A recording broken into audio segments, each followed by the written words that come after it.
Check 1, 2, 3, 4. Check, check, check. Turn the volume up a little bit. Check, check. 1, 2, 3, 4, 5, 6, 7, 8, 9, 10. Check, check, check.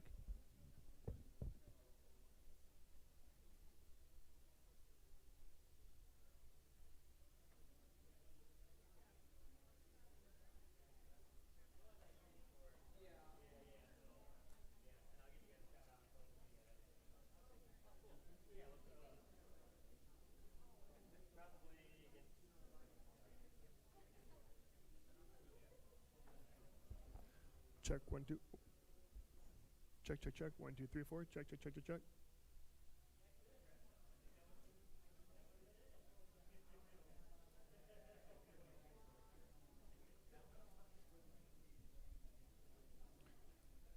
Check, check, check, check, check. 1, 2, 3, 4. Check, check, check, check, check.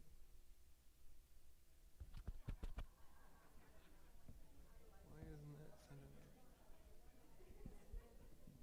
Check, check, check. 1, 2, 3, 4. You got it? Check, check, check. Okay.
Okay, welcome to the regular board meeting of the Mott Board of Trustees on the 27th of 2026.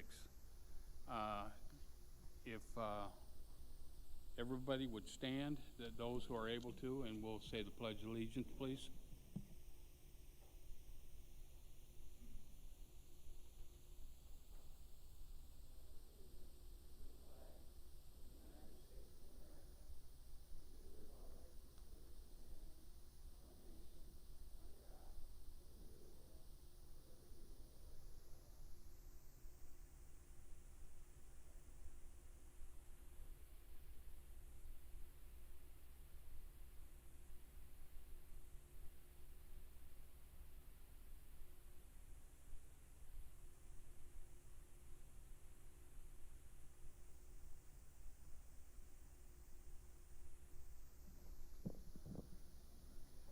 Okay, I'll call the meeting to order. Could we have a roll call for attendance, please? Roll call for attendance. Trustee Daly. Trustee Dotson. Present. Trustee Guerra. Present. Trustee Miller. Here. Trustee Reyes. Present. Trustee Walcott. Here. Chair Swanson.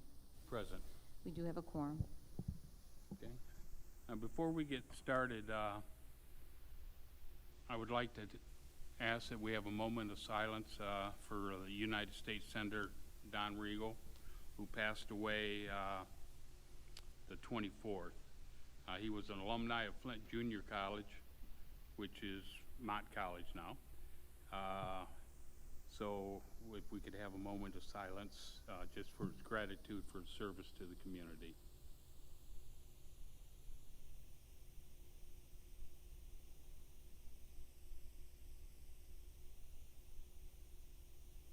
Thank you. Okay. Any additions to the agenda?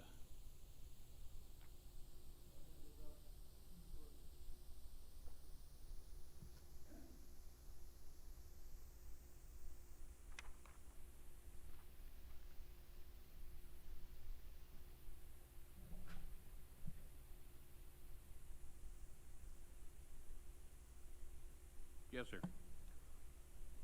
I have two revisions that I want to make to items that are on the agenda, and want to add one new agenda item. And what I would think you would want to do is handle each of them individually. Yes, sir. Okay. Item number one is Article 2.01, which currently is discussion of legal opinions. I want to revise that to resolution on legal opinions. The proposed resolution is that each legal opinion presented to the Board of Trustees will be presented in writing, and all such documents shall be incorporated into the official minutes of the meeting at which the legal option was given. I so move. Okay. Second. All right, I have a motion to revise agenda item 2.01, and it's been seconded. Any discussion?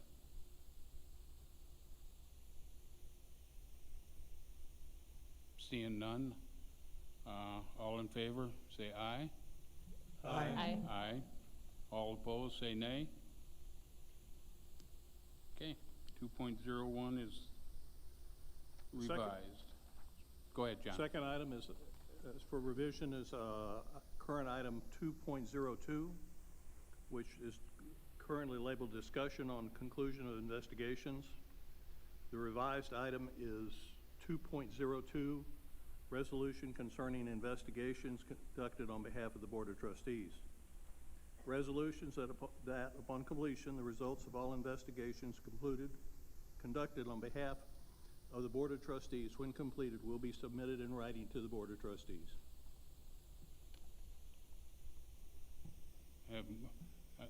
Santino, sorry. Yeah, I'll second that motion. I so move. Okay. I have a motion to revise 2.02. It's been seconded. Any discussion? Seeing none, all in favor, say aye. Aye. Aye. Opposed, say nay. Ayes have it. Mr. Chair, the third item is a new agenda item. It would be item 2.15, resolution concerning the report of legal expenses. And the resolution is that with immediate effect, the President shall submit to the Board of Trustees a written quarterly report indicating Mott Community College's expenditures on legal matters. At a minimum, the report shall contain all payments made for legal matters during the reporting period. This report shall be made to the Board of Trustees not later than 60 days at the end of each reporting period. I so move. Santino? I'll second that. Okay. Have a motion for a new agenda item. Is that where we want to put it, 2.15? That's where it fit. That's Huh? the next last one, number that's open. Oh, okay, yeah. Resolution concerning the report of legal expenses. The motion has been seconded. Any discussion? Seeing none, all in favor, say aye. Aye. Aye. Aye. Opposed, say nay. Okay, that's on the agenda. I'll write it in later. Okay, any other additions to the agenda? Seeing none, I would entertain a motion to adopt the agenda So moved. Second. That's the agenda as revised. as revised. Sorry about that, John. All right, I have a motion to adopt the agenda as revised. It's been seconded. Any discussion? Seeing none, all in favor, say aye. Aye. Aye. Opposed, say nay. Ayes have it. Okay, we're to recognition of guests, I believe. Shonda? Thank you, Mr. Chairman. And before we begin with the recognition of guests, Mr. Chairman, I would like to ask if you could request of the board to allow Scofus and Associates, the Mott Community College lobbyist firm, to make their presentation after the conclusion of the recognition of guests out of consideration of their time. Is there a problem with any of that? Seeing none? Go ahead. All right, very good. Thank you. First, I am very excited and proud to announce the recognition of Mott Community College as a 2026 Achieving the Dream Leader College. Achieving the Dream is a national organization that is committed to advancing community colleges as accessible hubs of learning, credentialing, and economic mobility. Leader colleges are recognized for meaningful progress in expanding access, improving early momentum metrics such as retention, advancing relevant student success strategies with evidence of implementation and early results, and growing institutional capacity through culture and capacity building efforts. I would welcome a round of applause. It's a tremendous accomplishment for the college.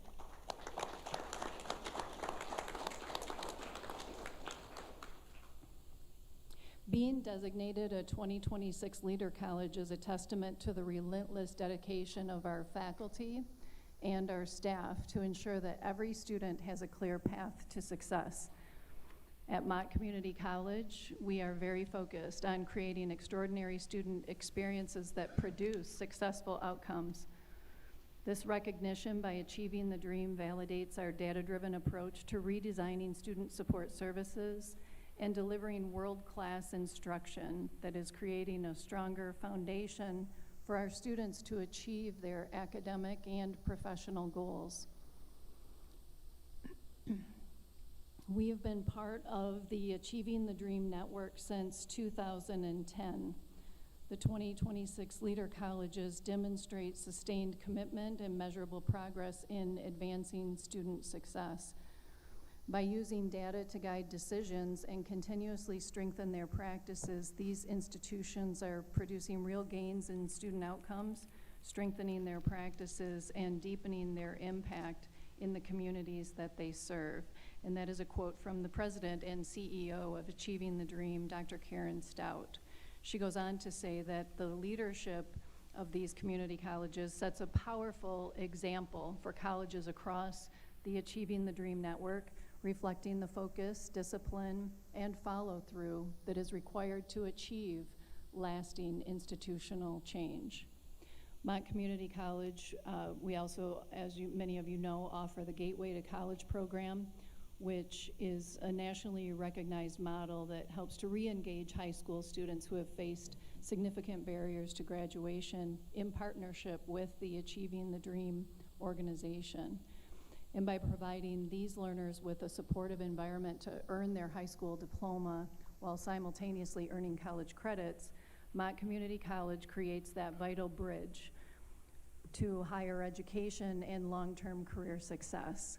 This program also exemplifies our commitment to inclusive access and our role as a catalyst for social and economic change in the region. And next, I would like to welcome Robert Matthews, Vice President of Student Academic and Workforce Success.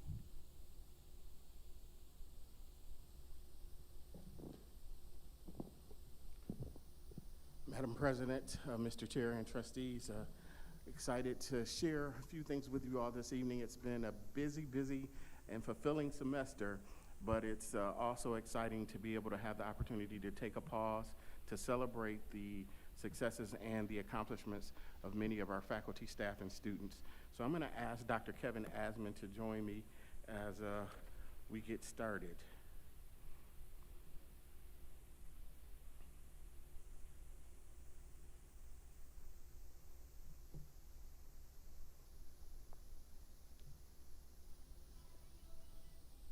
Oh, he's got theme music.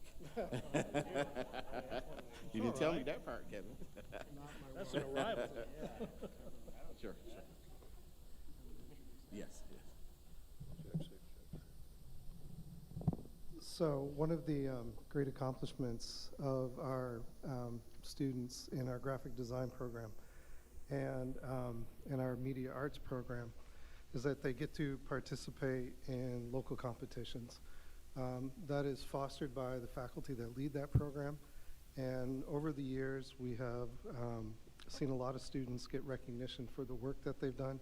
This is professional development work where they've won awards and been featured in real advertising and production campaigns. This hits close to home for me because my daughter a few years ago won one of those awards. And so I'm very proud of the work that these students do, and certainly for her. For the National Academy of Television Arts and Sciences Student Production Award, this is the Michigan branch of that, we had student short films nominated and received recognition for fiction and long form from the fiction long form film called The Lottery. The students who were recognized were Gabrielle Ferguson, Drew Conley, Jonathan Cross, Prince Khalil Britt, and Michael Page. And for the film The Rabbit, the students recognized were Ryan Weir, Austin Cook, Anna Velasquez, Obi Kalunga, and Andrew Brezel for the film The Rabbit. And if any of them are here, would like to stand up so we can recognize them. But, yeah. What? I don't think Dave's here either. I didn't see him. So, and then for our graphic design students for the local American Advertising Awards, April Middleton, a graphic design student, won a Student Gold Award. Lauren Jones, a graphic design student as well, received a scholarship, and I believe the scholarship was for $1,000, and was presented by the Greater Flint American Advertising Award Foundation and Dordt Financial Credit Union for their work. So we're very proud of them as well, and I don't believe they're here either. So.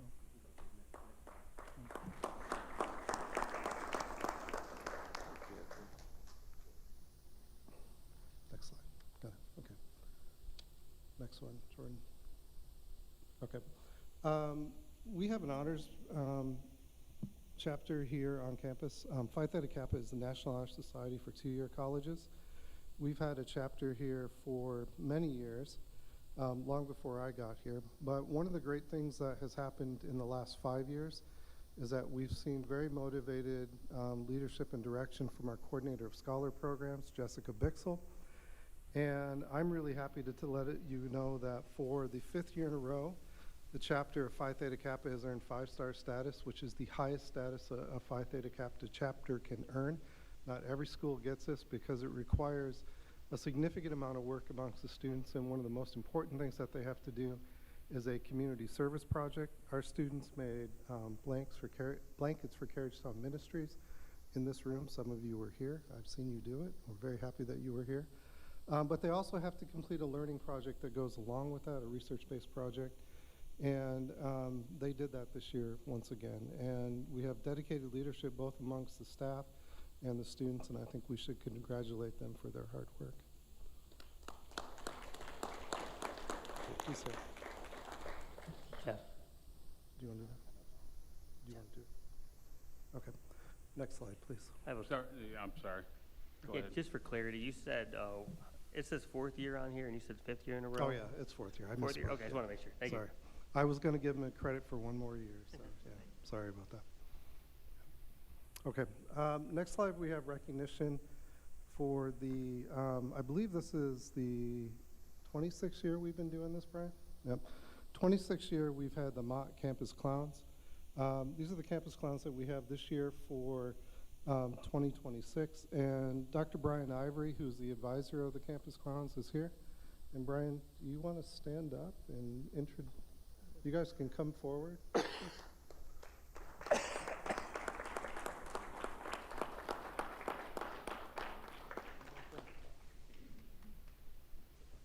Brian, go ahead. Brian, why don't you tell us about the clowns and all the great work you do? The students behind me represent the 26th edition of the Mott Campus Clowns.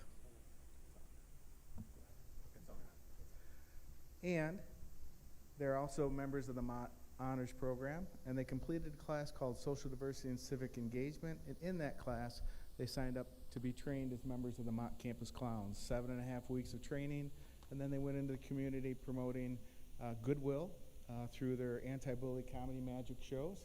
They performed over 30 of those shows. They also participated in parades. These students also completed a 10-day alternative spring break trip to Philadelphia, where they performed for Boys and Girls Clubs, elementary schools, and they got to see Philadelphia, which was a nice experience for them. And if you'll go to the next slide, you'll see each of their, Dilly Dally, if you'd raise your hand. Moon Pie, Howdy, I am Dr. Bubby, Binks, Scruffy, and Drifty. Their first homework assignment is to come up with a clown name, and that is the clown name that they'll forever be remembered as the Mott Campus Clowns.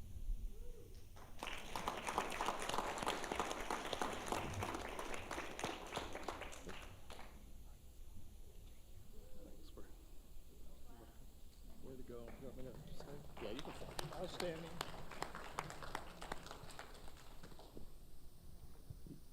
We can go to, okay, that's perfect. So this next set of honorees are being honored for recognition by the National Institute of Staff and Organizational Development. And the first Excellence Award recipient for 2026 is none other than Dr. Kevin Asman.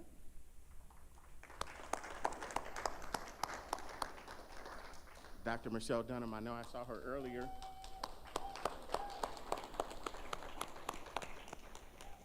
And Dr. Jennifer Fish Ferguson, I believe I saw her as well.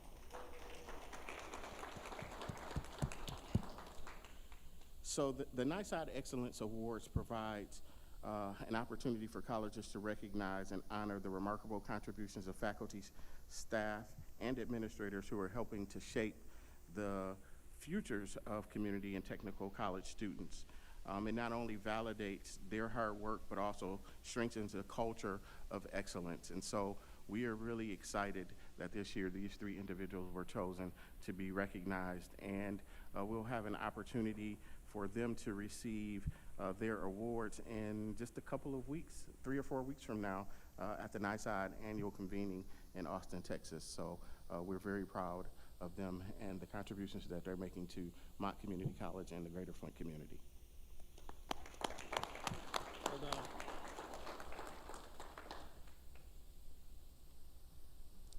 Excellent, thank you. And I have the privilege of announcing that on Wednesday, March 25th, Voices for Children hosted its 31st annual Children's Champion Awards Breakfast. Established in 1995, the Children's Champion Awards recognize individuals, businesses, government agencies, and organizations making outstanding contributions to improving the lives of children in Genesee County. It is my pleasure to announce that among this year's Impact Award recipients, Vice Chairwoman Wendy Wolcott was honored with the 2026 People's Choice Award, receiving over 100 community votes.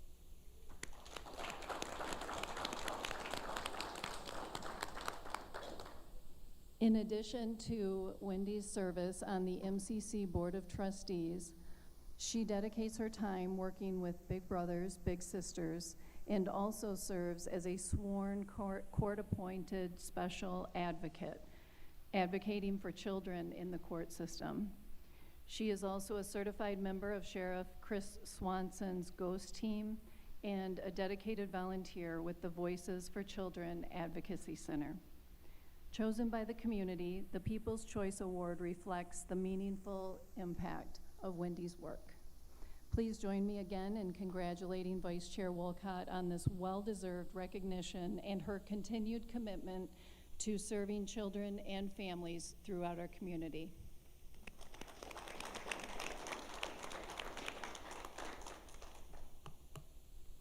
And now, Robert Matthews, Vice President of Student, Academic, and Workforce Success, is back to recognize more recipients. So much good stuff, I'm back. So the next honoree is Jill Sote, who is our Director of Library Services here at Mott. This year, Jill was elected to serve on the Board of Directors for the Association of College and Research Libraries.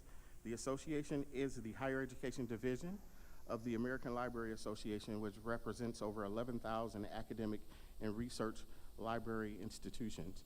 It was founded in 1940 and acts as a professional organization publishing research, setting standards, and providing professional development to advance learning and transform scholarship.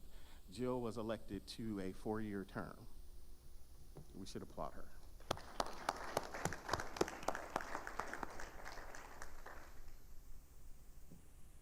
And next, Beth Thompson, who is the chair of our nursing department. I believe Beth is here. I think I saw her. Beth, would you stand?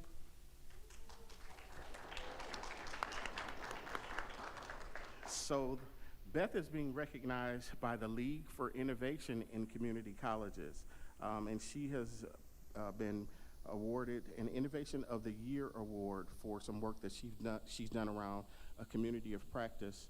The League for Innovation in Community Colleges is an international nonprofit organization with a mission to cultivate innovation in the community college. It serves as a catalyst for introducing and sustaining deep transformational innovation within and across colleges and international borders to increase student success and institutional excellence. And I would highlight that you'll see the title of the community of practice that Beth helped to establish, creating sense of community, engaging every student through connection and conversation. She has done a phenomenal job with making sure that our students are building really strong relationships, particularly with faculty in the nursing area. So we like to applaud her for that.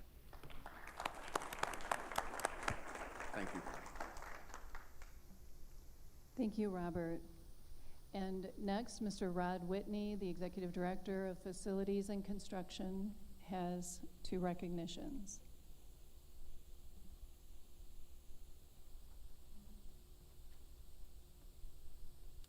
Thank you, President, Chair, Board. I'd like to introduce Ernie Johnson. Ernie started working at Mott Community College in 2002 as a custodian, then transferred to grounds, then to the maintenance department. While working through these transitions, he also received a degree in electronics from Mott. His latest move was to accept a position as a grounds and custodial supervisor. Ernie has been a transitional leader in this department, setting a new standard of performance. Ernie's management style is very hands-on. He's always willing to jump into a plow truck or on a mower when staffing shortages occur. Ernie is always available 24/7 when needed. I'm happy to report that Ernie just completed his Certified Facilities Director certification from the Michigan School of Business Officials. He started this process back in October of 2022, completing over 90 hours of coursework, both in person and online. Congratulations on the certification, Ernie.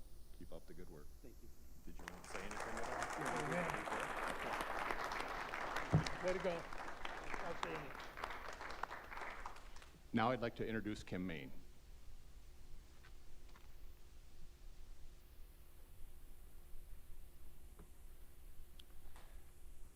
Kim is the acting maintenance supervisor for facilities services. She has been with the college since 2017. She started as an admin, and when it was found out that she had a bachelor's degree in project management, she was asked to assist in managing some of the college's construction projects. One of those projects was learning space upgrades for Mott Community College in the MMB building. She was tasked with upgrading 6 classrooms, and last minute, 4 were added to the scope. Instead of denying the request, she moved forward and was able to complete the project on time with no setbacks. Her day starts early in the morning and often runs into the evenings and the weekends. She's always there to answer the phone. She is a cornerstone of the facilities team and is always willing to jump in where needed. This award is a reflection of Kim's commitment to the college and our students and helping to create the extraordinary student experience. Congratulations on the award, Kim.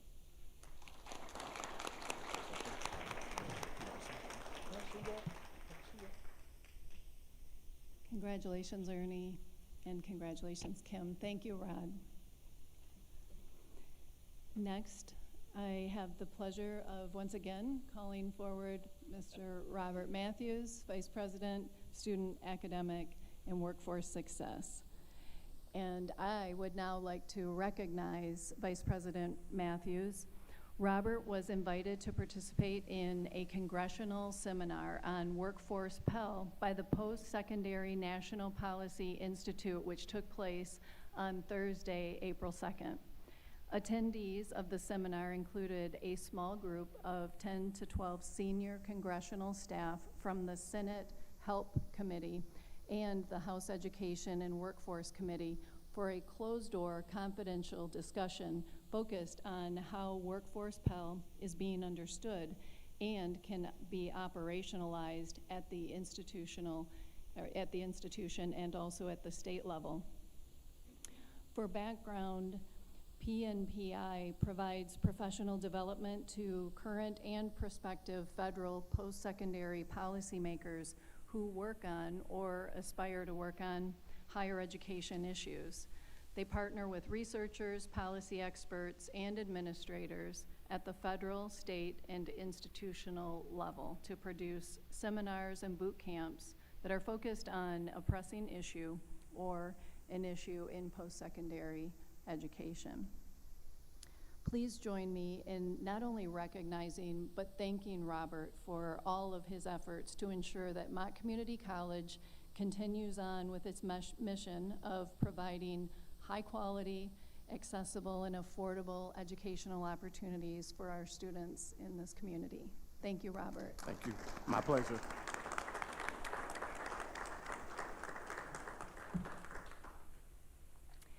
And finally, but most certainly not last, Mr. Dale Wayhill, could you please come forward? Dale Wayhill is the Associate Vice President of Institutional Advancement and responsible for all of the alternative flows of funding, our grants operations, as well as the foundation for Mott Community College and also oversees all of our legislative efforts and does an amazing job. And I believe someone else recognized that as well, because not long ago, Dale Wayhill was appointed the chairman for the Genesee County Board of Commissioners. Thank you.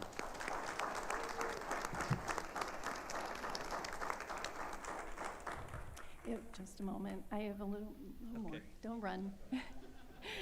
Dale has served in both non-elected community volunteer roles and elected public office over the course of his very long tenure of over 28 years at Mott Community College, beginning as a faculty member and moving through the ranks of the administration. And this also his public service also includes his election in 2022 and his re-election in 2024 as a Genesee County Commissioner for the 8th District. Thank you, Mr. Wayhill, for your service to Mott Community College and to the community, and I am pleased to congratulate you on the recent decision by your colleagues on the Genesee County Board of Commissioners for you to serve as their new chairperson for the term of 1 year. Congratulations. Thank you, Madam President.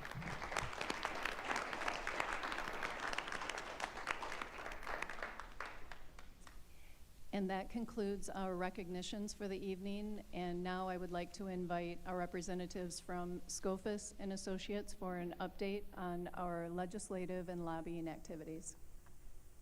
Sam?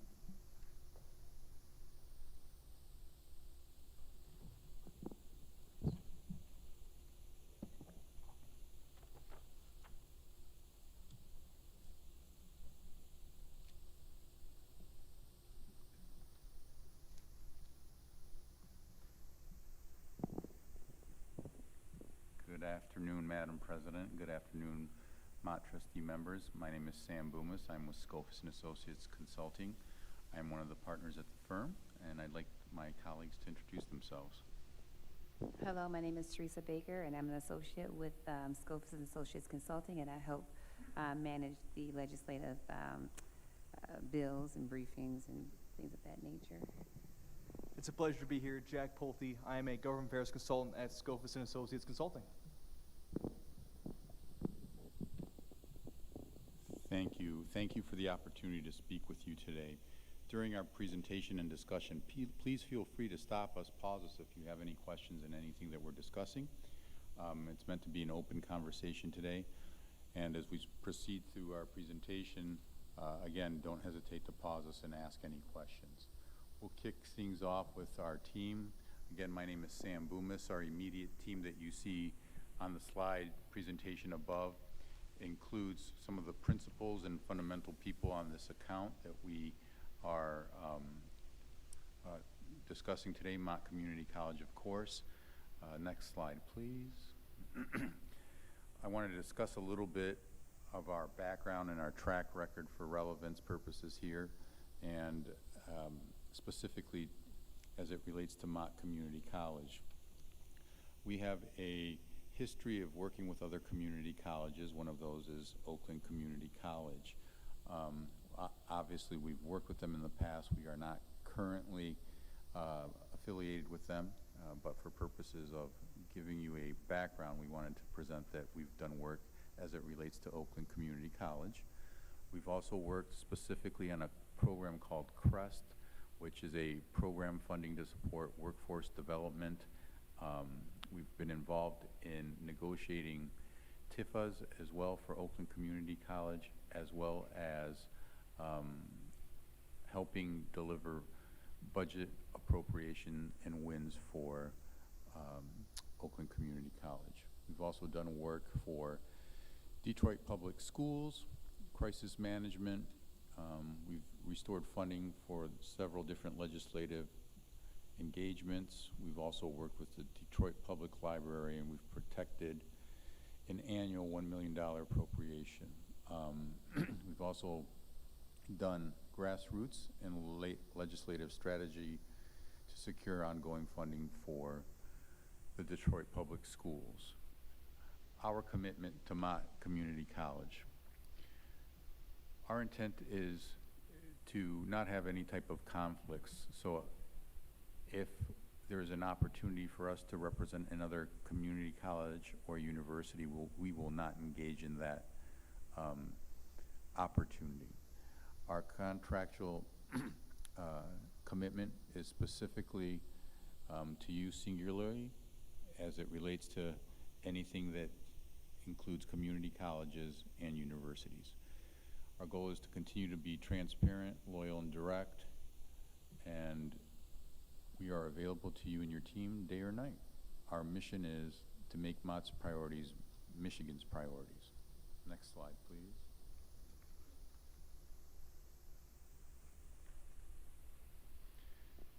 So, Mott Community College's legislative priorities, we have 4 listed above. One of them specifically deals with capital outlay. That includes your medical, dental, and behavioral health complex. You've made a $12.5 million request in October of 2025. As it relates to that request, you ranked 5th out of 14 community colleges. Our firm is continuing to pursue that capital outlay process as it continues to work through the appropriations budget cycle as well as through the DHHS budget. We're also working on items funding for the school, which includes infrastructure, technology, equipment, and maintenance and safety. Our interest is to try and maximize the amount of money that is available for Mott. Currently, the governor has proposed $1.24 million of one-time funding. The House has proposed $739,000 of funding, and the Senate did not include any information as it relates to funding for that particular item. We expect to have this item go to conference committee, and then we will determine a final outcome as it relates to the item's funding. Our third legislative priority is to protect and grow the annual state appropriation. Mott's FY 25-26 base appropriation is approximately $18 million. Our firm is continuing to protect that base and hoping for growth as it relates to that appropriation. At the moment, all 3, that being the governor, the House, and the Senate, are recommending a flat base for 2027. Our 4th community college priority is the Michigan Achievement Scholarship, Reconnect, and short-term training. Support for the Michigan Achievement Scholarship, Community College Guarantee, tuition free for full-time students, and the Reconnect for ages 25 and above, the expansion to ages 21 through 24, and short-term training. Enrollment driving programs directly benefiting Mott is our interest, and to continue to support those types of programs and funding. Next slide, please. I'll hand over the budget update for Teresa. Sure. Thank you. And Sam pretty much talked about that in the previous slide, but as you can see, you will see the chart before you that outlines what Sam actually just spoke about previously. So you see that the base operation for FYI 25-26 was the 18 million. The executive kept that recommendation flat, Senate and the House. What you see in the amber boxes then is the one-time support, which represents, I believe, like the general funding that the college actually gets from the state. So you'll see that one-time support. What the governor had before was $491,000. That was the base. She did keep that flat for the executive recommendation, but the Senate added money to that, and the House removed it. And so also you'll have the Indian tuition waiver. They all kept the increase of a 38.8% increase from what it was, which was a $10,300, with the new funding recommendation at $14,300. Items, which Sam talked about on the previous slide, items was not included in the FY 25-26 budget, but the executive recommendation did offer a one-time support for items funding with the 1.2 million. You will see also on that slide that the Senate removed items funding. They did not include that. And what the House did was they did include funding for items, but it was for 739 and it's ongoing. So then you see a difference between the one-time funding with the executive recommendation and then the ongoing. With the total gross at the bottom for the FY 25-26 base was the 18.5, and you see this increase in all of the budget recommendations with the House, the Senate, and the executive. Next slide, please. I have a question. Noticing that we have where the executive recommendation out of the governor's office and the Senate recommendation, I'm looking at the one-time support box of $658,400, and then the House removed it. Will it be reconciled at conference? Yes. Okay, so Yeah. we're going to fall. I mean, the likelihood is we're going to fall somewhere in between there. Legislatively speaking, negotiations are actively happening. They will continue to happen. It's not something that's going to resolve itself overnight in a day. It's a gradual process. So you're looking at a timeline somewhere probably between the next 4 to 8 weeks to seeing something finalized. We've heard comments, we've heard discussions amongst the legislature indicating they wanted to put a finalized budget out by June 1st. Is that possible? It is. But again, it's how conversations flow and how negotiations flow. So until we have them actively on the House or Senate floor talking and then getting the committee, or excuse me, conference committee, those particulars are relevant here. And we're looking at an election year. So a lot of these legislators are out actively knocking doors and campaigning. So a couple other things to consider when trying to determine how quickly and how fast this will move. Yeah, I understand the timelines of them going back and forth, but when I see a complete removal of the money from the House and knowing the makeup of the House and the Speaker of the House, how he gets a bit of a stiff back, in particular with education and education cuts, I was just, for the benefit of the rest of my board, I just want to make sure that we're not seeing that as a complete loss because it was removed in the House, that it would come in under reconciliation or Well, at this point, again, it's simply a negotiation still at this point, and anything can happen. Although you see these particular numbers and these particular statistics that we've given you, all of that can change. But we were trying to give you a fundamental base to understand where things currently are and where they stand and what one might expect. Now, in my opinion, this whole process is similar to making sausage. And why I say that is you have two sides, two parties trying to negotiate a middle ground, and at the end they put out some type of a finalized link, I guess you would say. So it's a little bit of working together and trying to work through the process.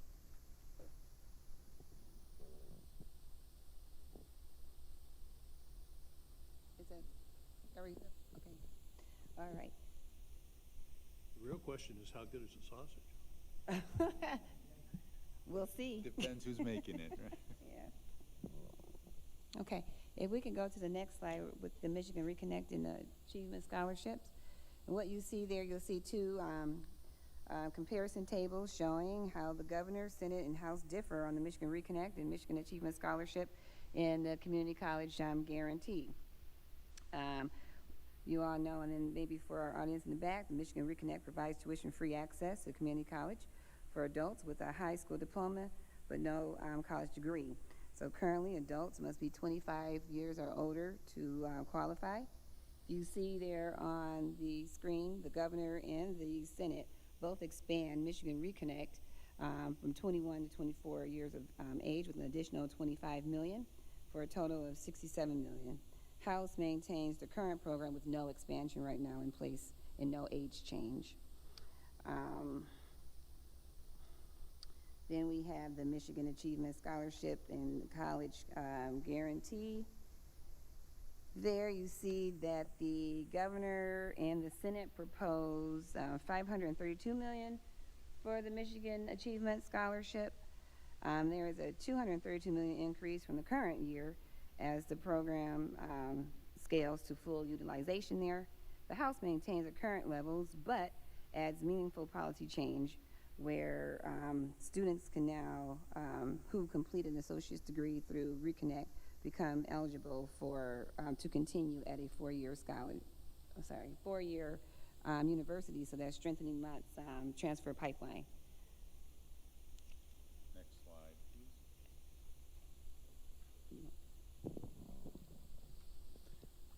Thank you. So this slide specifically shows what your Genesee County delegation looks like, the makeup, as well as who sits on capital outlay and DHHS contacts that are prevalent and relevant to the funding and the interest here at Mott Community College.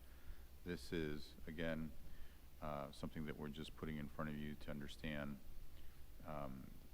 some of the people we're trying to engage and who we're trying to work with on your behalf. Next slide, please.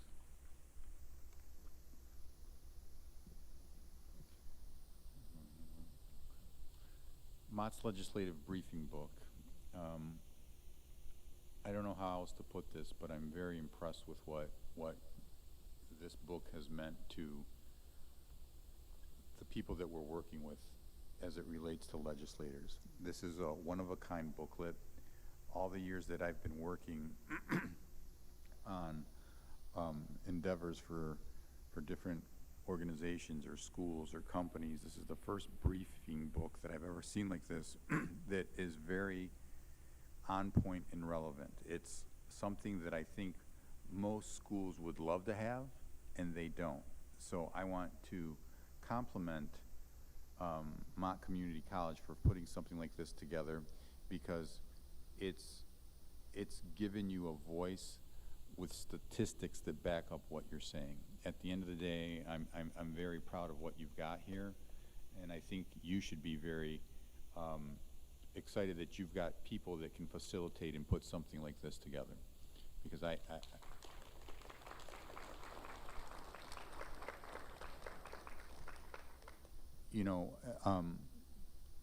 think also that the fact that we've provided information that's data-driven in this booklet, the fact that the document is one of a kind, and the fact that the legislators that we've talked to have given us praise over this is something that articulates that Mott is at the top of their craft, and they can only continue to build on that, and this book helps them build on that.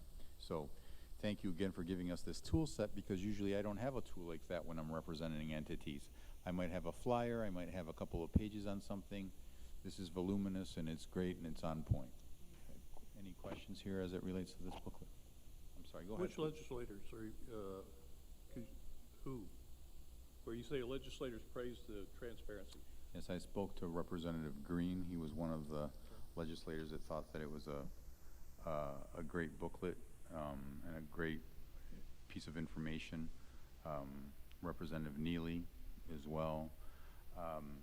The booklet's been handed out to quite a few different members. Teresa, if you want to speak. Yeah, I was just going to say that we've had Advocacy Day at the Capitol, and we also had, and during this Advocacy Day, actually we had two Advocacy Days, one that SCOFE has put together for the President and her executive committees to kind of come and talk about the Capital Outlay Project and to talk about the other priorities that Mott Community College has on the forefront.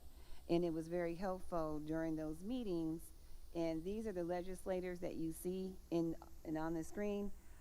Those are who we spoke with. Those are who we passed out the booklets to. Those are the ones who really enjoyed seeing that and seeing that, okay, this is the data that's backing up these programs. Thank you. And our goal is to continue to get this briefing book out to more and more members as it relates to issues or needs that Mott Community College continues to have. Okay. On to the next slide, please. So specifically here we address our legislative strategy. Our interest is to monitor capital outlay budget closely, to maintain close contacts with the chairs and appropriations chairs. Our interest is as well, I apologize. We held an advocacy day that you heard Teresa talk to you a little bit about. Some of those meetings included meetings with Senator McCann, Senator Huizinga, Representative Phil Green, Representative Steckloff, Representative Glanville, Representative Martis, Representative Tate, Representative Vanderwall, Representative Farhat, Senator Santana, Representative Arno. That meeting, that advocacy day took place on March 19th. Some of our alternative plans for requests for funding as well are via the Department of Health and Human Services appropriation budget. That request for funding there is running concurrently with other requests that we have for capital outlay. We are running a separate LDSI through the DHHS budget. Specifically, Senator Cherry and Representative Green have submitted the LDSI requests for us, and Senator Santana has also offered to help champion that. I'll let Teresa tell you a little bit about the LDSI specifically. So what Sam just spoke to, so there's two different paths that we're taking to get the $12.5 million for the medical complex. The first path is through the capital outlay. And if you remember in the beginning of the presentation, we talked about when Mott Community College submitted their plans was ranked number 5th. That's important because typically how capital outlay should be funded is that they would fund the first 5 projects. So we're waiting to see if that is going to happen. In case it doesn't, because of what's happening right now with funding and how we're seeing bunches of budget cuts, we decided that we're going to take a parallel path. And that parallel path includes getting that appropriation through the DHHS budget. And what we call the LDSI is a legislatively directed spending item. And so what we have it put in on both sides. So we have Senator Cherry that put in his LDSI requests for the funding, and then we have Senator Green, in which you guys are also familiar with, to put it in on the House side. Because of the particular building that you are building, it made sense to go ahead and put it through there. One, because the department actually funds projects such as a medical building that's going to have access to health care for those in the community. So it made sense to go that route. And again, because going the LDSI route does not bank on having a ranking, so that 5th place, I said it was important for capital outlay. You don't have to have a ranking to get the LDSI request through DHHS. So right now, we're looking to see what's going to happen in terms of which vehicle, are we going to use. So we do this simultaneously, and in conference, we'll see if we get it into the capital outlay, and if it doesn't get into capital outlay, then we're fighting to get it into the DHHS budget. Does that make sense? Okay. Next slide, please.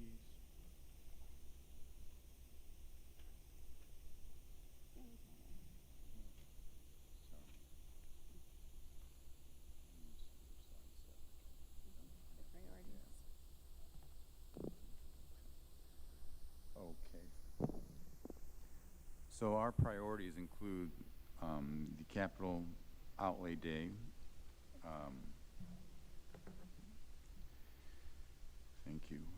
The goal here is to have advocacy meetings completed. Our goal was for the full delegation and key members to meet with, including Senator McCann, and to brief them on the Mott Medical, Dental, and Behavioral Health Complex. These priorities are our near and short-term interests. Our second priority is, or was, to meet with the House and Senate DHHS appropriation subcommittees. We've met with Rep. Green and Senator Cherry. As Teresa discussed, we submitted the LDSI request. Our goal is to continue to meet with members, but we've also met with Senator Santana and Senator Cherry and asked them to continue to champion our needs. Our third priority is the Prawl Innovation and Student Services Center. We're continuing to work together in making connections for Mott Community College with corporate partners who have worked with other institutions of higher education. Those include Dell and Michigan State University. Our fourth priority is the Medical, Dental, and Behavioral Health Complex. SCOFUS is making connections for Mott Community College with its corporate partners who have worked with other institutions of higher education as well. These include the Clinton County Medical Center. Next slide, please. And that's the conclusion of our presentation, but does anyone have any questions?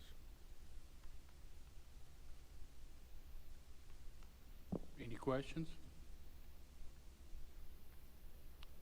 Sure. Please.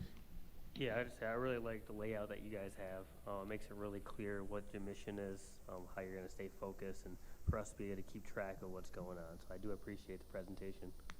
Thank you. Thank you so much.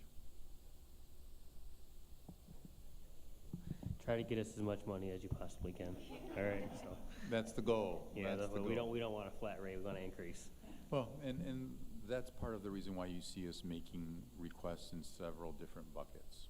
You know, we're trying to play it as safe as we can, and we're trying to give Mott the biggest opportunity that they can get from the state legislature.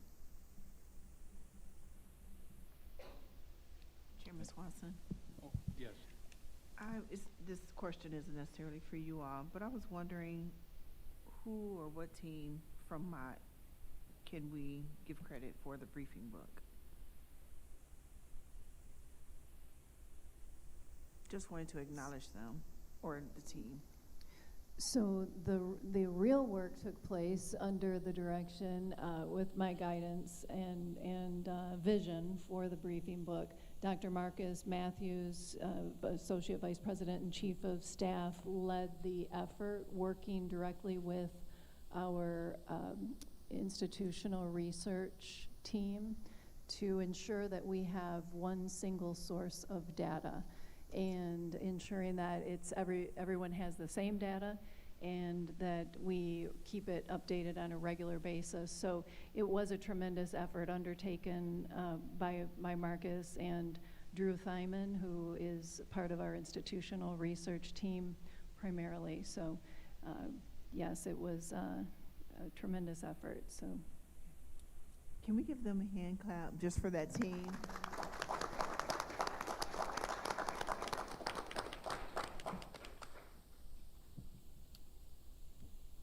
Anything else? John, did you have something? Your mic was on for a minute.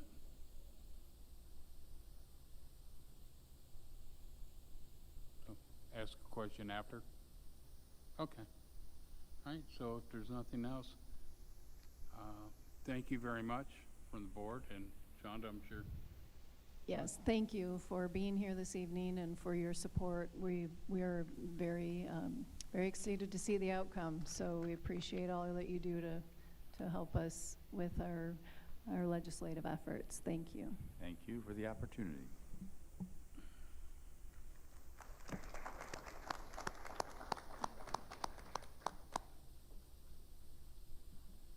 Okay, moving along.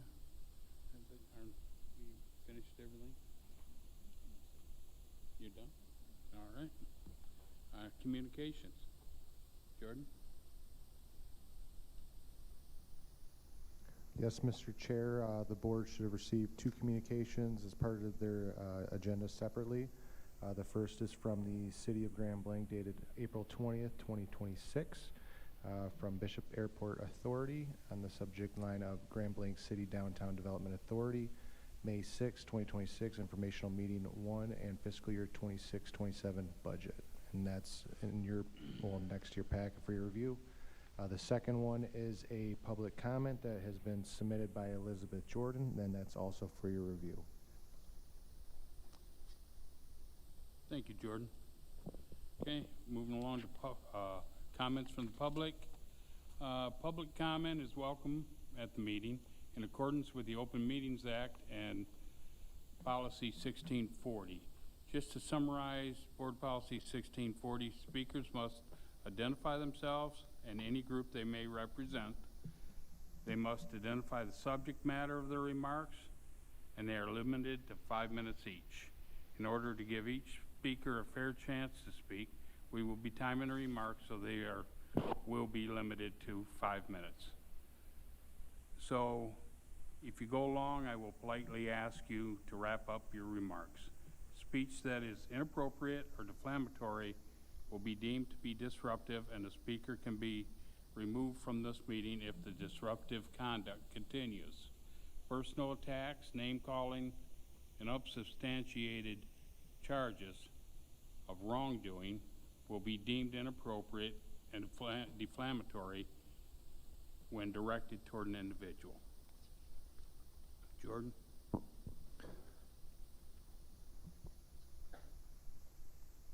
The first comment has been submitted by Paul Jordan on the topic of policy changes to item 2.01 and 2.02.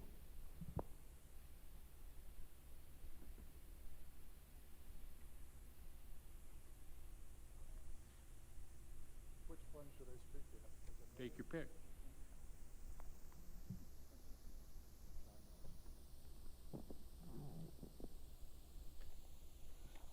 Good evening, and thank you very much for this opportunity to provide input. I'm Paul Jordan. I live in Flint, 4 blocks that way. The first thing I'd like to say, and listening to the what went before and the stellar achievements of so many people associated with this institution, I'd like to say that over my 30-plus years of teaching here from the mid-'80s onward, one of the things that impressed me, that repeatedly, again and again, was that this institution is of stellar importance in this community and to the people it serves. Time and again, I have seen students transform their lives through what this college offers. What you do is supremely important. What you do, the faculty and staff in this room and outside it do, is supremely important.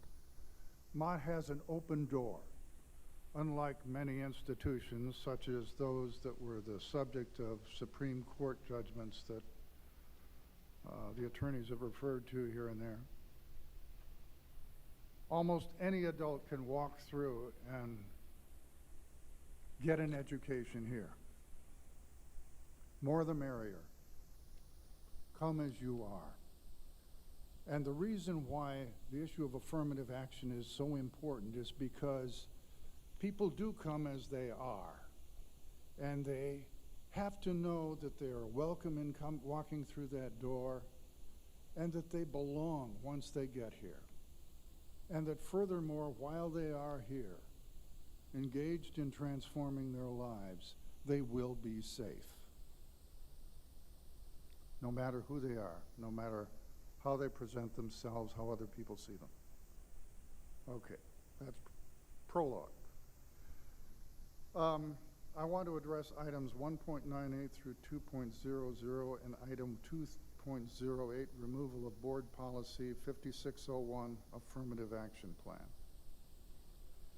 Interim Board Attorney Kerry DeWitt and College Attorney Jack Jordan have provided misleading opinions regarding the supposed legal imperative to alter policies 5200, 5600, 5602, and 5601. They base their opinions on an amendment to the Michigan Constitution and Supreme Court judgments. The Michigan Constitution states in pertinent part that community colleges, quote, shall not discriminate against or grant preferential treatment to any individual or group on the basis of race, sex, color, ethnicity, or national origin in the operation of public employment, public education, or public contracting, end quote. Gratz v. Bollinger, the Supreme Court case, involved a challenge to the University of Michigan's practice of automatically adding admission preference points for applications for particular racial minority, from particular racial minority groups. In the majority decision, the Supreme Court stated in pertinent part that, quote, we find that the university's policy, which automatically distributes 20 points, or 1/5 of the points needed to gain admission, to every single, quote, underrepresented minority applicant solely because of race, is not narrowly tailored to achieve the interest in educational diversity that respondents claim justifies their program, end quote. Note that this decision only acts to prohibit a college or university from offering preferential treatment to applicants belonging to particular groups. It does not in any way forbid colleges from promoting diversity in either their student body or staff that does not involve offering blanket preferential treatment. The court, like the Michigan Constitution, only forbids colleges to provide preferential treatment in doing so. The court did not contest the University of Michigan's assertion that it had a legitimate interest in promoting diversity within its student body. The section of the Michigan Constitution to which the attorneys have referred to justify their opinions also does not deny that colleges such as MCC have a legitimate interest in promoting, recognizing, and supporting diversity in their student body and staff. It is silent on the matter. Affirmative action is not mentioned anywhere in the majority opinion in the court judgment quoted above, Gratz v. Bollinger, yet the board's interim attorney and the college's attorney have presented both the court and Michigan Constitution as forbidding affirmative action.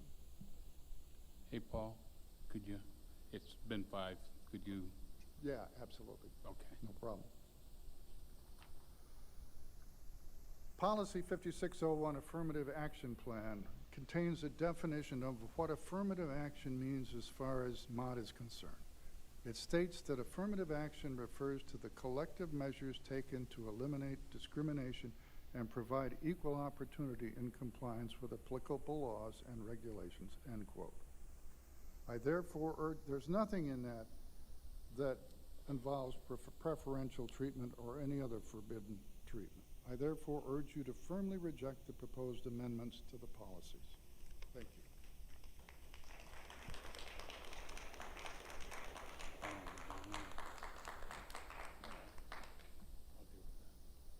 Thank you, Paul. Jordan? The next comment has been submitted by Paula Weston of Flushing, Michigan on the topic of board transparency.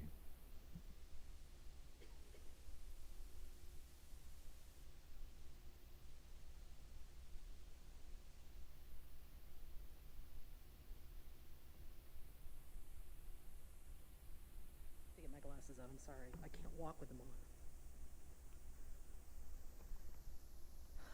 Good evening. I'm Paula Weston, professor of English here at Mott Community College, MCCEA Faculty Union Division Representative for Arts and Humanities, and a resident of Mott's district. I'm not here representing the faculty nor speaking for the faculty.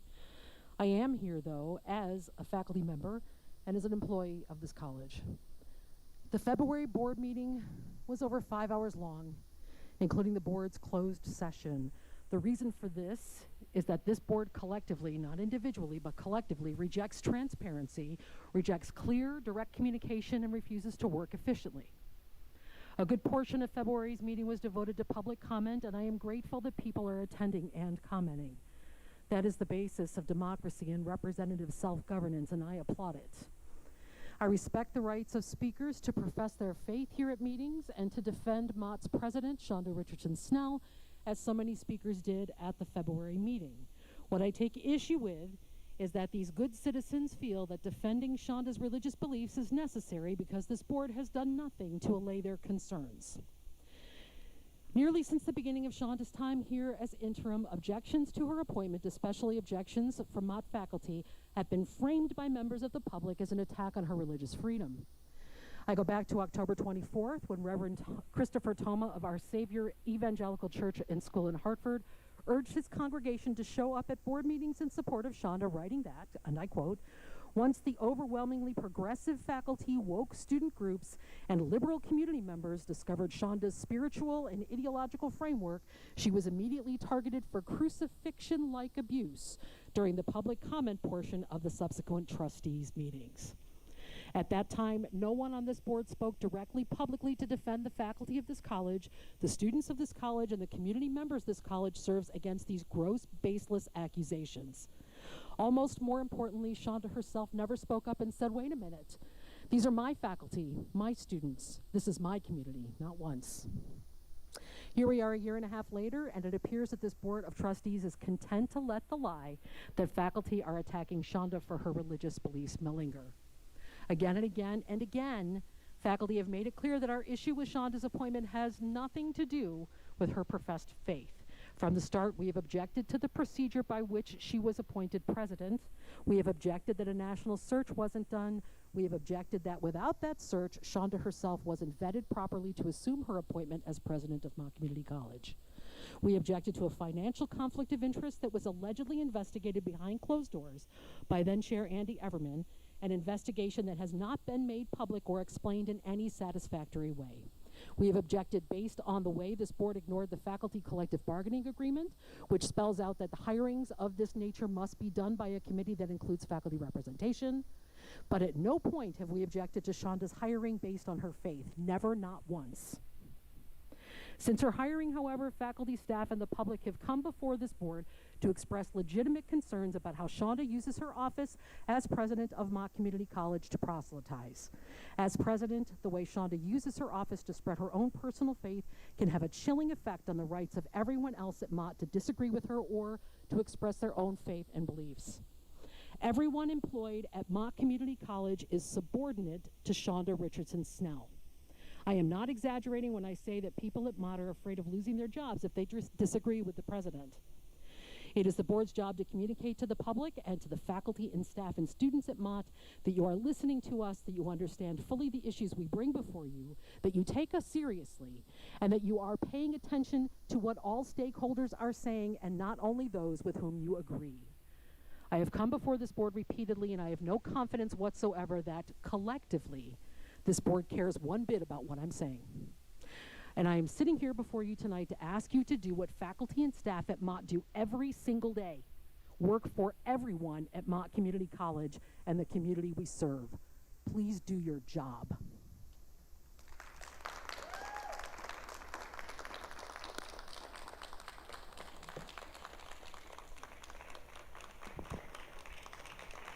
The next comment has been submitted by Melissa Woolridge from Swartz Creek on the topic of public concern.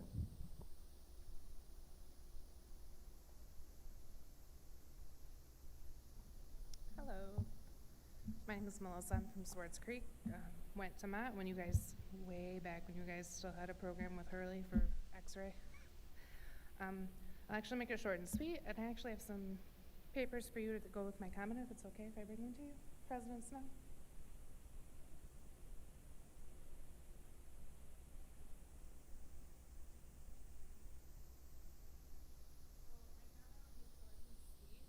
Speaking oh, I'm sorry, can you not hear me? I'm sorry.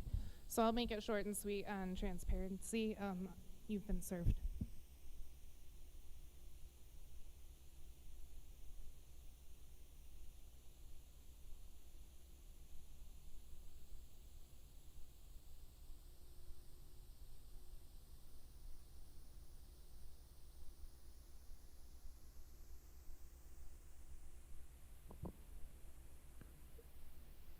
next comment has been submitted by Bobby Walton of Davison, Michigan on the topic of access variables, corruption, and preference.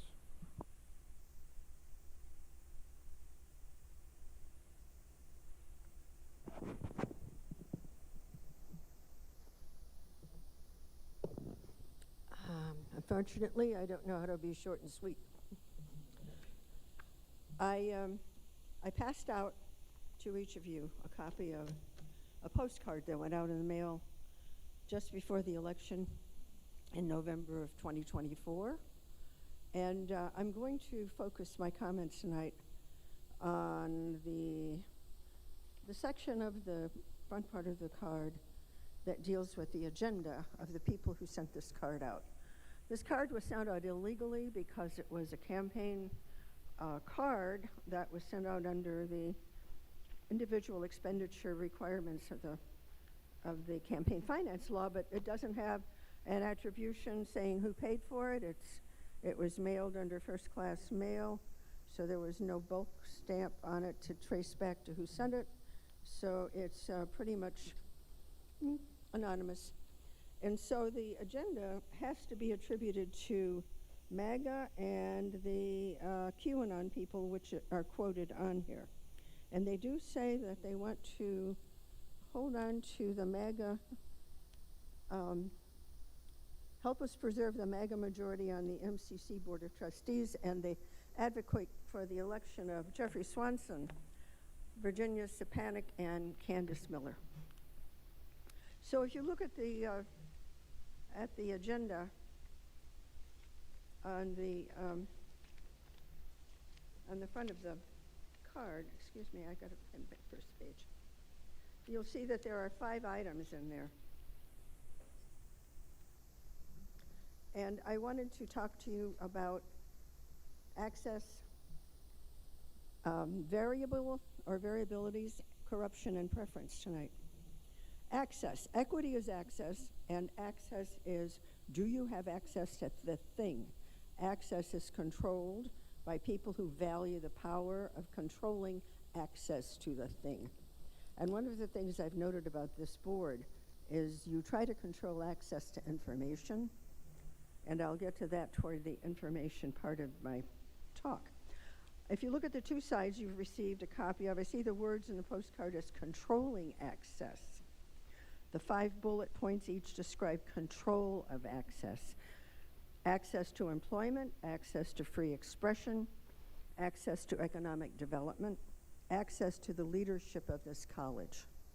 And what Paula addressed regarding the selection of Shonda Richardson Snell as the president indicates that access was controlled by this board so that only she had access to the presidency. The last is the most controlling of these things, and it's the most corrupt.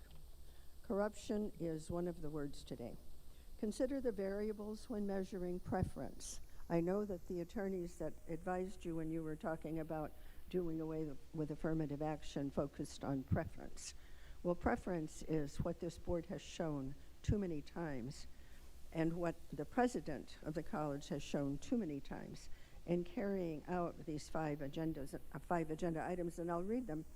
Number 1 is end woke diversity regime at Mott Community College. Woke diversity. Now, that's a label, and I think it needs some definition. Force resignation of radical left faculty and administration. And I think we've seen that happening. Oppose the foreign push for the Genesee County mega site, and I think that came about even though the college originally had endorsed the site that was being planned over in Swartz Creek, and then this board came along and said, no, we don't like that, and so they took it away. And this was driven by this card.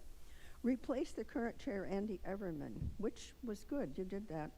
But it was for disparaging comments about Wendy Walcott, which makes me suspicious of who sent this out.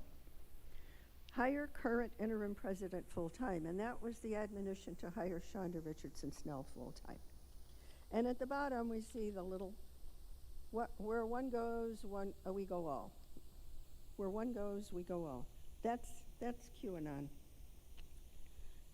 For those of you who have studied statistics, you know that variables help you measure preference. There has to be a measure of preference if you don't know where you have shown preference. For those of you who have studied statistics, you know what a variable is. It is something that varies. When measuring preference, we look at the variables: age, economic status, geographic location, language, culture, race, religion, educational level, and so forth. To see the impact of a proposal or a program, we want to know the predicted outcome, and we have to measure that outcome by holding those variables constant. In order to do that, you have to have a program that doesn't say, we will open this door to everybody, and the people who don't have legs, they just won't be able to get through. And the people who don't have access to the language, they just won't be able to read it. Excuse and me, so Bobby. on, and so on. Excuse me, Bobby. Time's up, but if you would finish up, finish it up Yes, quick, go right I'd like ahead. to have my time extended. I'd request that be, she get an extension for 3 minutes. Okay. What does, no objections? All right, 3 minutes. Doors are only open to people who can get through. This approach denies any variables. It's statistically stupid and favors those with the power to deny access. Favors those with the power to deny access, and the attorneys who work with this board and this administration are hiding all of the backdoor machinations to deny access by writing so-called privileged advice to justify closed meetings, such as the MCCA complaint about your chairman, Jeffrey Swanson's failure to tell the truth at an arbitration disposition. This appears in your agenda as a closed meeting issue. Do you honestly think the public sees this as a truthful thing? That the public does not see you as liars who are trying to hide your plans and your schemes from us? Do your attorneys really believe we consider this ethical behavior on your part? How do you justify this in your profession? I'm sure you're anxious to answer that. Your plans do not go unnoticed, and I ask for you to remove Jeffrey Swanson from the chair of this board now. He has been working on denying us access to the truth, and we demand access to the truth.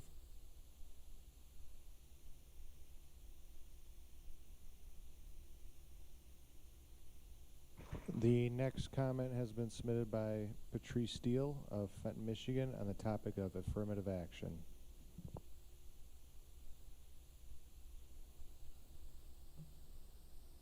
Do I have to push it?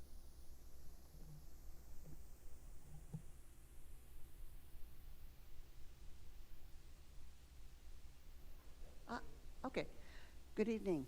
I'm reading these remarks on behalf of Elizabeth Jordan, who is a parent of a high schooler on this campus and was not able to attend tonight's meeting. She would like to encourage you to keep the college's requirement of having an affirmative action plan. She feels it is vital that you maintain the policy of requiring proactive steps to prevent discrimination and to promote equality. Affirmative action has been treated like a boogeyman for years. How many times have we heard affirmative action pitched as a system of quotas, even though the U.S. Supreme Court outlawed quotas in 1978? Now we see in your policy committee meeting minutes from March 4th that the college's attorney has apparently conjured a new boogeyman, the prohibition on public entities from discriminating against or granting advantage based on race, gender, etc. But as defined in your own current affirmative action policy, affirmative action refers to the collective measures taken to eliminate discrimination and provide equal opportunity in compliance with applicable laws and regulations. Your own policy makes it clear that affirmative action is about ensuring everyone has a fair shake, not about discriminating or granting advantages. There are countless actions that Mott can and should take to achieve equity and would not only be perfectly legal, but are integral to fulfilling your mission. In the 2023 Harvard and University of North Carolina Supreme Court cases were focused specifically on the use of a student's race in the admissions process and found that those policies were not tailored enough to support the educational benefits of having a diverse campus. Mott's and Harvard's admissions processes are nothing alike, and to my knowledge, Mott's submission policy fully complies with the 2023 court decision. So that case has little bearing on the question before you now. Mott Community College does have responsibilities, though, to ensure that students and employees are treated fairly. These responsibilities include ensuring that the admissions process is open to underrepresented groups and eliminates barriers to access, strengthening relationships and building pipelines for future students in underrepresented communities through such things as pre-college partnerships, supporting students from underrepresented groups on campus, including through things like conducting and acting on campus climate surveys, investing in services like those at the Crowdy Center that help students meet basic needs and stay in school while addressing real-life challenges. It is important that Mott Community College have a policy that requires a robust plan to fulfill these obligations in a proactive way. In addition, relying on compliant-based system to address discrimination is wholly inadequate. I will give you 3 reasons. People who are discriminated against may not be aware they were treated unfairly. Most discrimination these days is subtle and can be done with a smile. The role of unconscious bias has been well documented. Unconscious bias is a side effect of the way our human brains are wired, and it means that our decision-making is influenced by factors that we are not consciously aware of. This can result in discriminatory behavior even when we do not attend it. 3, without data on how other people fared in similar situations, individuals lack the information to assess their situation clearly. The institution has a responsibility to look at hiring, admissions, and success data in order to identify and address patterns of inequity. We need you, the institution, to ensure that equity is more than just a notion on this campus, that it is reality that you create because you have the policies and practices that give it life. Thank you.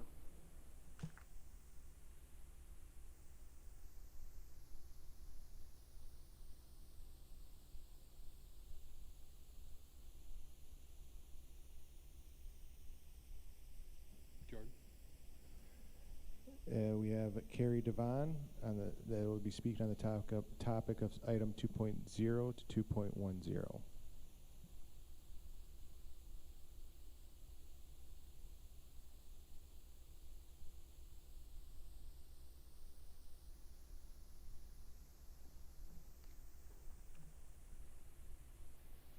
Hello, and thank you for allowing me to speak today.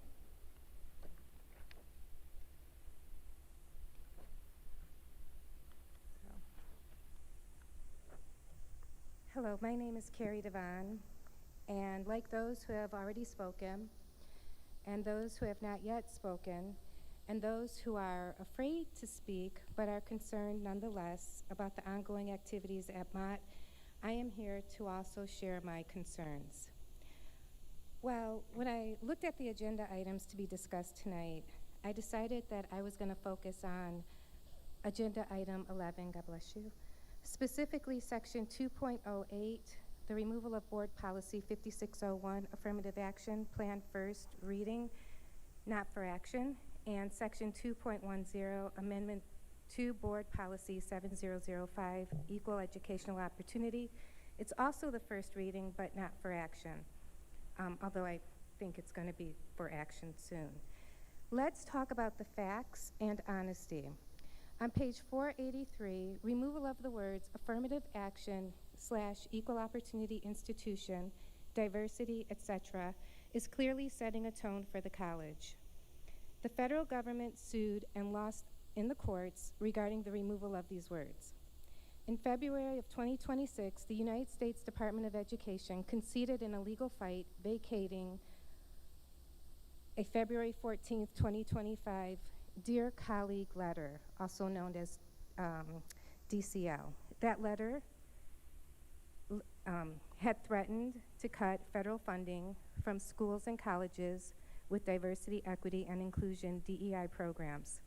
The suit filed by the ACLU and NEA argued that the directive and a mandatory vague certification process to prove the absence of DEI in fact violated the First Amendment and due process. The lawsuit, National Education Association et al. Versus United States Department of Education, following a preliminary injunction in April of 2025, the court ultimately found the government's attempts to defund DEI initiatives as unlawful.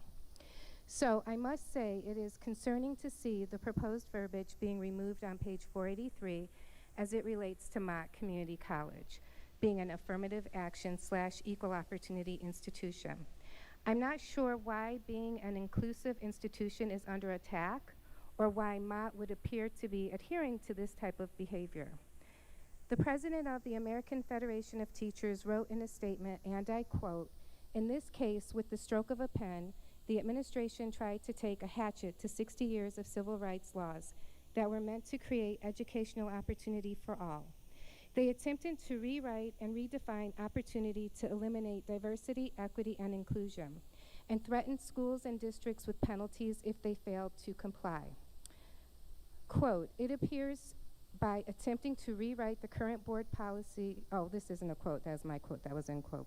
So it appears by attempting to rewrite the current board policy 5200, Equal Educational Employment Opportunity, EEO / non-discrimination, is not only concerning, but is also unlawful, and unfortunately it appears that there is an attempt to abolish the strides made to provide equity to those who have historically been underserved for various reasons in this country and also in our community.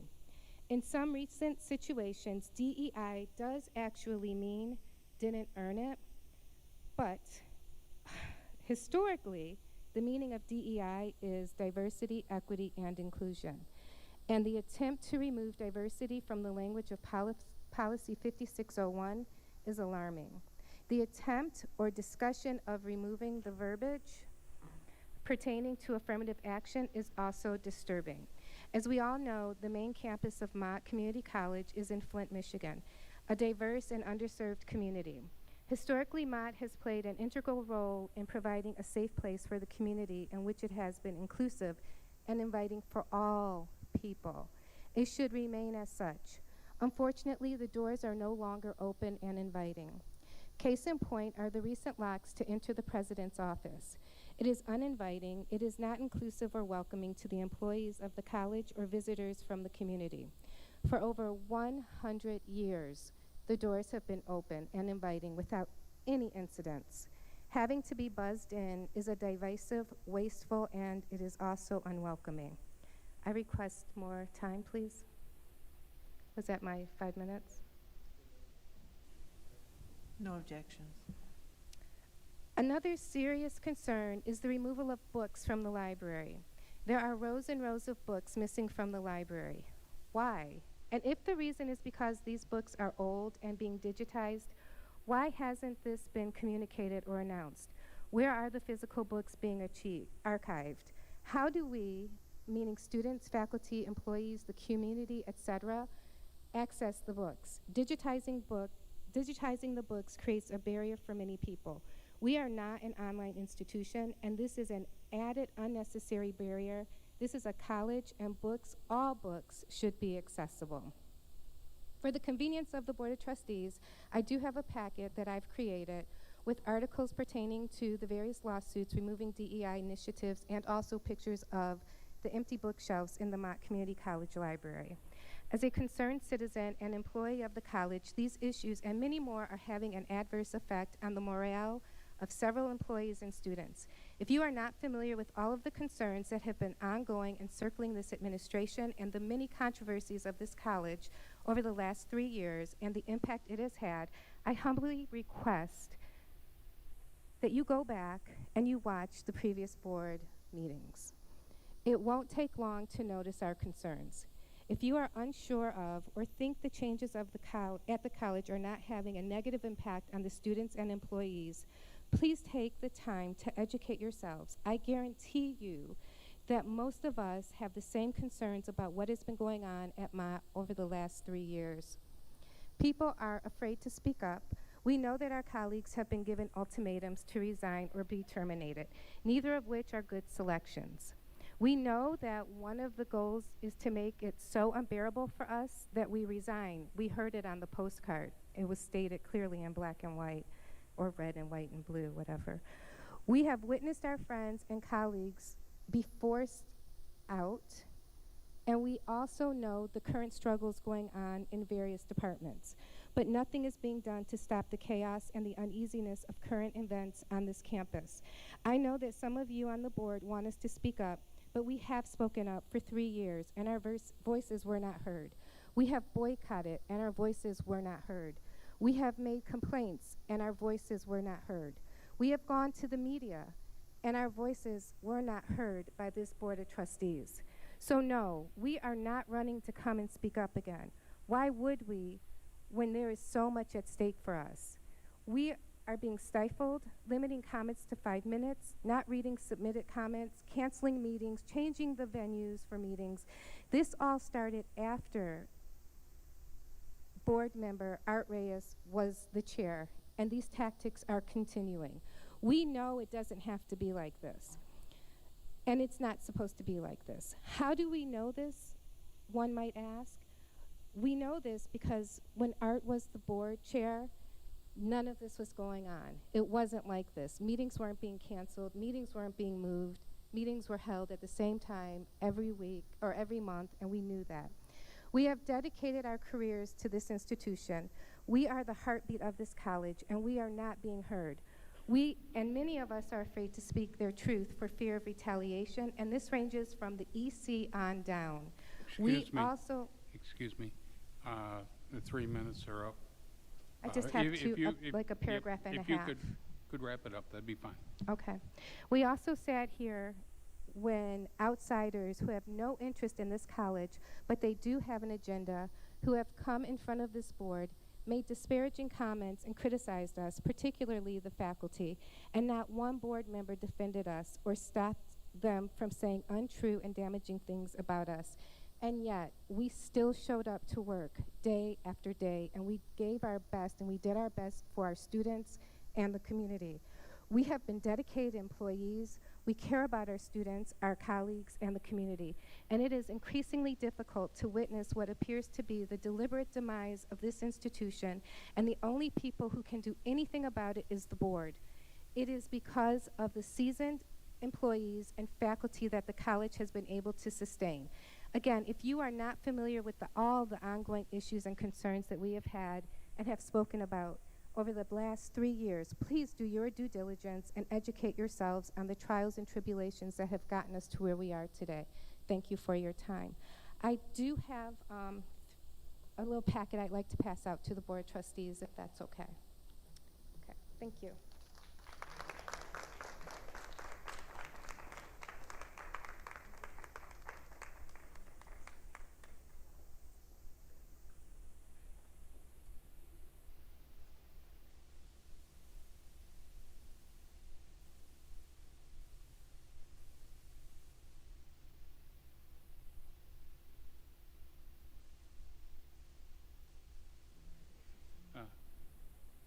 Kenyatta's got a little business she has to take care of. I think a couple other people need to take a break. Can we take just a quick 10-minute break?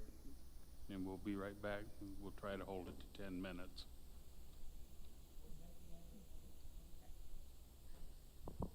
That concludes public comment. I'm sorry, I knew that. Yeah. Oh, no, I knew that. Sorry. Yeah.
Art, has it been 10 minutes?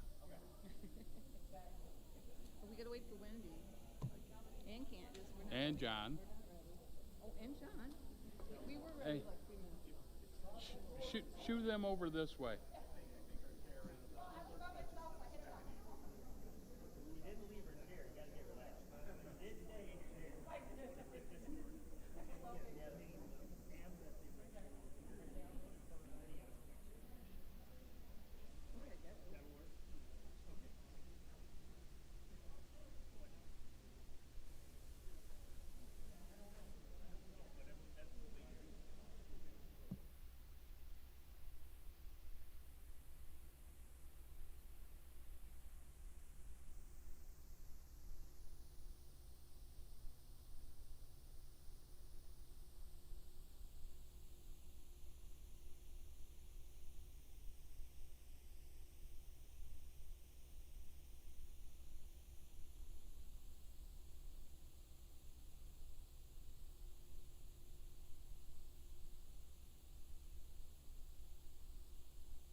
John?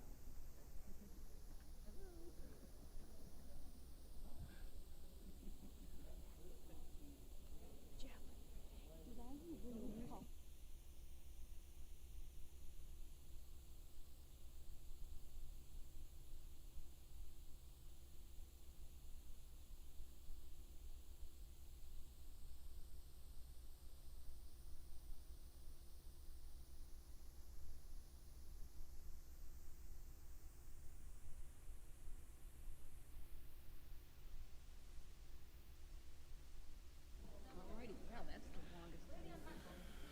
Okay. All right, let's get going again.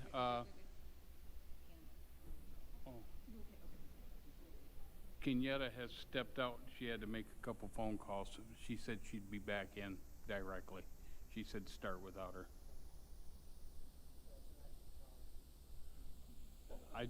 She told me to. Okay, let's move along. I believe what's next? The consent agenda. Sir, I move approval of the consent agenda is submitted. I have a motion to approve the consent agenda. Do I have a second? Support. Second. All right. Got a move to approve the consent agenda. It's been seconded. There's no discussion on that. All in favor? Say aye. Aye. Aye. Opposed? It passed. That was the quickest one of those in a while. Okay, now we have to pass out for the closed session meeting minutes, rather.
John? Mr. Chair, I move approval of the closed session minute meetings for February 23rd, 2026 as submitted. Second that motion.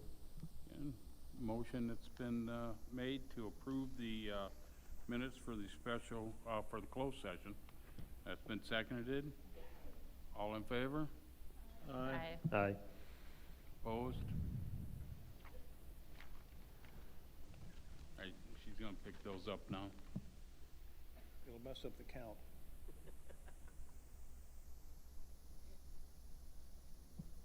You're right.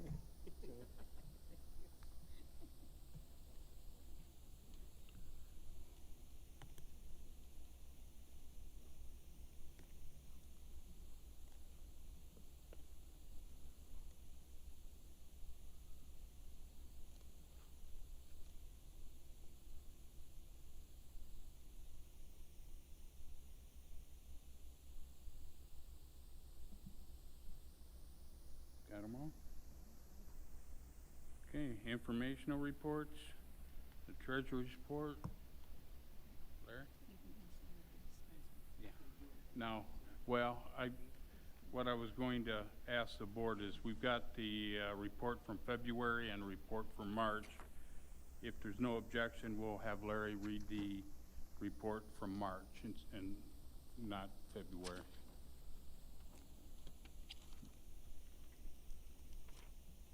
Mr. Chair, at the end, if we have questions after reviewing the February report, can we ask them? Absolutely, Okay. absolutely.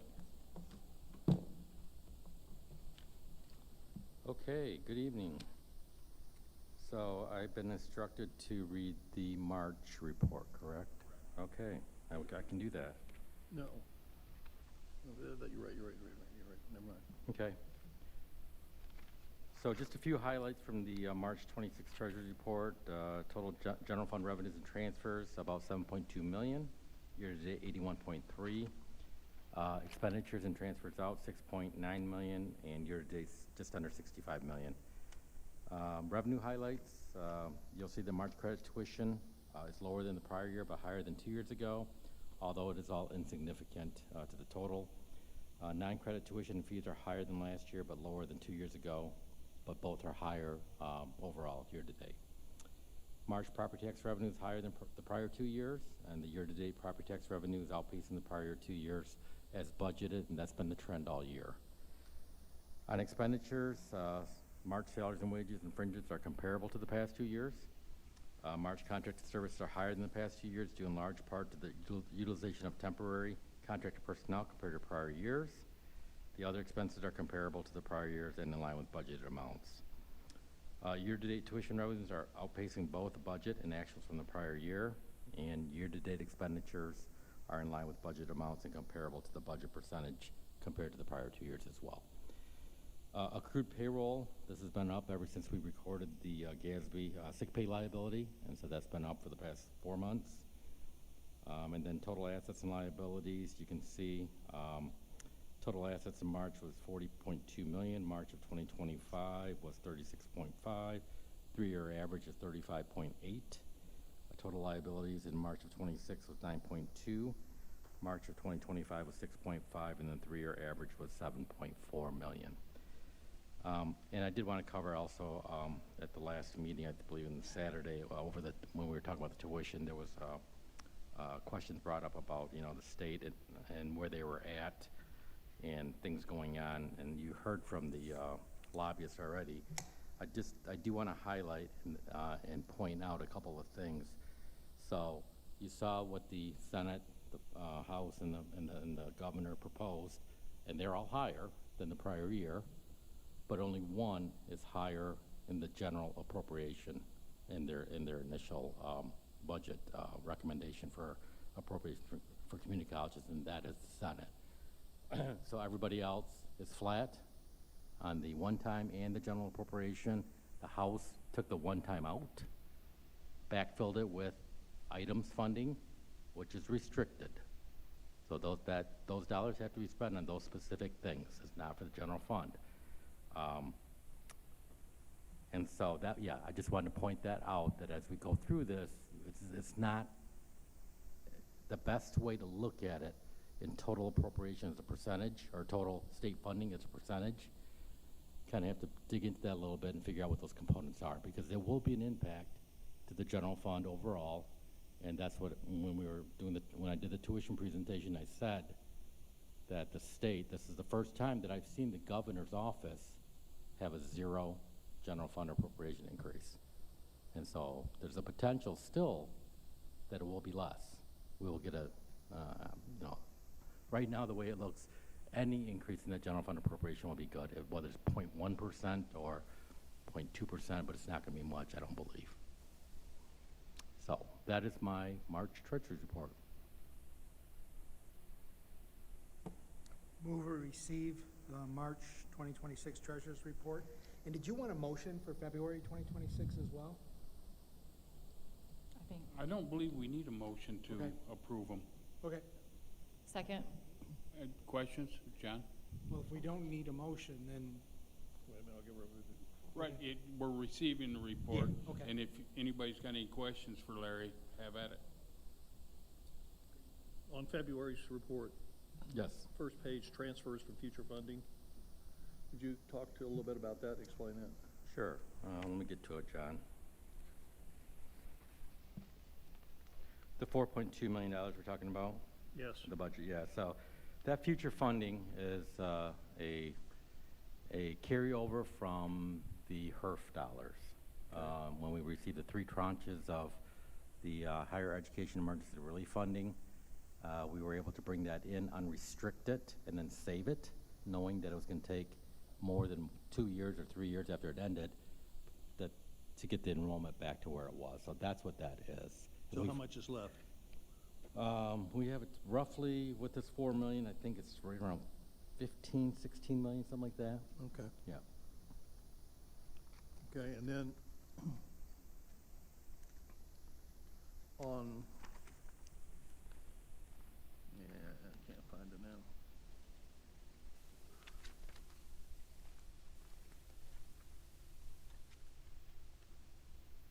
February, trying to find March. Yeah. Here we go.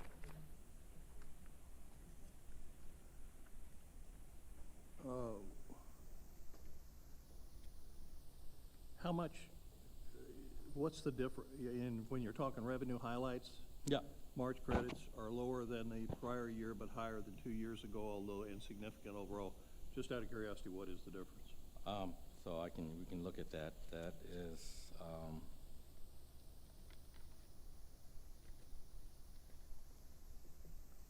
lot of papers here.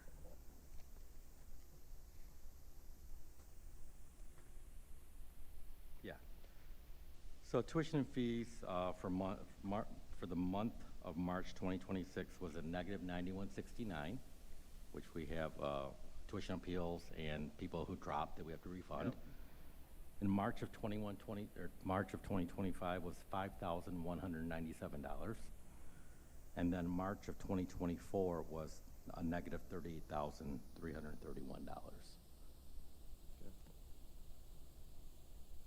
And I know this is, how do you, when you're looking at budgetary figures, how do you deal with inflationary impacts?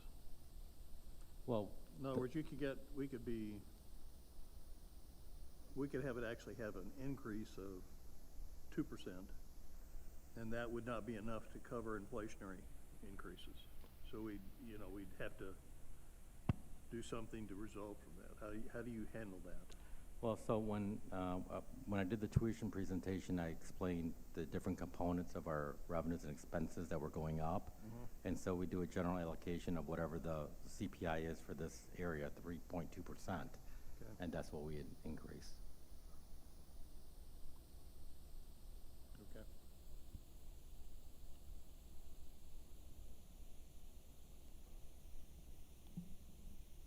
Any other questions? Yeah, we got that letter, this is just a comment, we got that letter from the city of Grand Blanc today, and to me, what that's telling me is that the DDA in Grand Blanc's gonna do increment of TIF. And when they do that, does that impact on our millage?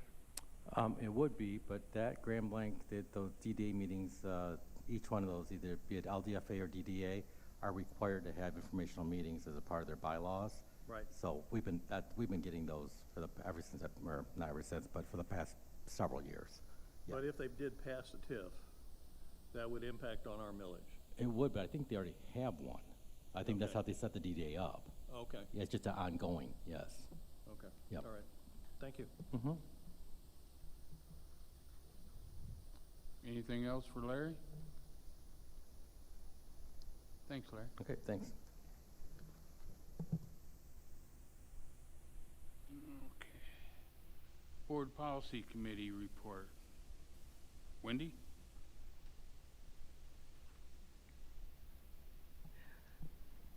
Yes, so for policy, we have the MCC policies that were discussed at the 3 meetings in March. We had the policy committee that met on March 4th and March 18th, and then we had the committee of the whole that was held on March 28th to discuss board policy 1325, code of conduct, ethics, and board policy 1361, conflict of interest.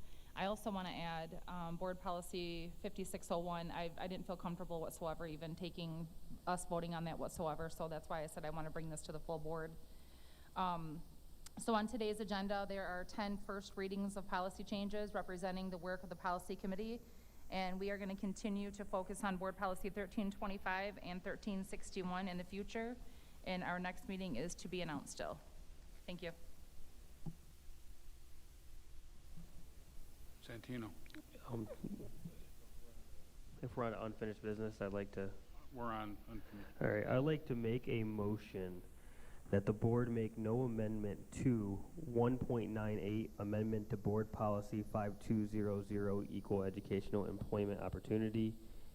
Not make an amendment to 1.99, amendment to board policy 5600, management role and staffing. To not make an amendment to 2.00, amendment to board policy 5602, employment.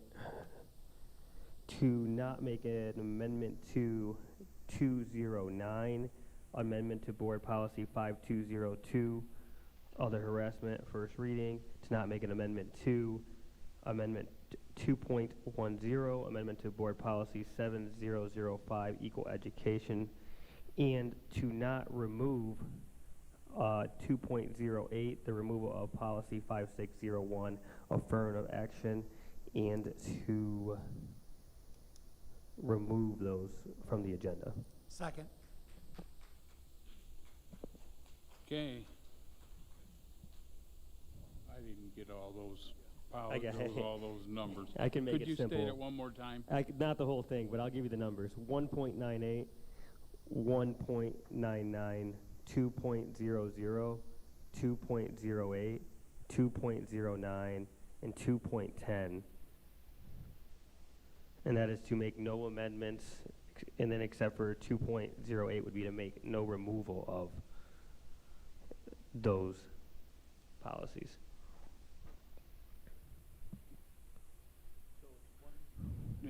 Art, did you second that? Or yeah, Art seconded that.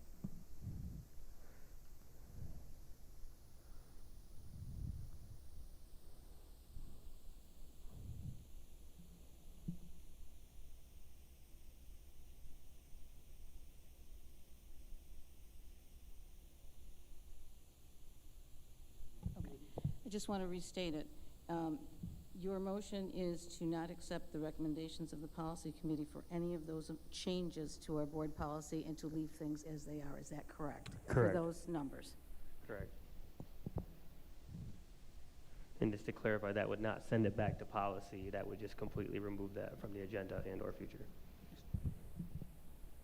Gary? Well, I think that for the sake of discussion, I'm sure Santino will have some more remarks, but to offer the point of view of the policy committee recommending these changes so that it's before us for proper discussion. Number one, all of the college's policies, the boards and otherwise, with respect to federal and state and local statutes and ordinances as to non-discrimination remain in place.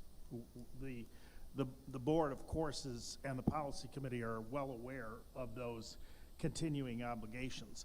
These changes have absolutely no effect on those obligations, which have their source primarily state and federal law. We have to comply with them, and there's been no change by the Supreme Court decision, by the Michigan Constitution, in any way on those items. These changes relate to the Michigan ballot proposition, which clearly outlawed racial preferences. And of course, Mott is subject to that decision. That's the Michigan Constitution now.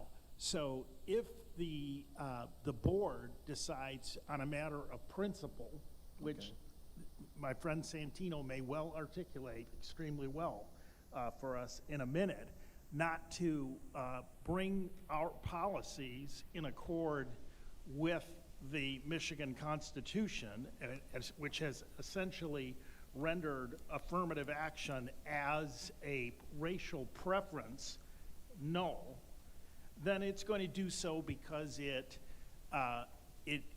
just feels like that's what it needs to be as a policy matter, but it's not going to affect the fact that we're subject to the Michigan Constitution.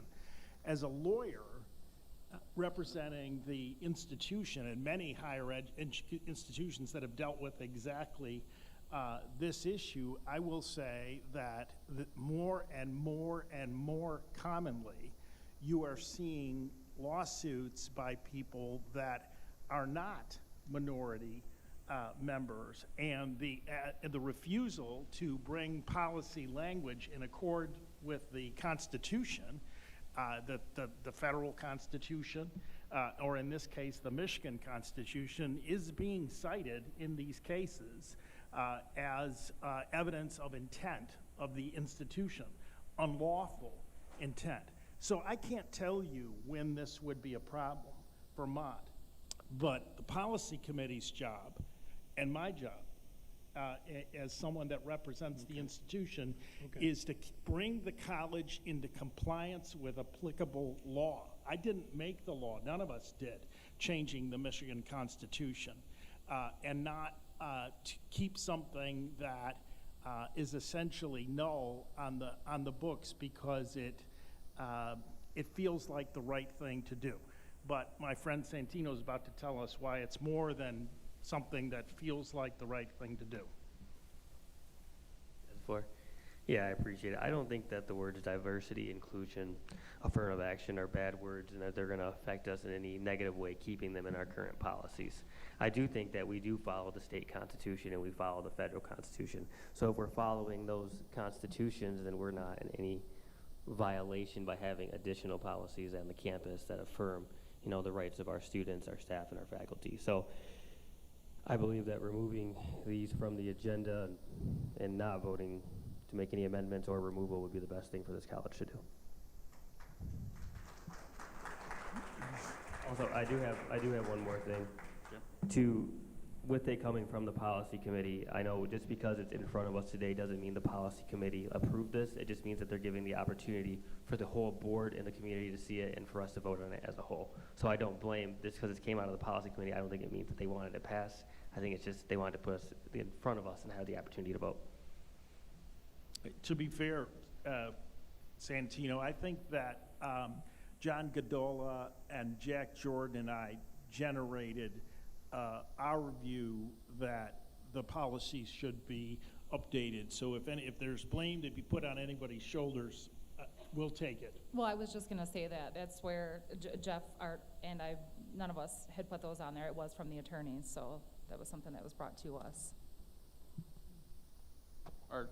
In our policies, we take great pains, as we should, we promote equal opportunity. So, we are doing the right things, and our policies are saying that we're doing the right things. I agree wholeheartedly with what Santino is saying, and in the board policy meeting, the reason that it did come up or come to the full board was because this was something that everyone's input was needed. We were not going to come with a recommendation for changes. This was something that it would allow for an open, transparent conversation regarding these issues. But we comply. Our admissions is open door. There's nobody who's getting, who's getting preferential treatment to be able to be admitted to Mott Community College. We follow equal employment opportunities. We have listed, the protected groups to make sure that there's no discrimination against them, and we are not offering, nor do we give preferential treatment in any stand. So I agree with you, Santino. Gary? We had a very thorough and respectful discussion about that. Member Reyes and others were there at the policy committee.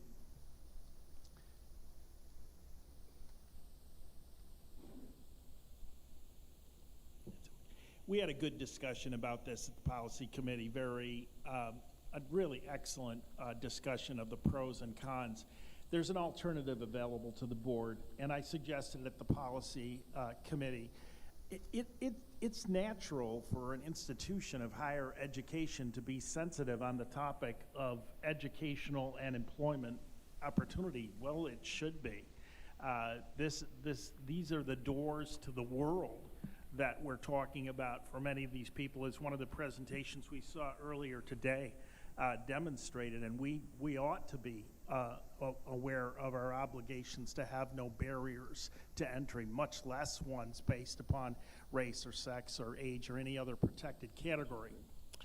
If the college decided to lower its risk profile by adopting these changes, it could, of course, issue a resolution at the same time, completely reaffirming, just as Member Reyes laid out just now, the college's commitment to equal employment and equal educational opportunity, and that there will be no barriers to entry for anyone on the basis of any protected category. So you might have your cake and eat it too there, but I understand the sensitivity of the topic, and it's my job and Jack's and John Godola's before to, where we can, reasonably lower the risk profile of the college if there's a lawsuit. And by the way, everybody faces this lawsuit that I'm talking about eventually. It's not that uncommon. There are hundreds of them that have been filed around the country. It's an extremely common occurrence. John? First of all, I support what we're doing here, or what looks like we're intending to do. And I think that's one of the paths that we can consider. I have some questions, though, about the future, okay? If we withdraw something, that means that it can come back in the future, as opposed to a defeat on the floor, which kills it. Well, nominally speaking. What would I prefer if I were in one of these lawsuits, you might ask, John? Yeah. I would prefer Member Guerra's proposal that it be removed from the agenda and not acted on in the event the board decided to take no action on these. I think as a lawyer defending the college, that might be a little more palatable in my hands if it had the same effect. I don't believe that either decision would preclude the board in the future from adopting these changes should it want to. And I'm not suggesting that the board should not adopt these changes. I recommended these changes. I take responsibility for these changes. But if it does not, it could do this again in the future at some point. But I would prefer Member Guerra's proposal as written if I had my choice. Yes. Thank you, Attorney Carey. Trustee John, I'm sorry, were you done? I don't want to were you done, Trustee John? Okay. I understand, I hear what you're saying as it relates to lawsuits. There's not only lawsuits that's coming for colleges, but everyday people are also putting forth lawsuits against these presidential executive orders as well. And I think that's something that should be highlighted in addition to that. And there is a process. So the president's executive orders aren't law. Like, they aren't law at this point. They even have to go through a process as well.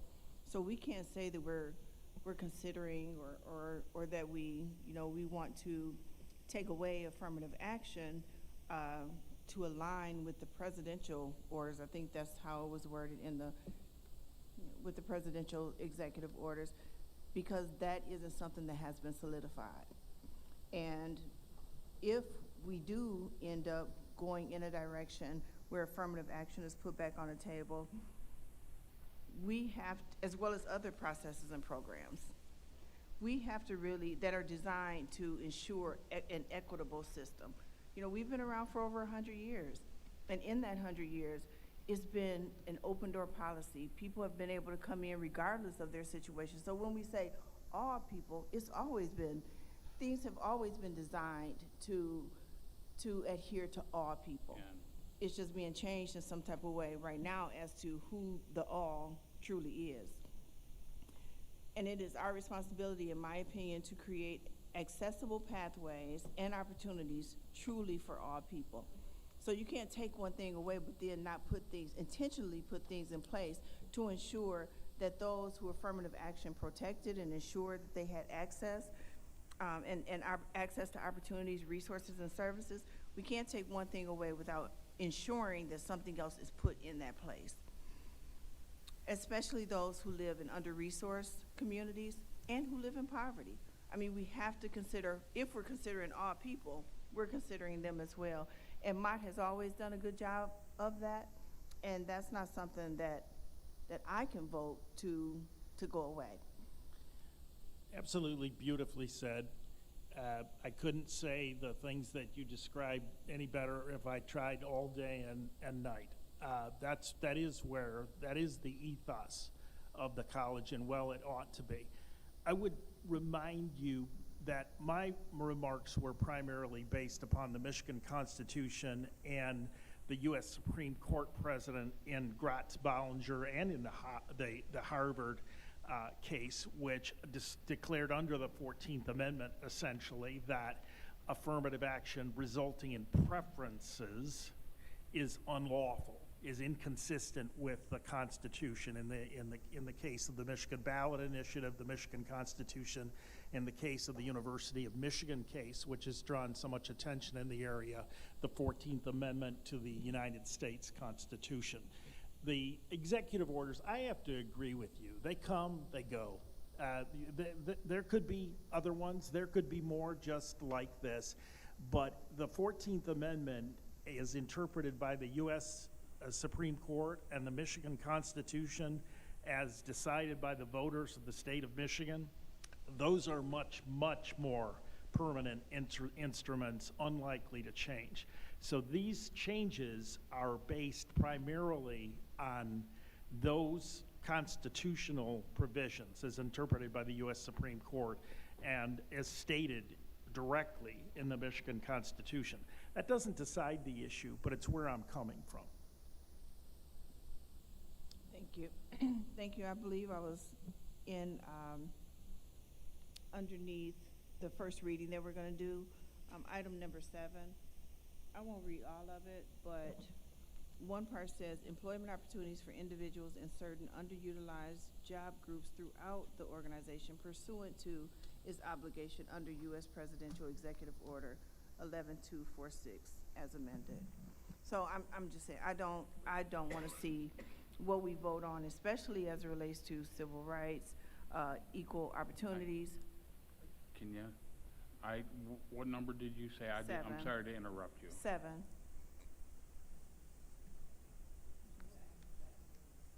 I don't see a 7.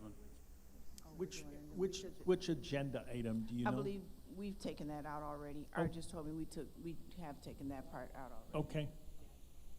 And that was part of the conversation that we had in the board policy. That executive order Okay. was by President Johnson that had to do it, and then the executive order by the current president was superseded, but we had used that, the one that's listed there, as the basis for the affirmative action. But Executive Order 11246 was part of our discussion. It's just that we didn't base putting this before the board for a neutral examination on the removal of Executive Order 11246. Am I stating this correctly? Thank you.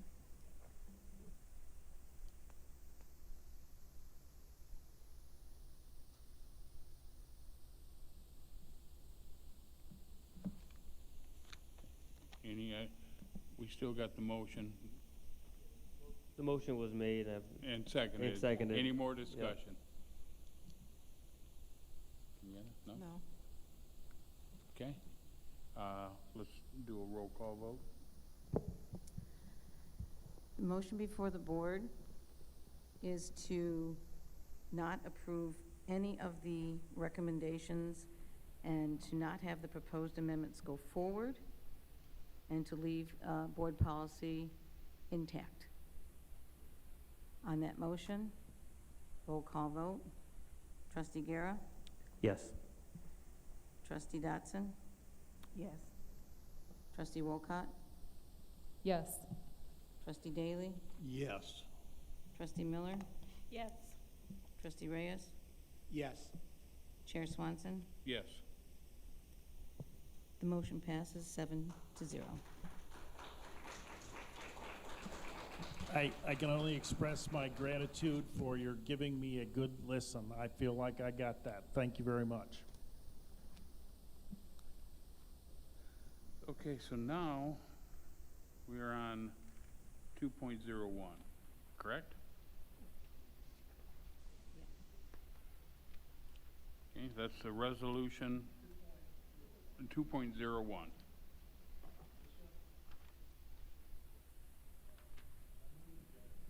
John, turn your mic on, would you? I move that 2.01 be adopted as submitted. Second. Got a motion made to resolution 2.01 be adopted as submitted. It's been seconded. Any discussion? The purpose of this is simply to ensure that our memories are faulty, and that to make sure that when we do get a legal decision that there is a written record of it so that it can be referenced in the future. Okay. Carrie? If I could just tee up the issues for discussion and recommend that it be taken to the policy committee No. before member Wolcott, I would tell you why.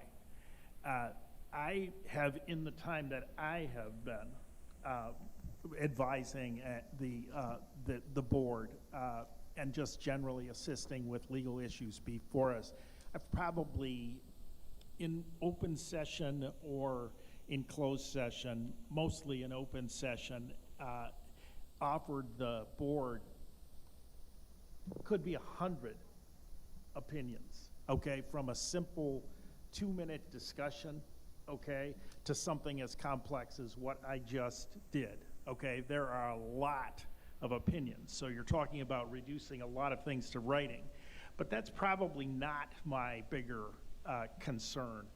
The issue is privilege.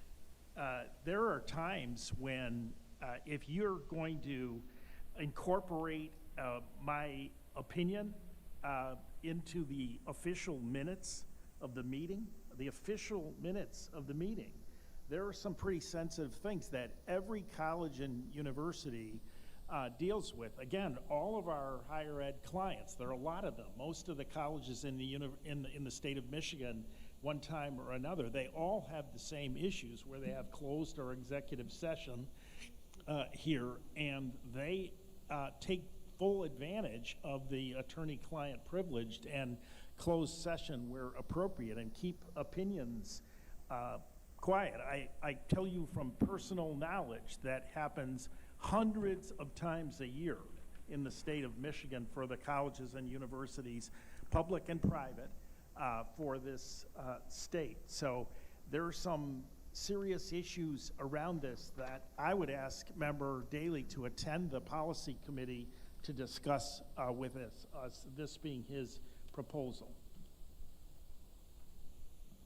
Santino? I think that transparency is key, and that documenting decisions that we make based on legal opinions that we hear I understand the importance of that, because we should be able to understand and reference why we made those decisions. I do see the concern just with wording, because your advice on what you just, you approving your legal opinion and the wording for me to make the last motion, would that be a legal opinion, right? Sure would So be. that would be something where I think we should specify what legal opinions we're gonna have if in closed session, John, I'm really talking to you on this one, and if closed session, that the legal opinion be somewhere where it is privileged, where we can really, I know at the city of Flint, we used to be able to, we could release what it was. We had to vote all together with closed session stuff and legal opinion. So I have no problem trying to get this policy approved, but I do want to make sure that we make sure it's legally binding and send it. I wouldn't mind waiting to the next meeting. I don't think 1 month's going to kill us on this one. And I would hope that you two, through the chair, could work together to make sure that you get a really good policy.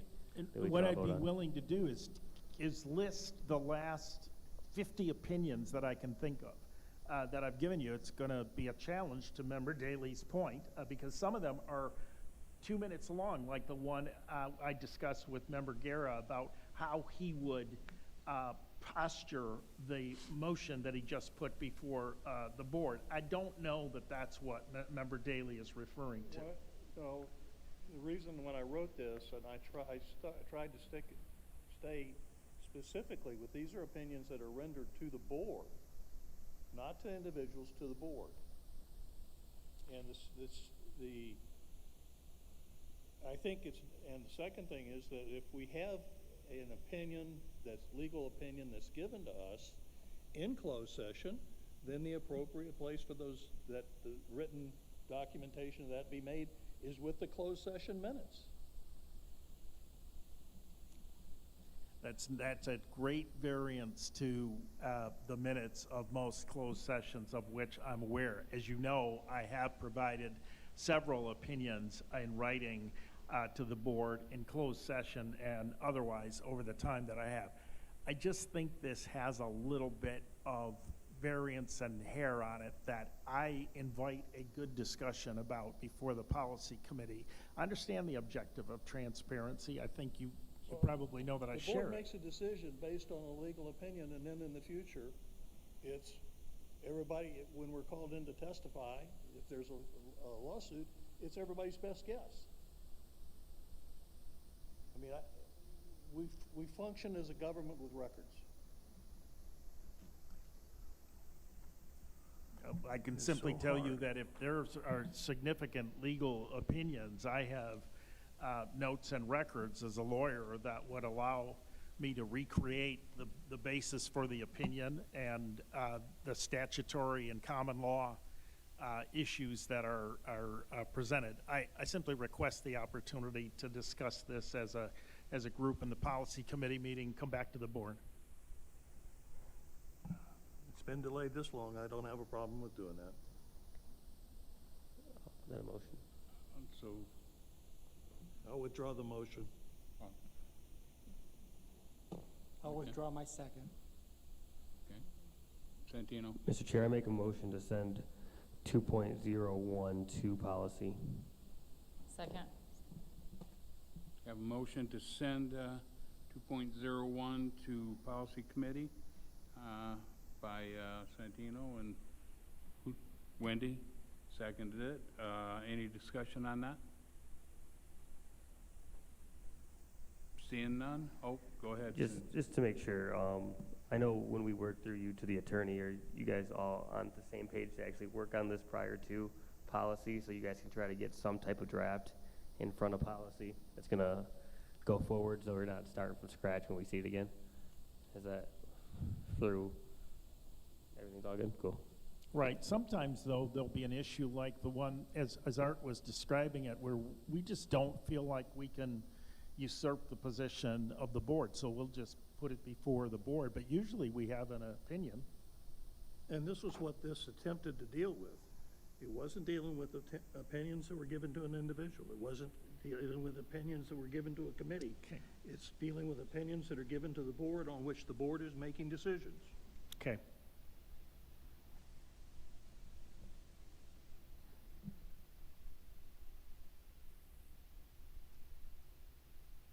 All right, did you have something to say? Oh, any other discussion?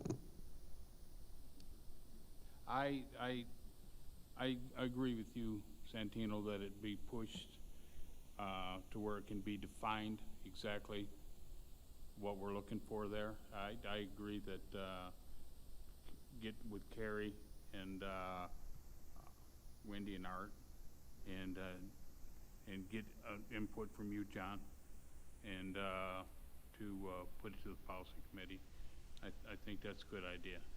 Mr. Chair, how shall we deal with the issue? I'm looking at the parliamentarian of the fact that there's a motion on the floor. Is the fact that it's withdrawn dispositive? In this case, the motion was not effectively withdrawn because it did belong to the body, and there was a motion to refer. So the board would like to consider Trustee Daly's proposal in the policy committee as a first instance, and I'm gathering that they want to have some homework done on some of the members, between the attorney and the policy committee members, to get it to the policy committee. So can he amend? The motion, there's a motion on the floor, a motion to refer is higher in priority than a motion to approve. So it takes the motion to approve it and moves it over to the policy committee. So the resolution being proposed by Daley, it will be, if this motion passes, to refer it to the policy committee. Trustee Daley's resolution will be taken in toto and go over to the policy committee for consideration. Is that what you meant by your motion to refer to the policy committee? Yes, because they can make amendments to it once it's there. Okay. So the motion on the floor is the motion to refer to the policy committee. Okay. Okay, well, roll call. Roll call and vote on the motion to refer. Trustee Guerra. Yes. Trustee Reyes. Yes. Trustee Walcott.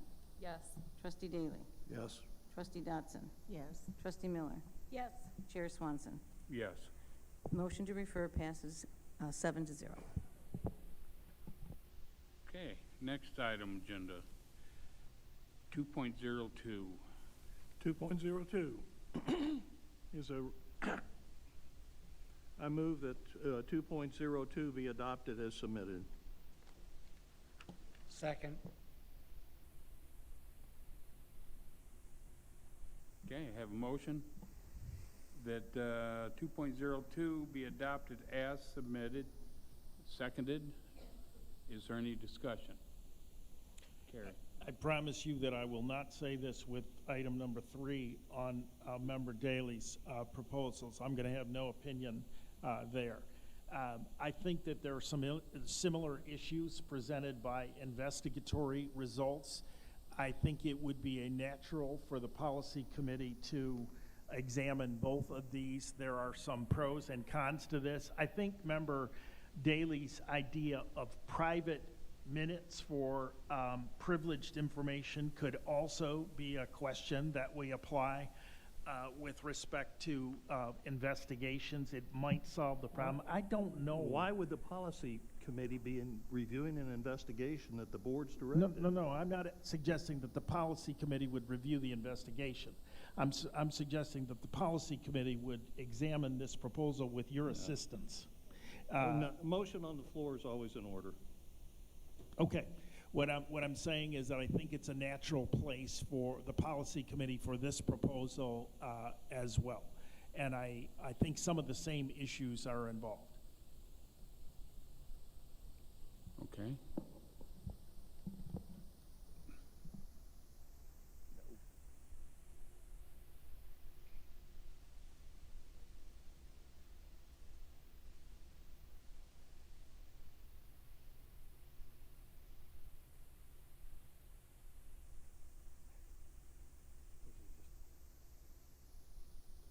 We did not have a major case on the Okay. floor right now. This would not be- Yeah. Okay, any other discussion? Santino? Yeah, me again. I think this is good. I think this is a good starting point, and I think that we should add something to this resolution, John, where it states that it's an investigation that the board wants. I don't know how to exactly to word it, but that's where we have legal help from. So like the results of investigation conducted on behalf of the board, for the trustees when completed will be submitted writing in the board upon, like, if you added the word upon the board's request, I feel like that could make this very specific. So if we have an investigation, we could then vote as a board like we want this in writing. So adding that to that can make this approved now, because other than that, I don't know if we have anything in our policy that defines what an investigation is. There's another issue. That's helpful, obviously, because then it puts the board in control of some of the issues that I'm worried about. Okay, so I see the value of that. We have a provision that is under debate right now where the board chair can decide whether to take for example, a conflict of interest allegation, which this has actually happened to us, before the board or not, or simply dismiss it from consideration on its own. Now, I will say this, when that's happened, that's always received the attention of the board later. But the board chair does have that power under the existing policy. I'm not saying whether that's good or bad. I'm saying any discussion of this issue has to involve that provision, because unless there's some exception carved out for those cases, you're basically changing that rule. Now, maybe Member Guerra's amendment would address that, and to a degree it would, but not always. This is complicated.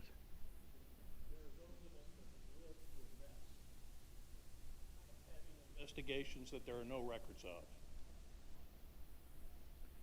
And that is what this is trying to forestall. And to me, this is dealing with investigations conducted on behalf of the Board of Trustees. That means that it's already past the presidential level, that the decision has been made and the board is directing an investigation. So it is very much an attempt to amend the existing policy, allowing the chair this discretion now. That's useful to know, and I appreciate it.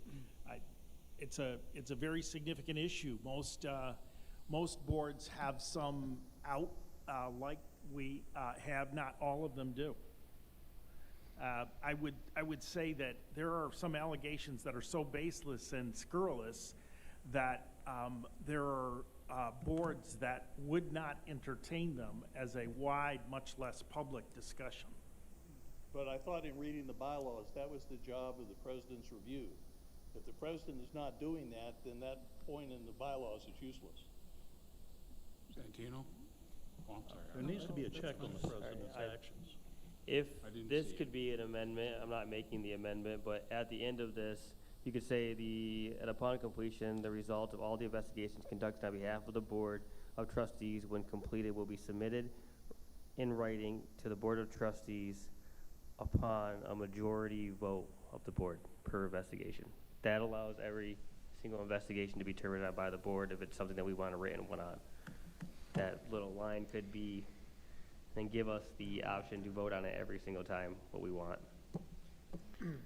Yes, No, sir. something Oh, like I'm that. sorry, Santino. Second. That's something like along that wording. I'm just thinking something that could get us through and get it passed.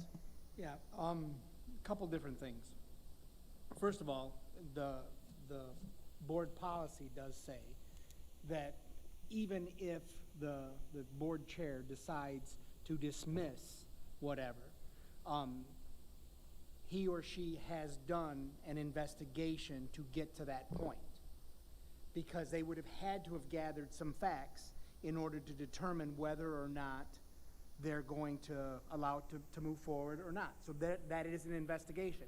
So a statement saying, because we ran into this with the previous chair, at least on several occasions, and I myself was part of one. A complaint had been filed against me, and the chair called me and told me that a complaint had been filed. So we discussed it, and he goes, "All right, I'm not going to do anything with it." And I went, "But a complaint was filed. I wanted clearance of the issue, but he did not allow me that. He just said, I'm not doing anything with it." Now, I know, at least on that occasion, and I'm fairly certain that it happened on other occasions as well, a statement of fact saying that an investigation was held and the chair decided not to do anything with it, great, okay, for transparency. The issue that I have, Santino, with what you added at the end of it is because in order for us to determine whether or not we want it put in writing, we would still need to get the report of the investigation as a board. If we choose not to have it committed to writing, that begs the question, why? What are we hiding? You know, those kinds of things. I have no issue whatsoever with the investigation report being done in writing to the board. That does allow for transparency, you know? I mean, it was completed. This is the conclusion that the chair or that the board or that an outside investigative firm, however it's done, we expect to be able to take action on it more than just via an oral report. Okay, so seeing it in writing to me is fine, and I do agree with that. And this does get, though, and I had asked Wendy about this, because this does directly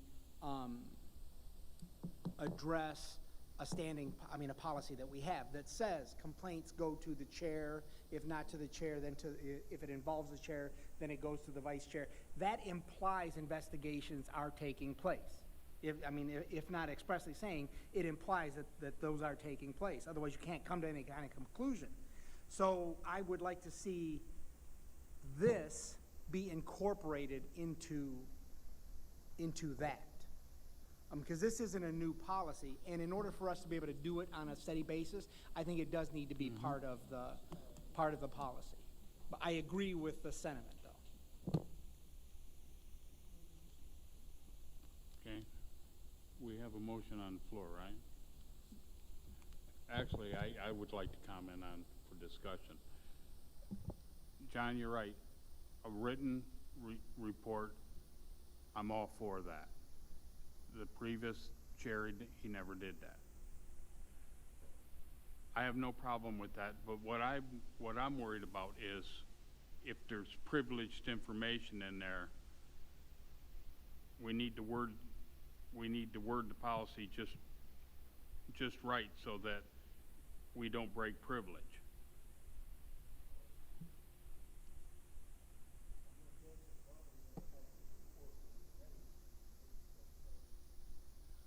Well, thank you. And Art, I agree with you that I think the policy committee would, because what are we doing? Oh, we're going to alter two different board policies as right now. Well, when you alter a board policy, you got to have a couple readings.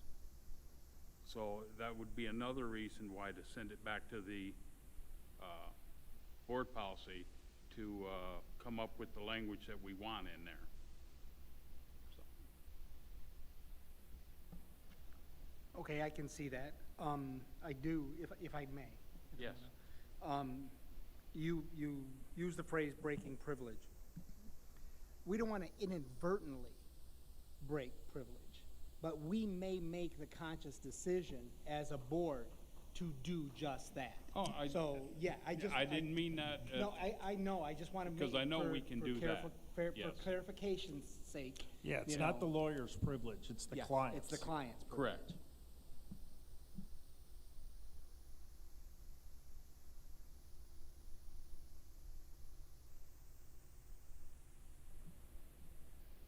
Yeah, it needs to be. Okay. All right, so read the motion one more time, would you please? The motion for the board. Hang on a minute. Santino, you had something? Yeah, I'd like to make a motion to refer this wording to board policy and it be included in current standing policy that relates to it. Second. Okay. Motion to revert the what did I say? Revert?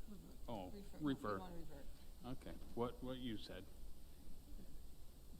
Just to refer it to the board policy committee. It's been seconded. Any discussion? Kenyatta? I just wanted to weigh in just a bit. Our trustee Reyes pretty much said what I was gonna say, but I just wanna say it's really important to have things in writing. We're still struggling with our communication process, having open communication, being as transparent as possible, so that the community and the staff, faculty, everyone is involved to the best of our ability for what's not privileged, that they're involved and they know what's going on as it relates to communications that comes in, other things that we're dealing with in terms of the college. And so we have to, in order for us to make any decisions, we have to know about things that are taking place. And that has happened in the past where we found out after the fact about things that happened. We found out from community, we found out in other ways, and then brought it back to the board and discovered, yes, that did come through, and we didn't know about it, or there was a significant delay. So I just wanted to reiterate that it is important, and I think what Trustee Daly has put forth will definitely help us with being more open and transparent, not only as a board, but also to those who we represent.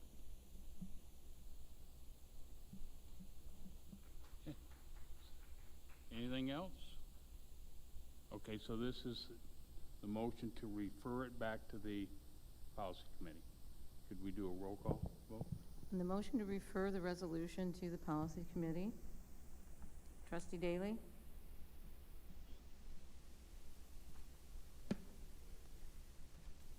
Trustee Wolcott? Yes. Trustee Miller? Yes. Trustee Guerra? Yes. Trustee Reyes? Yes. Trustee Dodson? Yes. Trustee Daly? Put me down as a yes. Chair Swanson? Yes.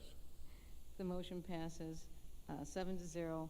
I hope you don't mind if I make reference that the policy committee is dealing exactly with these two, so now you're giving them a specific instruction about that. So it is already in the policy committee through that committee of the whole that you had.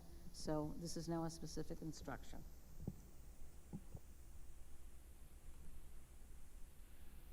Okay. Was that, are we done with old business? I believe we are. Mr. Chair, Santino?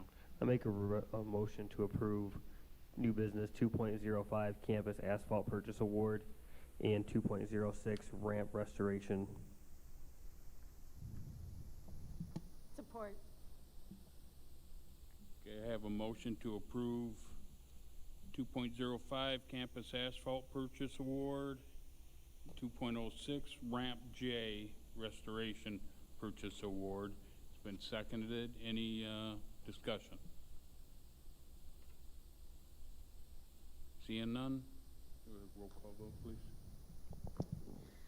Roll call vote on the motion to approve the two purchase awards, 2.05 campus asphalt and 2.06 ramp J restoration. Trustee Guerra? Yes. Trustee Miller? Yes. Trustee Dodson? Yes. Trustee Reyes? Yes. Trustee Daly? Yes. Trustee Wolcott? Yes. And Chair Swanson? Yes.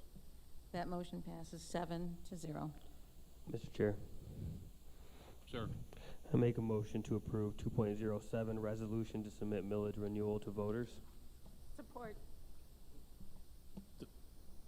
Yes, Carrie. There's a little complication here, Larry. Are you going to help me with this? We have an item to distribute that's before the board. I can refer to it in general terms. Does every board member have the changed language that we submitted for the resolution? You should see for action, page 493. Yeah. Yes. Yes. Over the weekend, Larry and I and others, and it took a lot longer, in my opinion, of my time than I wanted it to. But we changed that language to reflect statutory and constitutional requirements as to the very explicit items that need to be disclosed with respect to the Headley rollback, not that we're using it here, but we still had to disclose certain items about it. So I can tell you that the new language is completely in compliance with the Michigan Constitution and the statutory governing authority, the enabling legislation on this. And I would suggest to the chair that he entertain a motion that that item, that is the replaced item, be approved, not the one that was in the original minutes. Larry? I would be happy to give a background on the, if you would like. I mean, I think Carrie's pretty much covered all the legalities of it. So I'll take it back to 2016 when we first did this. It was 0.6410 mils. It had not been rolled back through Headley.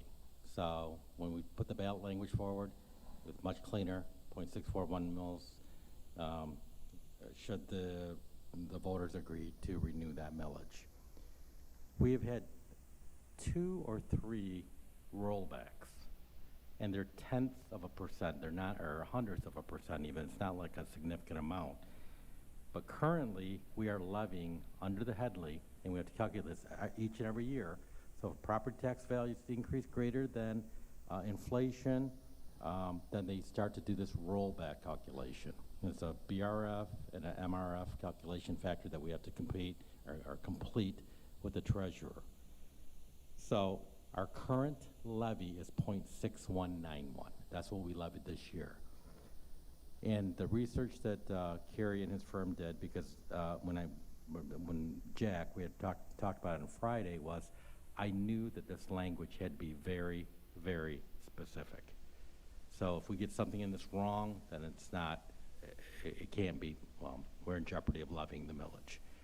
So the research they did is that we state the number of mills, 0.6410, and that we're going to levy what we're currently levying, the 0.6191. There was some discussion going back and forth about, because this can be truly called a renewal now. It can. Otherwise, it would have been a renewal and restore or renewal and increase back to the 0.6410. Which would have required 2 separate acts. Yes.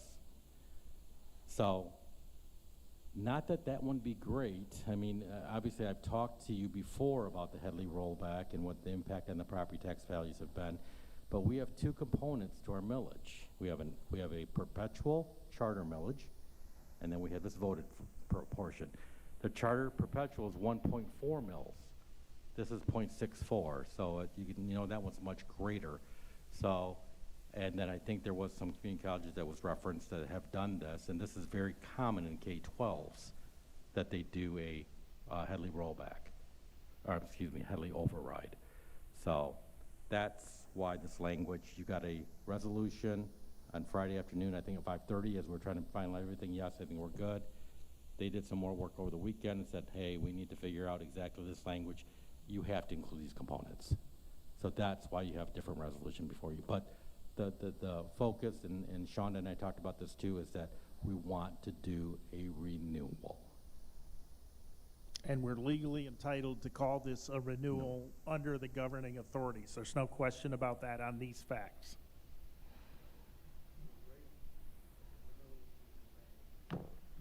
Correct, but it will still be subject to rollback in future years. Yes, yes, yes. So the 6.19 or the 0.6191 would be subject to rollback, or the 6.410?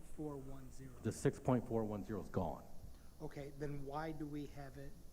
Because that's what they approved prior. Yeah, the authorities are arcane, to say the least, here. But if you don't follow, if you don't say exactly what you're supposed to say, namely that there was a rollback, but that we're not using it here effectively, we're not asking that it be returned. You need to say that if you want this to call this a renewal and do this the way that we have. And we're doing that because we want the millage renewal to be according to Hoyle. Okay. The reason that I ask is it's just a little confusing. If the millage renewal proposition, is that the ballot language that we're proposing? Correct. Okay. Then shall the previous voted increases in the limitation, I just want to Yes. chop that. Who voted?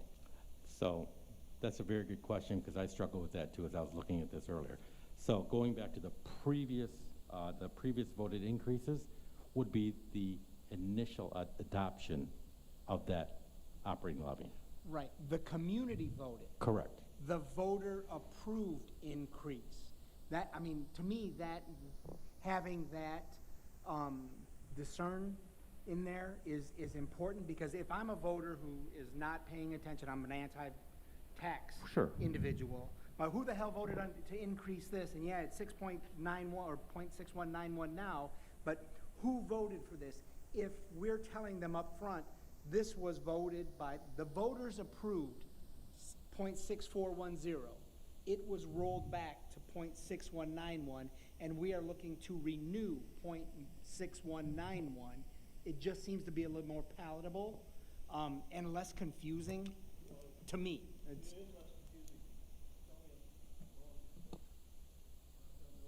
John, could you turn your mic on? There you go. It's on. Your language is laid out legally, what you have to say. You don't have any flexibility on it, and it's, you send it up, this gets reviewed, not only we pass it, but then it also has to be reviewed at the state level. I'm going to make a suggestion.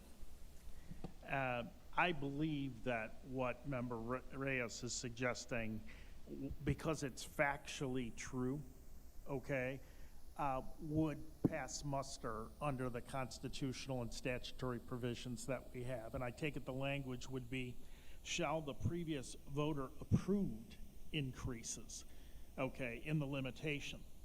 Now, when I'm not an expert in an area, I'm going to tell you that I'm not an expert, and I'm not an expert here, but I spent the weekend learning a lot about this so that we could get this done quickly for today. I believe it'll pass muster, but I really do need to talk with my finance attorney.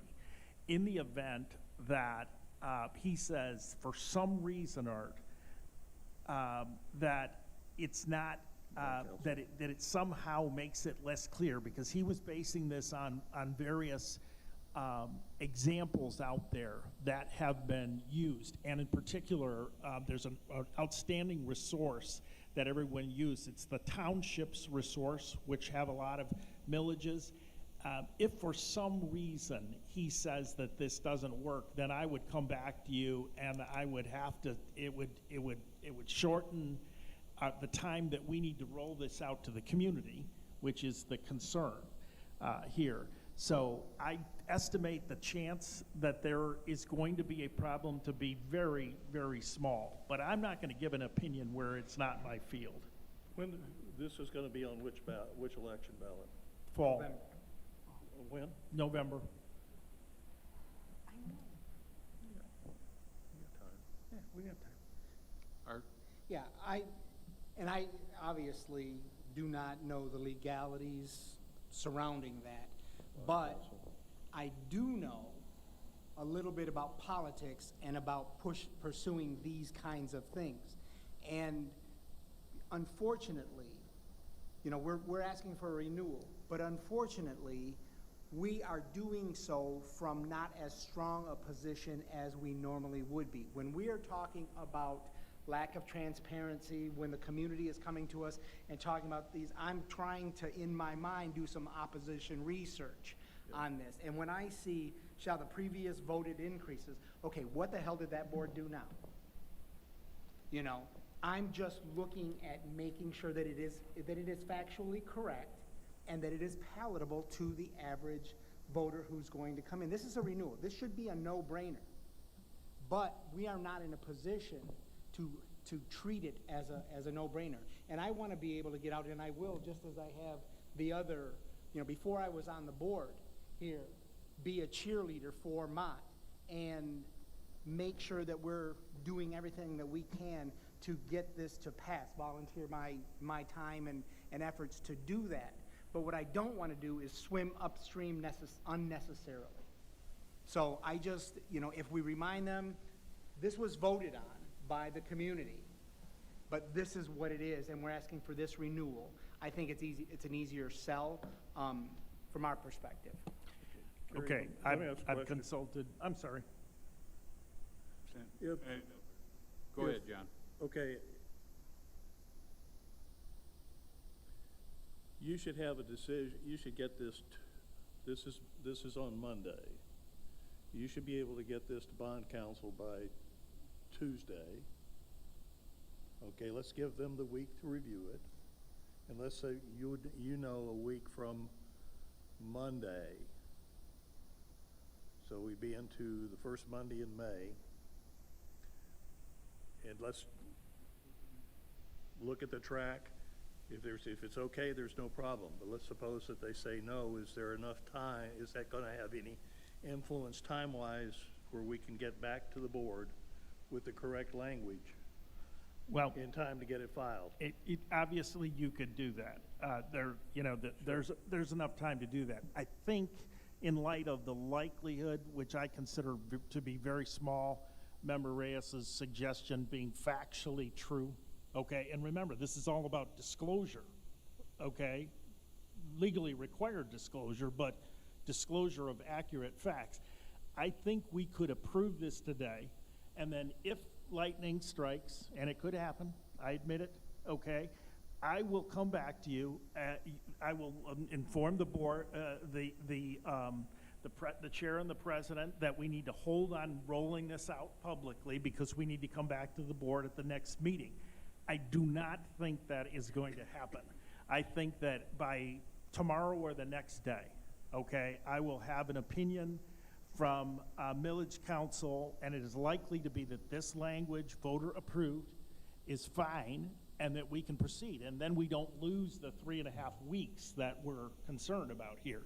Can I ask a question?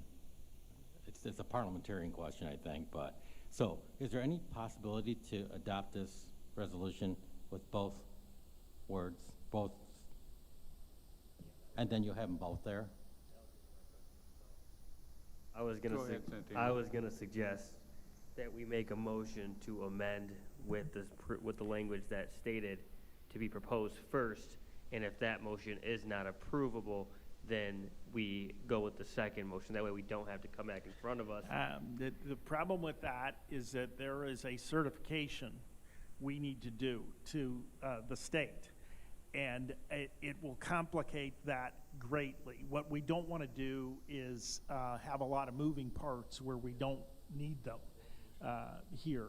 I think that this is going to be fine, all right? I'm just being careful, which you want me to be, okay? Want to make the motion then? Oh, it's your motion, make it. Okay. I move that this be accepted, amended to say, shall the, and what was the terminology? I Previous used? 'Cause it voter was- approved increases. Okay. Previous Voter voter approved. Excuse approved me. increases. May I suggest it be previously, L-Y? Yeah, that's, yeah. Previously voter approved. Okay? Is that correct? Okay.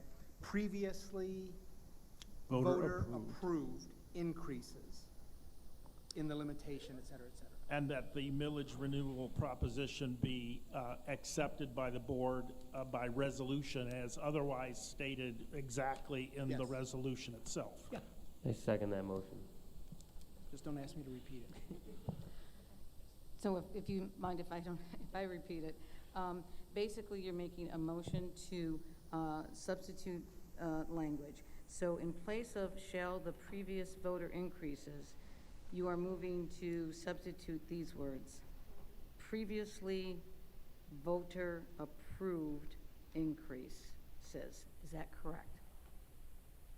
That is accurate. So that's the motion, is to substitute that.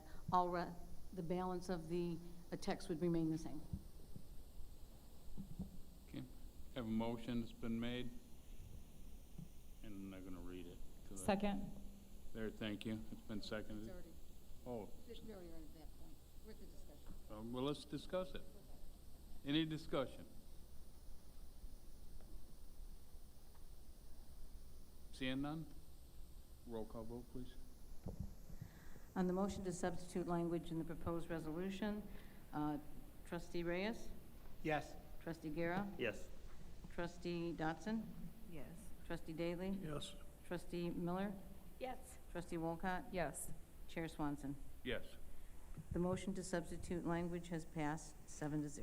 Mr. Chair, then, on the basis of the motion that's just been approved, I will, of course, as discussed, get with what we call bond counsel, the mortgage millage, the millage renewal counsel, whose name is Tom Cable, longstanding partner of mine, immediately, and inform the chair and the president and Mr. Gothrop immediately if we need to make a change, at which point, again, unlikely, I would come back to the board with that news, and then we would correct it.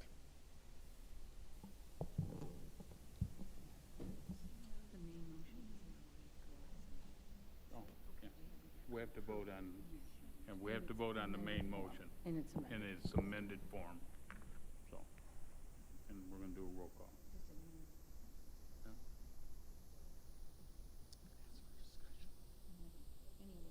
Oh, any other discussion? I thought I asked that already. Okay. Not on this. Yeah. So the motion before the board is now to approve the resolution with the amended substitute language. Roll call vote. Trustee Daly? Yes. Trustee Reyes? Yes. Trustee Wolcott? Yes. Trustee Miller? Yes. Trustee Dodson? Yes. Trustee Guerra? Yes. Chair Swanson? So Yes. the resolution is approved 7-0. Okay. All right. Thank you, Larry. Okay.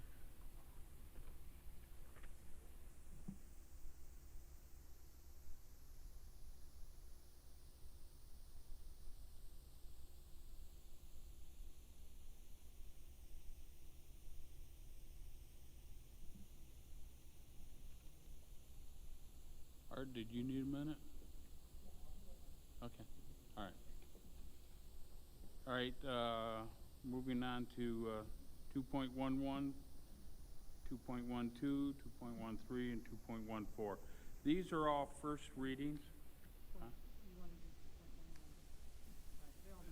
If you'll just listen for a minute. These are all first readings. I need to, I would like to suggest to save some time that they aren't read. You have the language in your packets, but we discuss each one separately. We can make amendments to each one separately and move on to the second reading from there. That's if nobody's opposed. Is anybody opposed? John?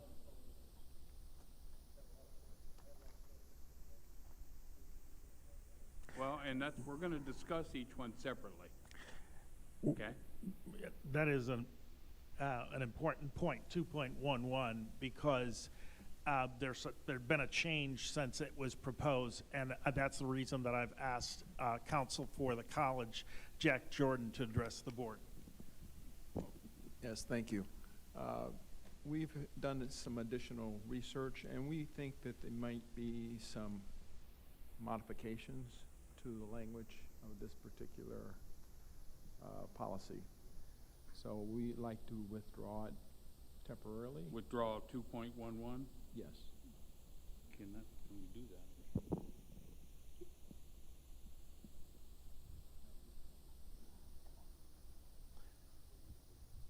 Yeah, Wendy would have to approve that. I would entertain a motion to send 2.11 back to policy. That's fine. For review.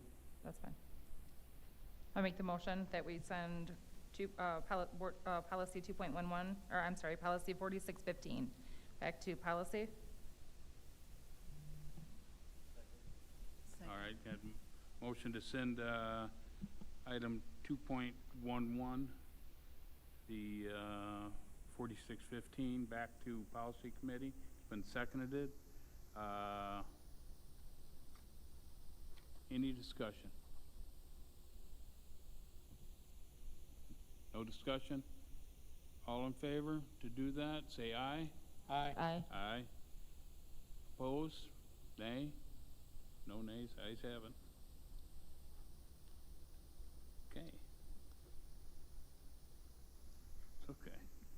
All right, 2.12.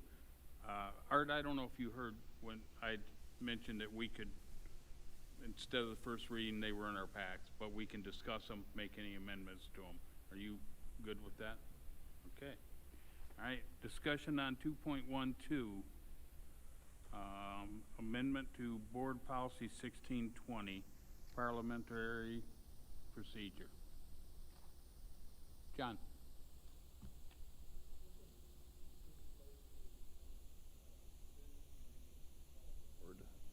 And my question still goes to the same one I'm basically been asking essentially over the last 6 months to a year, is why? This college functioned completely well without going to a small board. The chairs, if you look at Robert's Rules of Order, Roberts take special care in making sure that the chair is not put in a position where they are biased. You cannot be more biased than when you're the maker of a motion. The small board was designed for a board of, say, three people, perhaps as many as 5. But where with 3 people, if you required a second, you had a majority anyway. So you had to make rules for them. We're a 7-person board. I've called around. I can't find any other 7-person board that's been considered as a small board. The only reason that you want to do this is because you want the chair to be able to retain the authority that they have as the chair while they're the maker of a motion. That's inappropriate with a board this size. There is no reason why the chair, there is a provision in Robert's Rules of Order for the chair to surrender the gavel. If the chair so desires to make a motion, he can step down into the well and become a member of the board, make the motion, go through the discussion, have the vote on the motion, then go back to being the chair. That is what everybody else used. So why is Mott Community College, of all the organizations and community colleges in Michigan, why are we different? Why are you doing this?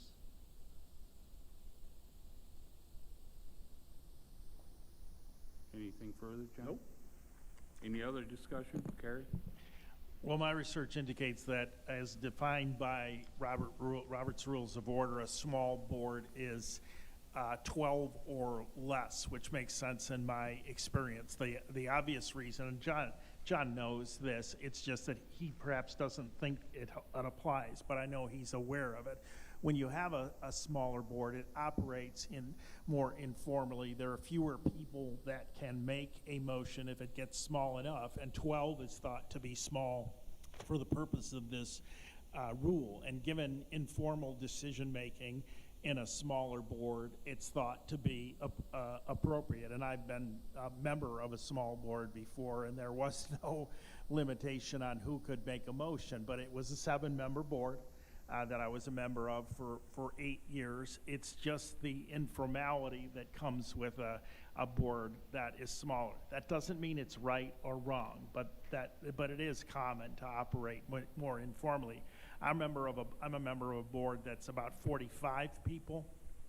There's plenty of room for somebody else to make a motion there, and you can see why the rule wouldn't apply there. But my concern is the chair in making the motion is biased. He stated as the chair makes that motion, they wouldn't be making the motion unless they were biased to the issue that's at hand. Well, the question, of course, is what about being the chair adds fuel to the board's chair's ability to see the board the decision through. I've said my piece. Well, Santino? what's transparency anyway, right, Gary? I got it. 4, thank you. So I'm not opposed to making this vote because I've always felt like when, having been in politics and on boards for a few years now, I kind of feel like the chairs get limited to the amount of discussion they're allowed to have when they're on these boards, and I feel like a chair, regardless of who sits in it, is elected or appointed by somebody to represent people. So in my opinion, it kind of silences the individual on the same issues that they're allowed to be able to vote on and discuss. So, and I think this kind of came up in the previous meetings where we could debate it if we were a big board or a small board, and I think this just allows us to have those open discussions. And it says that the chairperson shall preside over the meeting in a respectful, judicious, and fair manner, which I think is how every chair should act, as well as every trustee. And it's important to remember that the majority still rules. 2/3 of the board, well, 2/3 of the vote will rule, and that they'll still stay in place. Okay. That's my opinion on it, but this is just the first reading. Any other discussion? No? Okay. Moving on to 2.13, the amendment to Board Policy 1660, voting method. Any discussion?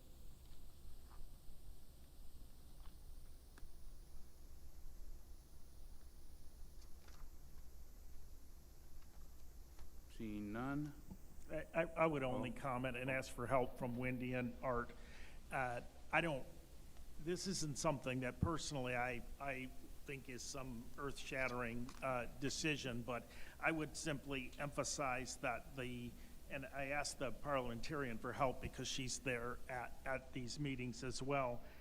The primary seems to be that if you're going to make a comment about your vote, you would make it after the board has voted. And I think in all of our experience, I think the board members generally give each other a lot of respect in these meetings. I hope so. But it is cumbersome when you're voting if you're not going to just have a clean vote. Of course, you can make all the comments you want during discussion before the vote as well. But I'm simply highlighting what seemed to be the primary change. Art, Wendy? No, I agree with what you said. I agree with what you said, that any of the speaking about that should be after the vote. Any other discussion? Art? Yeah, that was a point that I had brought up, and, you know, we did have with the discussion, and, you know, it was my contention in the meeting was that, you know, even with your vote, during discussion, obviously, you're getting your viewpoint out there and you're trying to persuade your fellow trustees to come to your position, whether you're for the motion or against the motion. And then an explanation of the vote, I just thought was a continuation of that attempt, you know, to persuade. So I was, you know, a little uneasy with it being after the final vote, although, you know, we can change our vote. So it, you know, there's still, you know, those things, but it just seems to me, and it still seems to me a little odd that I wouldn't explain my vote until after the results have been announced. It just seems a little odd, but, you know, that was the point that I had during the discussion in committee. Any other discussions? Let's go back.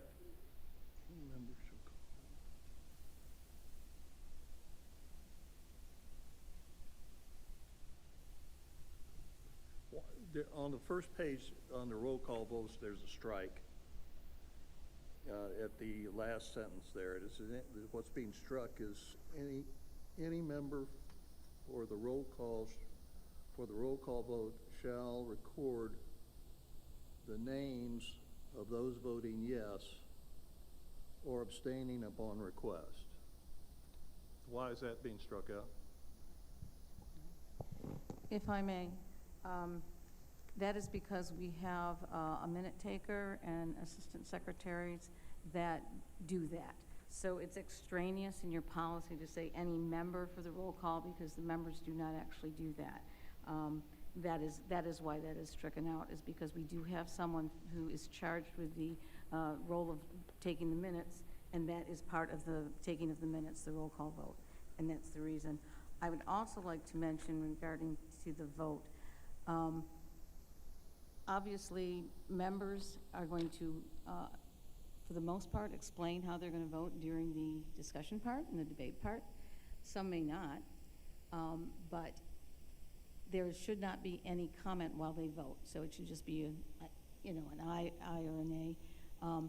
They can explain it after the fact, that once the vote is announced, and if they feel to do so, they can also ask to have that comment in the minutes. Yeah. Now, the primary change, however, is because this privilege of explaining your vote was currently in our policy at the discretion of the chair, and I felt that that was not appropriate, that the chair could chill someone from explaining their vote. So that is actually the primary change, not so much when you make that explanation. It's common in Robert's rules that you don't make comments while you're voting. It is always after the vote's been announced. So this has nothing to do with the division of the House or anything like that? I did not hear that. John, say again, please. So this doesn't have anything to do with the division of the House or anything like that? Oh, a specific motion? No. Right. Okay, and then the second question is the last paragraph on that page says, is the or chairperson's designee.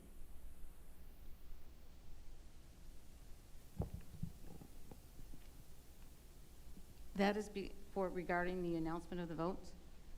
The reason that's changed is because I usually announce the votes. It really is supposed to be the chair. According to Robert's rules, the chair is always supposed to announce the vote, and I've been doing it for him, so that's why I had that in there, so that we're still doing it the way it should be done, but we can certainly go back to the way Roberts Are you would say. there, let me ask you a question, are you there as assistant secretary, or are you there as the chairman's designee? In reference to the minutes, I'm the chair's designee. In announcing the vote for our votes, I would be the chair's designee.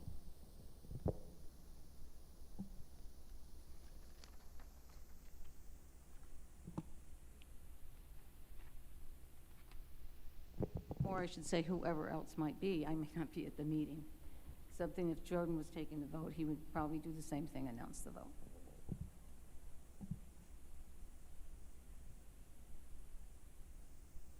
Anything else, John? No, I've had enough. Okay. So, see, what are we on now? Chairman Swanson. 0.14? Chairman Swanson. Yes. I just wanted a bit of clarification. Under the roll call vote, it says the minutes shall indicate whether a motion passes or failed. Each board member may have the privilege of explaining for the record any vote, be it affirmative, negative, or abstaining, at the discretion of the chairperson. Can you give it just a little bit more context around that? Especially like the part at the discretion of the chairperson? Yeah. Has it been? The discretion, at the discretion of the chairperson, is proposed to be deleted from the current policy because I believe it's poor parliamentary procedure for the chair to have that type of discretion. I believe the trustees should always have the opportunity and privilege to explain their vote so long as they do it after the vote is announced. That's the normal place for them to be able to give an explanation and not during the vote. But it's only because I believe the chair should not have that entitlement to decide whether a member should have the right to explain their vote. I consider it more of a right, I guess, than a privilege. Thank you.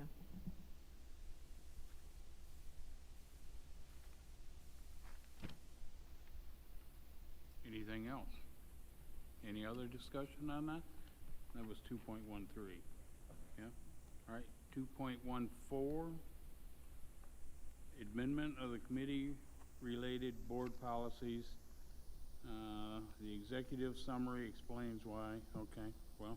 I can tee it up Yep. quickly. Yep. I'm going to ask for some help from Wendy on this one. there are 3 committees, Board Policy, Personnel, and Finance, that are maintained, that are kept by this change, but it's an effort to streamline and therefore eliminate, they could be redesignated if necessary later, committees that we're not really using. Is that fair? Yes, we have not used them at all, so we were just combining all 5, or 7, right? 7 into 3.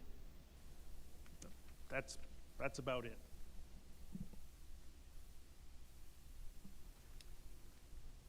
Any discussion on 2.14?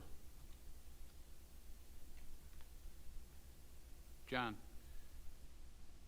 Okay, so you're changing, you're eliminating standing committees.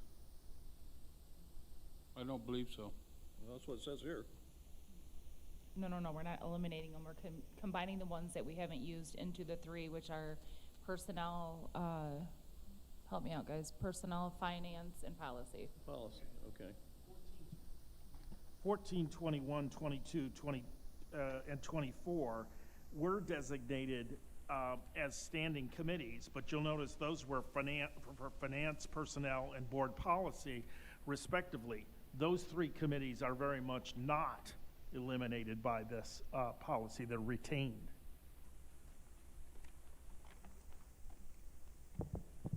If I may, they're retained in proposed 1400, where they expressly are listed. I don't get it. I mean, Diane, will you where explain? are you naming the new board committees? Because you're eliminating the standing committees. I mean, anything that's a standing committee that's in the first paragraph is being eliminated in the second paragraph down here. I didn't believe that's. No, that's certainly not the intention. We're going to have what's called the Board Policy Committee, the Personnel Committee, and the Finance Committee. They're not going to be designated as standing committees, but they will be continually existing committees, as I understand it. Where will it? They are standing committees. All right, so the section referring to them separately, 14, 21, 22, and 24, is eliminated, but they're retained. Wendy, how are they retained? That's probably what, okay, 1400. Yeah, right. There it is. Following committees shall be deemed standing committees, which language, you're right, has been approved. Board Policy Committee, Personnel Committee, and Finance Committee. So they're retained, Art.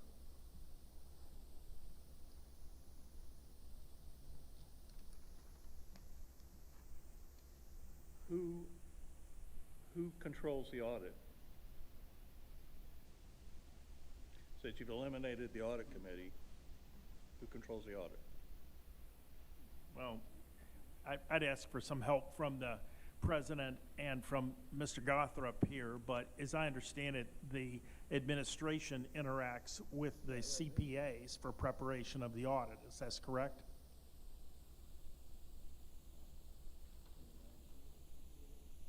Yeah, who controls the audit is the question before the board.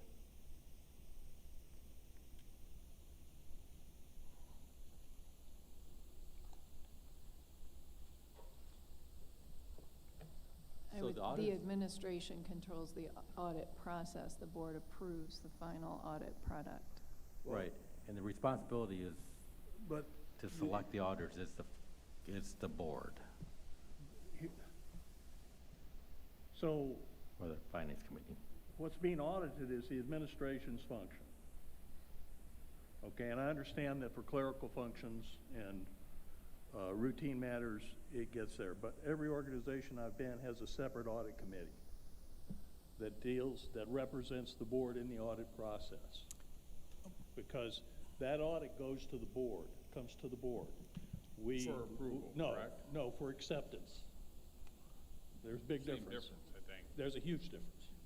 It's not always called. It's called acceptance. I understand, but we've had this discussion before, but as far as what the committee is named of a board, it's sometimes called Finance Committee, my own firm. That's fine. I'm asking who's responsible. I didn't ask about names. I asked who's responsible. Of these three committees that you named, It's a finance who's committee. responsible and where does it say? It's a finance committee. Does it say that in their job function? So this proposed change in our policies contemplates that each of the standing committees will actually develop their own scope of work. The reason that is because right now, if you read the specific policies on each standing committee, they're actually not doing that work, and that's why they have not been meeting. So the concept is, let's have the board determine what work that committee to do. And I certainly think the finance committee should be, I would think, would want to be involved somehow in the audit process. So they will be able to, if this is approved, the committee would be able to get together and said, this is what we're going to do. Right now, if you read the policy on what the finance committee does, they're not actually doing it. It's because they haven't been asked to do that. So that, let me finish. So that is what's contemplated here.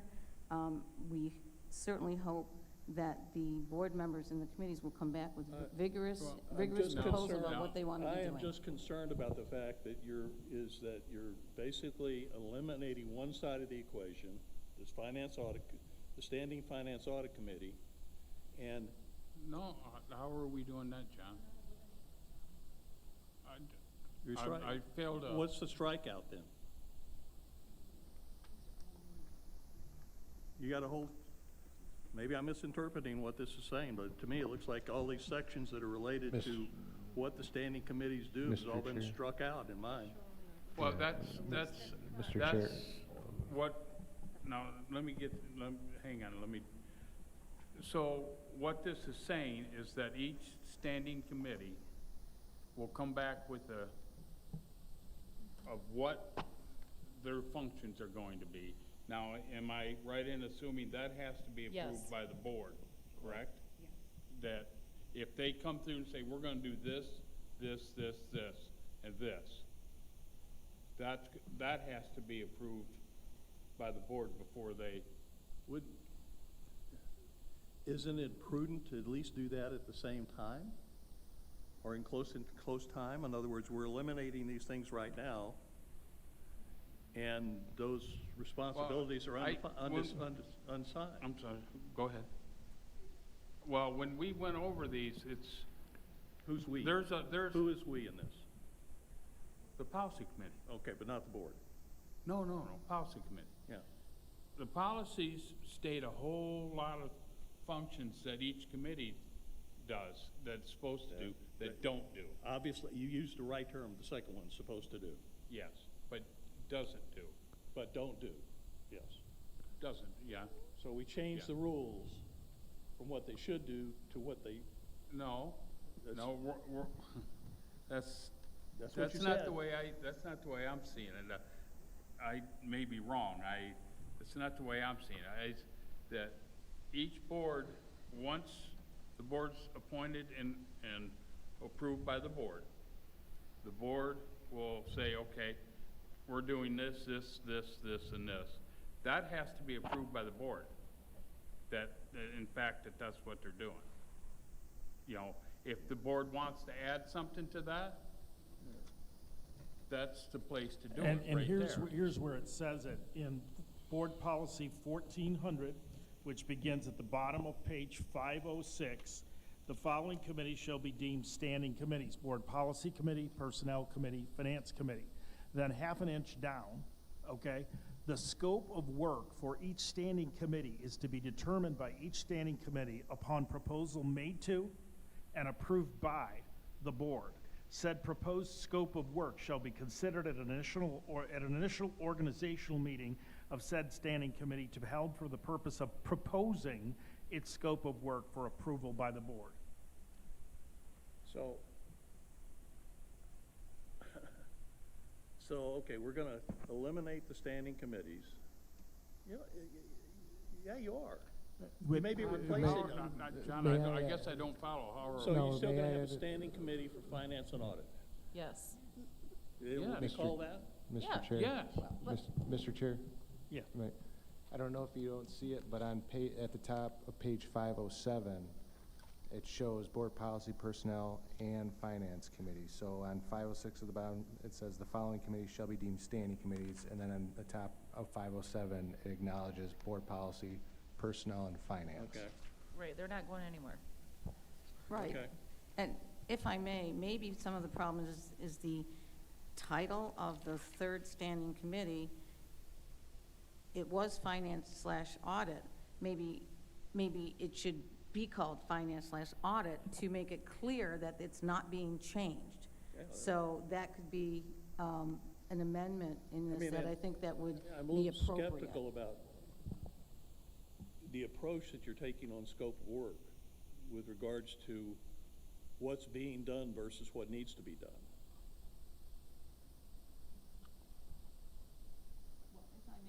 Might want to turn that on. If I may, the committee could very well decide to look at the scope, the current scope of work in the policy, and decide to come back with exactly that, if that's what they should need to be doing. So, but right now, it doesn't appear that the whole list of items is something that the committee would be working on.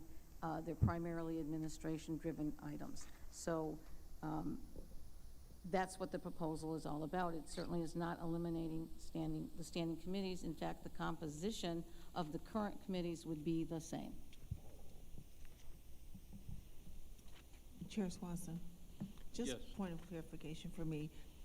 Diane, can you explain, and by me being one of the newest, so you're speaking as board designee, like you're speaking to us, providing this information to help us clarify in what role? I work with the policy committee in my capacity as the assistant secretary to the board secretary. I work very closely with the policy committee. I'm also the parliamentarian. And in those roles, this is what I helped to create, all right, based on discussions that were taking place in policy committee. And so one of the things I'm able to do is listen to what is desired and then put it into writing. So this is not exclusively my ideas. These are things that were discussed in policy committee and put forward at a policy committee session and vetted by the policy committee. But because I did draft this, I do have a knowledge of what's in here. Okay, I was just wondering, because I would think that the person who's over policy or the chairperson, whoever it is, would then provide that information to us. So I was just trying to get clarification. Well, we all have Kenny, different. that's what I've been saying all along. I've been chiming in. Yeah, but she's taking more of a lead. I just Well, wanted she's a to know. parliamentarian, that's why. We all have different kind of sponsorship and roles. Things, for example, that have a powerful legal risk associated with them would be more authored by me. Things that are parliamentary in nature, for example, might be authored by Diane, given her expertise. And I, for one, and I ask our chair to comment on this, I find that when Diane gathers the existing materials and policies that we have and lays before us the things that we need to consider as we make a decision, I find that exceedingly helpful It's very in whatever helpful. role she's It's a lot operating. for one person to do, yeah. Yes. Yeah, The only concern I have with this is that, and I'll share this with the board, is that during the brief time that I was treasurer, I looked at the duties of the Finance Audit Committee. And you know what? I didn't find anything that was useless or superfluous that didn't need to be done. All of those functions that were listed in there, from my perspective and my experience, were critical to satisfying our fiduciary responsibilities as a board. So before you go slicing them off on the fact that, well, we're not doing this, not doing it doesn't mean it doesn't need to be done. They're not the same thing. And John, I understand that. And let's talk about the Finance Committee. They may deem they want to do all of that. We may talk to them, say, you know, as a board, we'd really like to see you do this. Now, when I was the treasurer, I was told by Dr. Beverly that all we did was hear the agenda for the following meeting, Well, and it that does help nothing if you else read was the gonna be bylaws. done. And so, we threw a lot of ideas around on this, between Art and Wendy and myself and Carrie, and Diane had some too. But we asked her to put this together to where it made, excuse me, to where it made sense from what we had said we wanted. That's where that comes from. And you're right, I wasn't privy to any of this. All I know is I'm just sharing with you my experience and my determination, and I find it, I mean, I do have some background in government finance. No, and I understand that. And so it's interesting to me that we went from a list of things that need to be done to a list of things that, well, we don't need to be done. And we went, there were some radical changes within a long period of time. Okay, I'm sorry, go ahead, finish. I don't think we're saying that, I think that, Wendy, you can chime in here anytime you want also, but I'm thinking, you know, this is, I think, the best approach going forward, in my opinion, and to let each board come up with their criteria, because there's checks and balances there, because the board can request that they do this also, or they do this also. There are things that no board has ever done on some of those. Not saying that we shouldn't, but what think of it as updating board policy. We're updating that list. We could add to it. That's all we're doing. So we'll come up with something with the job duties, roles, and responsibilities. We'll bring it back to the board. We talk about it here.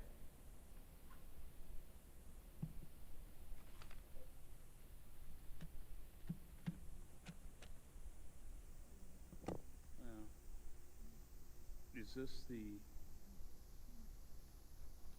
well, we'll go into this. Yeah. Huh? That was in the original, so. All right. Any other discussion? Kenyatta? Oh, Art, did you have a?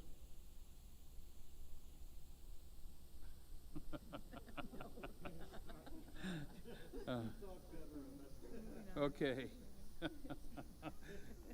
Any other discussion at all on 2.14? Okay, moving right along. 2.15, I gotta find it here.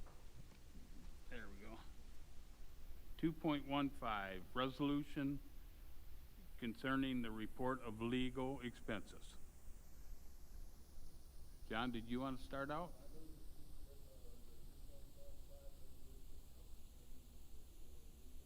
This be adopted as submitted.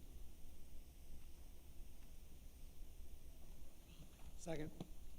Okay, got a motion that the resolution concerning report of legal expenses be adopted per the resolution. It's been seconded. Any discussion? Listen, we're expending a great deal of amount of money on legal expenses. Yes, we are. Across the board, and the board needs to be aware of it. I have a problem with that. And we discussed this once before. There was some concerns about timing, and that's the reason for it's a quarterly report for a period, and then the report is due actually 60 days after the end of a quarter. Okay. Santino? Yeah, I think, as speaking about roles of treasurer and finance chair, we have met on legal expenses, and there is a lot of money being spent from this college for legal expenses. I almost would say we should have up-to-date numbers all the time on these legal expenses. So, John, if there's no objection, I would kind of say, instead of saying we make it every 60 days, I wouldn't mind adding it to the treasurer's report just when you give that report. So that way we're not giving it a timeline, like what if we miss a meeting or get snowed in, but instead it'll just be on every treasurer's report when we have a meeting. I don't know if there's any objection to that. I have no objection. Originally, that's what I wanted to do, but Okay. frankly, I I- didn't know if it passed. I just want to make sure that's doable, where I'm looking through you to, then I would like to make a motion to amend John's motion, where it says this report will be made to the Board of Trustees during the treasurer's report. Friendly amendment, right? Yeah. By, Monthly. Monthly treasurer's report. okay. Second. Well, Well, we might not have it monthly, but just I want to be sure that the report, that the information we get contains the full language that's in that paragraph. yeah. Okay. Yeah, I'm just changing that last part. Okay. So instead of doing it every 60 days, just to add that basically to the treasurer's report and just that line. Monthly. I don't want to say the word monthly just in case we don't, because sometimes we don't have a meeting monthly, and I don't want to violate I don't want to create a policy that we can't uphold. So I would just say that's included in the treasurer's reports. Okay, so in the first sentence, second line down, it says a written quarterly report. So just, would you strike quarterly from that? Yeah, this is a written report and, yeah, And indicated. then at the bottom put, Associated with the treasurer's report. Yeah. okay, I can. Yeah, if you guys want to mumbo jumbo that to make sense, and then I'll repeat it, or that's what else. I think that's just, What? Well, I've got it, but yeah, we got to get the motion out first. I think I got it.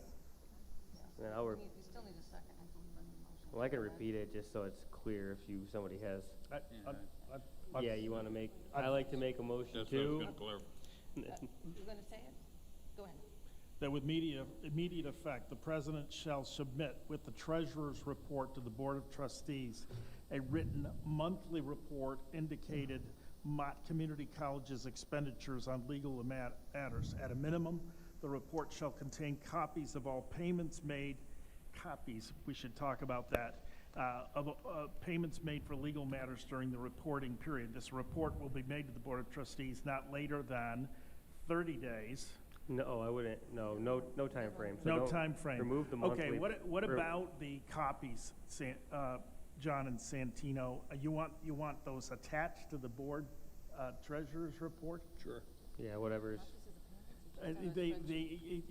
Yeah, what about a spreadsheet that summarizes? No, I want to see the originals. Let's try it with the originals. If that gets out of hand, then. Well, okay, copies of all payments, it's a ledger entry, though. I mean, that, spreadsheet's modern, it says it, as long as it says where it's going. I mean, Just that's, say documentation instead of saying copy. Yeah. Documentation, but get rid of the monthly word too. Okay. Just include it with the treasurer's report, just as that simple. okay. When the treasurer's report is presented. Okay, so get rid of the word monthly. That, Yeah. as amended, I believe that the motion is resolution that with the immediate effect, the president shall submit with the treasurer's report to the Board of Trustees a written report indicated Mott Community College's expenditures on legal matters. At a minimum, the report shall contain documentation of all payments made for legal matters during the reporting period end. Nothing, full stop. Yeah. Yeah. So moved. We still need a second, I think, on that. Second. I have one comment, and it's not to object, I promise.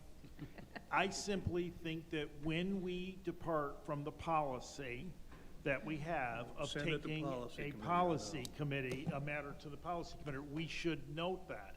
I happen to think this is simple enough that it doesn't have a lot of hair on it, and we can do this. But I think we should observe when we're doing that and know that we're making an exception. Okay. I have a question. So would this be an itemized report, such as legal expenses for different things, or just a bulk report? What the process would be that a law firm sends a bill and it's paid, and there's a ledger entry, Larry, won't there be a computer ledger entry showing the amount that Butts Along was paid this last month?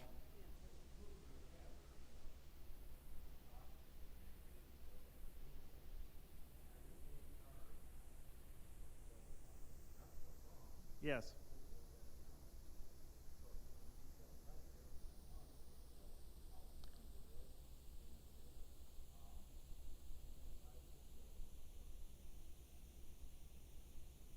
Okay.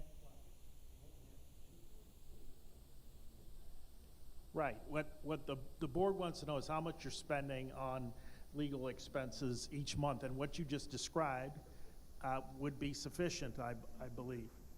By firm, the payment amount by firm. Yeah. And then if there's question from those reports, we could ask for more clarification. Good? Okay. Question. Art. Does that include, because I know that there are occasions when the college will use other than our internal attorney. Does this motion include all legal fees, including that of the in-house attorney? No, in-house is That's an employee. part of payroll. All of any external firms that we use, which they're just a handful, yes, those would be included. The external firms that the administration utilizes.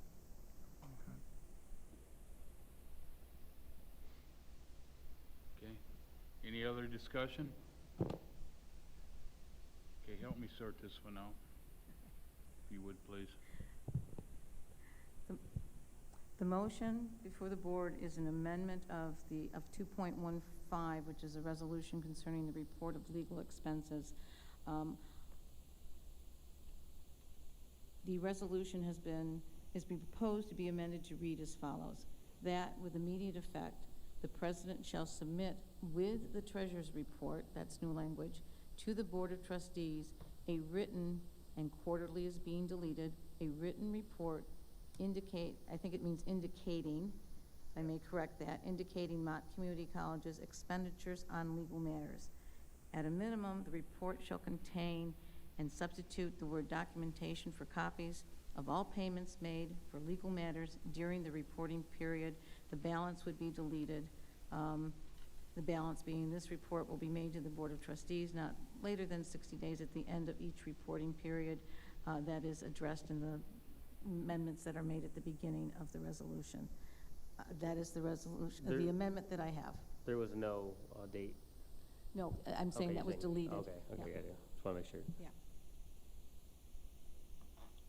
Are we all, go ahead, Gary. For clarity, the only change that I heard the parliamentarian make in what I stated was to change the word indicated to indicating.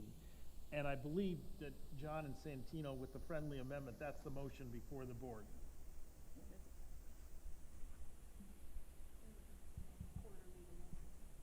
No, that No, got no. removed There's- completely. there's Just no- whenever they right do out. the treasurer's report. There's no reference to Correct. The change from indicated to indicating would be a typo. That would be, okay. it doesn't require any particular. Do you want me to state what the resolution is now? The amended resolution, if the motion to amend passes, would be a resolution that with immediate effect, the president shall submit with the treasurer's report to the Board of Trustees a written report indicating Mott Community College's expenditures on legal matters. At a minimum, the report shall contain documentation of all payments made for legal matters during the reporting period. Chair Swanson. We good? Yes.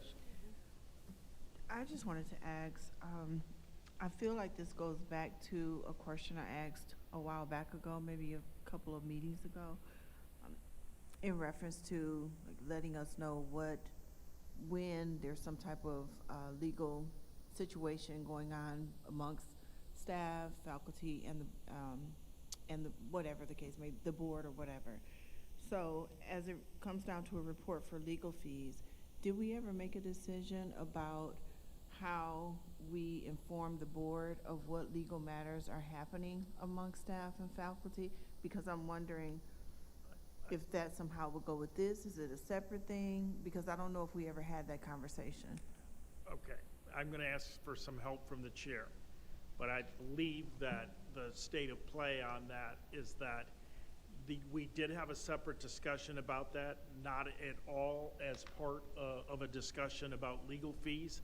I believe that the board expressed collectively its concern that it be informed more rapidly when there was a legal matter underway, despite the fact that we had some weather and a holiday and other issues causing that. The board generally expressed to me and to the chair its concern, which the chair happens to share, as I understand it, that matters like this be placed before the board sooner than they were a couple of times in the last few months. That's what I think the collective sense of the board was. Didn't we talk about at the committee of the whole that the ticket thing that you were working on, that you were gonna put little snidbits in there to keep us informed so we could just get on there so everyone's not bombarding you all the time? No, I believe when we talked about this, we talked about getting it taken care of sooner than later, but as a board function, a board motion. So I have no problem putting that on next month's agenda, if you would like. It's not a problem. Okay, yes, thank you. Okay. Greatly appreciate it.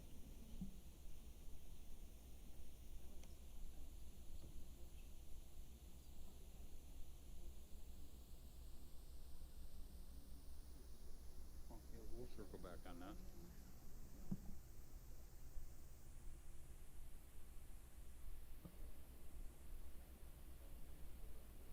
We got to vote, don't we? Yeah. Yes. All right, let's do a roll call vote on this thing. Thank you, Art. Okay, thank you. I'm not going to restate the motion. I will take the roll call. Trustee Daly? Yes. Trustee Miller? Yes. Trustee Reyes? Yes. Trustee Wolcott? Yes. Trustee Dodson? Yes. Chair Swanson? Yes. The motion to amend the language of the resolution has passed 7-0. The motion to approve the resolution is now on the floor as amended. So we need to vote on this one more time. Discussion. Any discussion on approving the amended motion? Seeing none, let's do a roll call vote on that also. All right, roll call vote on the amended resolution. Trustee Reyes? Yep. Trustee Wolcott? Yes. Trustee Dodson? Yes. Trustee Miller? Yes. Trustee Guerra? Yes. Trustee Daly? Yes. Chair Swanson? Yes. The resolution passes on a vote of 7-0. Okay. Now we're to the President's report. Shonda? Mr. Chair, Sir? could we take item 13 now and then do item 12? I mean, it's getting late, and I'd like to have some modicum of consciousness while we still are dealing with important subject matter. Well, of course, I'll leave that up to the board. I feel bad for the administrators who've been here forever, and you know, we put them off how many months? 2? 4. Yeah, 4. Okay, wow. But John, if you want to make that in the form of a motion, there's not a whole lot I can do about it. What is this? He wants to go right to 13, the closed session.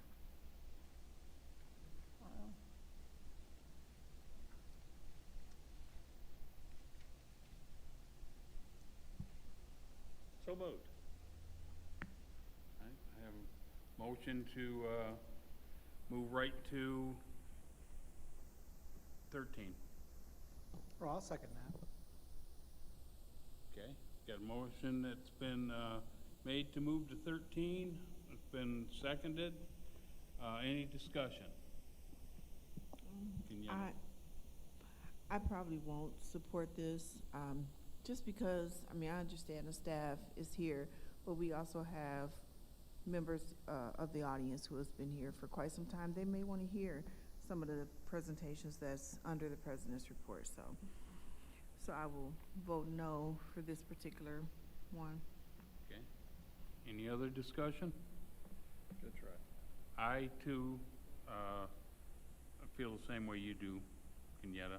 The guys are looking really anxious over there. So I wouldn't be able to support this motion either. So, any other discussion? May I add to that? Sure.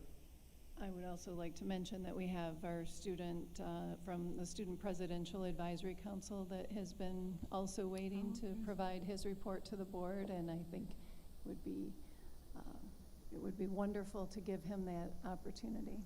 Thank you. All right. Any other discussion? As well as the executive cabinet. Any other discussion? John, did you have some? No? Okay. Art? Yeah, since the student representative was brought up, and thank you for coming today, I hate that he's sitting way back there, completely out of line of vision. I can see him, Art. Yeah, you can. But is there any way that when they're here, if they're here every month, or when they're here, that they're either at the table with us? I mean, they don't have voice or vote, but when they give a report, or somewhere close in proximity to where we are. Because I just hate that our student representative is that far away from us. Absolutely. We'd be happy to do that. That's a great idea, if the board pleases. Yeah. Okay. Okay. All right. Any more discussion? All right. Roll call vote. Wait, are we going to the president's report? No, but We got, John made a motion to. the motion before the board is to proceed with item 13 ahead of item 12. Trustee Miller? No. Trustee Guerra? No. Trustee Reyes? Nope. Trustee Wolcott? No. Trustee Dodson? No. Trustee Daly? Yes. Chair Swanson? No. The motion to change the order of the agenda fails by a vote of 6-1. Okay. So we're on to the president's report. Thank you, Mr. Chairman. First, I would like to invite Mr. Jacob Middaugh, student at Mott Community College and member of the Student Presidential Advisory Council, to provide his report to the Board of Trustees. Jacob?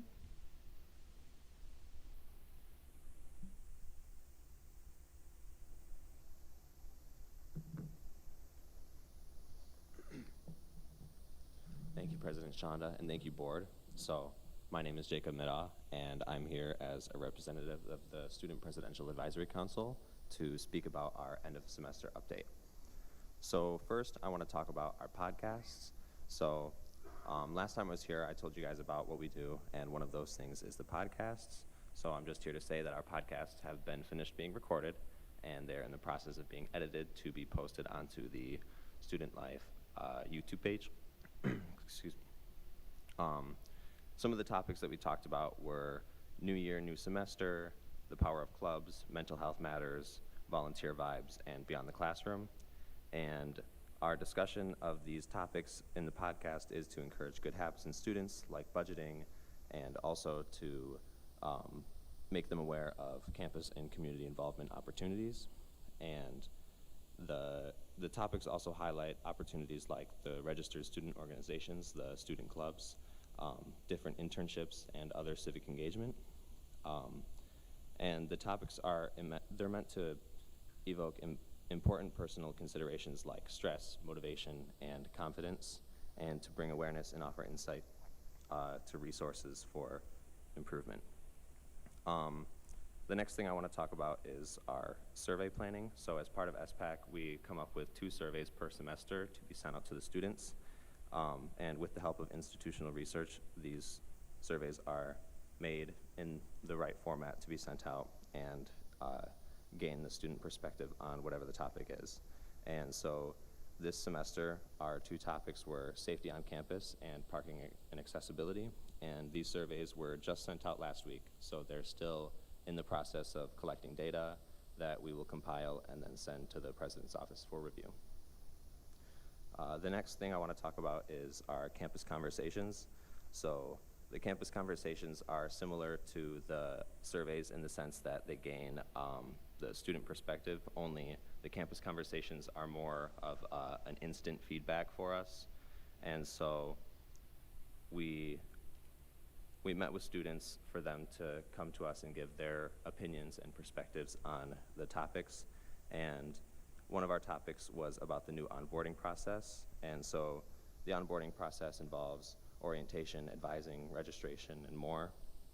And so we all met with these different departments, and student inputs were collected, and then the data is all compiled, and we sent it right back to those departments so that they can identify points of success along with points that need improvement. The last thing I want to talk about that we did was our campus project. So every semester we come up with a single achievable problem for our campus project. And so last fall it was the directory boards that you guys can find at the entrance of the main buildings across campus. And this semester it's to improve or replace the charging receptacles within the campus. So these charging stations are very old and dated, having chargers for devices that no one really even uses anymore. And some of the charging stations really don't even work at all. So our project is to improve or completely replace these receptacles. And this is on main campus as well as at the Lapeer branch and the Southern Lakes branch as well. Some of the key buildings here on campus were Curtis Mott and the Mott Memorial Building. And by replacing these stations, we can give everybody on campus the ability to always keep their devices charged. And this gives everybody, students and staff alike, the ability to get that charge when they need it. And then the last thing I wanted to talk about that SPAC did was our attendance to Capitol Day. So April 16th was the Michigan Community College Association's Capitol Day in Lansing. And as part of our service to students, the president, and Mott as a whole, SPAC members attended to speak to state senators and representatives about state policies and legislative priorities. And our purpose was to convey, from a student perspective, how these policies directly and positively impacted our lives. One of my biggest takeaways from this event was the importance of the student perspective, because the senators and representatives and their staff were extremely happy to listen to our perspectives about our experiences, and I think that our input makes a huge impact on the decision making. So I just want to finish by saying I'm very grateful to have had the opportunity to be a part of the Student Presidential Advisory Council. Advocating for students and working with the President's office was an honor, and it's amazing to see the impact that SPAC makes on the student experience. I'm graduating this spring, so I will not be serving on SPAC again, but I know that more great things are yet to come to Mott. Thank you, guys. Don't go anywhere. I Yeah. just had oh, go ahead. Sorry. Should have known. The data and the surveys that are sent to you, is that something you could send to us as well so we could see everything that they're doing? Sure. Okay. Yeah. My question goes, thank you very much for your service on that and for what the effort that you guys are doing to make it better for everybody, because the information that you're gathering should be used by the administration and by the board to help set priorities. We talk about being student-centric, but if we're not listening to the voices of the students, then we're lying to ourselves if we say we're student-centric. The question that I have for you, though, is how the 2 surveys that you indicated that you sent out, how did you guys come up with those particular ideas? So as a group, we all meet, and everybody has to come up with 2 different pitches for surveys that they'd like, and then we just come up with some basic questions for those. And we all just brainstorm together what we think is a higher priority than others. And so there's 10 of us in the group, so we end up with, you know, about 20-ish different survey ideas, and some of them kind of will blend into each other, and so we'll just kind of come up with 2 of them that we really like, and then we'll come up with questions for those ones. Okay. Yeah, I think that the 2 topics that you came up with are universal. I mean, everybody wants to be as safe as possible and feel as safe as possible on campus. And then parking in particular with everything that's going on. They were excellent. I just was curious as to how that was driven.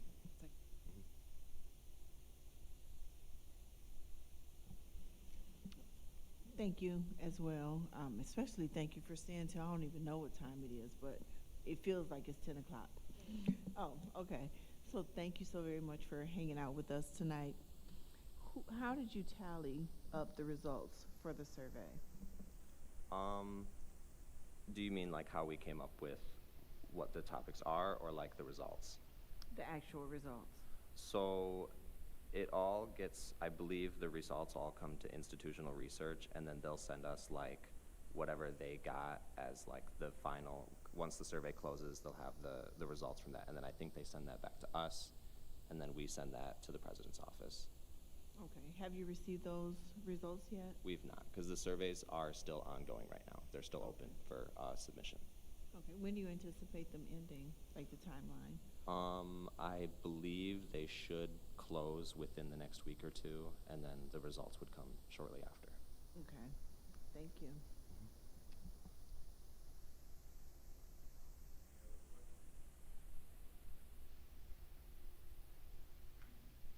Thank you, Jacob. Thank you. Thank you, guys.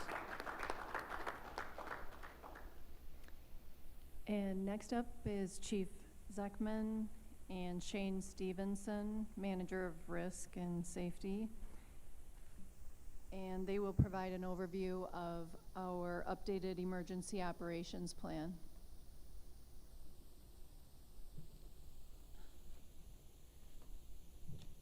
Good evening, Madam President, Good evening. Board Chair, and Trustees. We're really excited to present on our emergency operations plan. In January, I handed out a new EOP to each one of you, and Shane and I would just like to recap a little bit about our new emergency operations plan. We've been working on this plan for several months and published it in December of 2025, and it had not been updated in over a decade. So Shane and I took it upon ourselves to essentially start from scratch and rewrite the entire emergency plan. It's a living document, it's a 94-pager, and it changes how we protect this campus. It contains 16 specific emergency action plans ranging from active shooters to power outages. And unlike the old version, this plan focuses on the full cycle of the crisis, which includes preparation, mitigation, response, and recovery. It contains a rigorous communications plan, and it has a clear hierarchy of decision makers, so there's never a question of who is in charge and who can make decisions during a chaotic moment. So preparedness is key. We've already implemented, let me see here.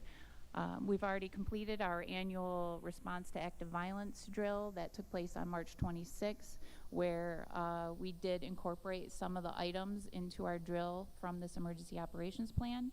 And I just want to let you know that we are prepared for whatever comes our way. Shane, do you have anything to add? Thank you. And next, Dale Wayhill, Associate Vice President of Institutional Advancement, will provide last month's institutional advancement report.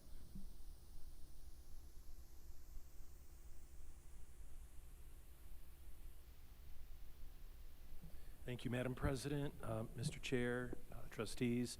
You have several reports in your packet from previous months, but I am going to focus on March of 2026. This is your monthly IA report, which includes information from the grants area, the foundation, and also governmental relations. We had one grant that we received in the month of March that is from LISC Rocket Wealth, and it's a financial opportunities grant to fund the Financial Opportunities Center, which is located under the Workforce and Economic Development Division. This grant was for $47,800. You can see it's backdated, the start date to November 1st of last year, and it will run through August 31st of this year. So for the month of March 2026, $47,800 in grant income. Fiscal year to date, from July 1 of last year through the end of March of this year, just over $4 million. We do have a negative variance based on the prior year, where we were at $13.6 million at this time. I've reported previously on a number of grants that made up that $13 million. And several of them we're not eligible for.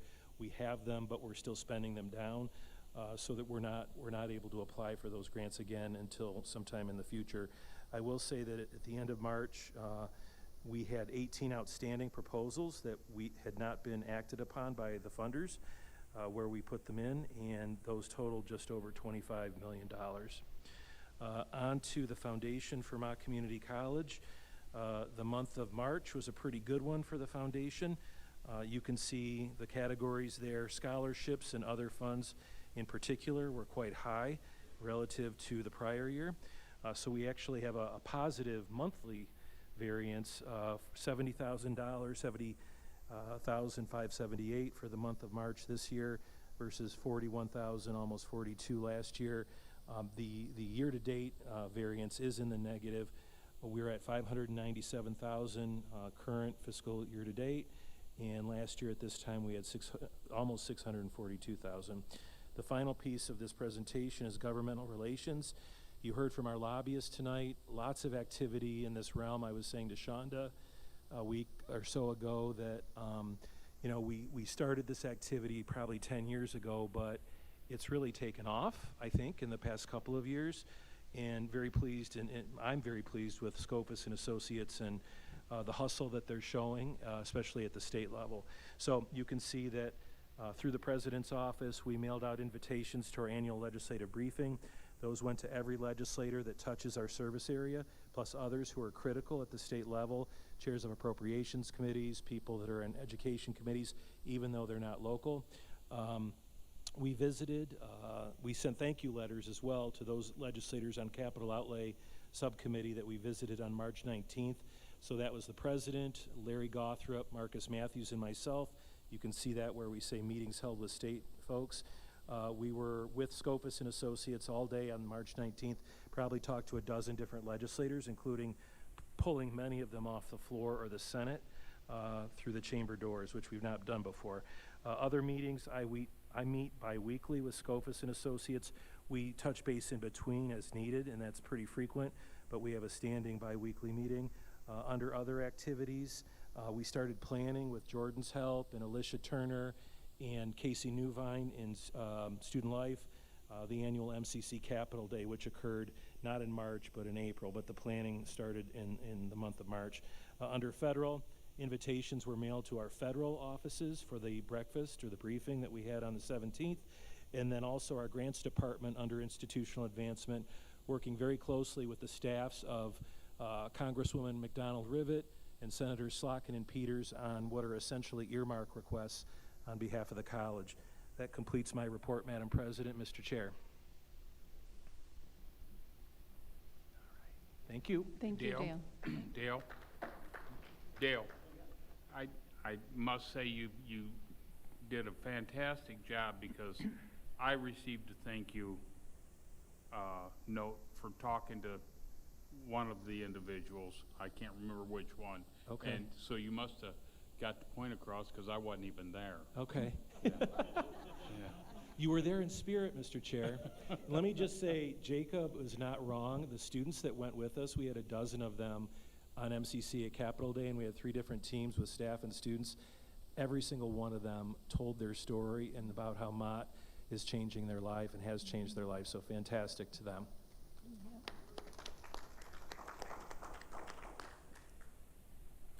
Thank you, Dale. And next, CFO Larry Gothrop will present the bond project update and the quarterly investment update.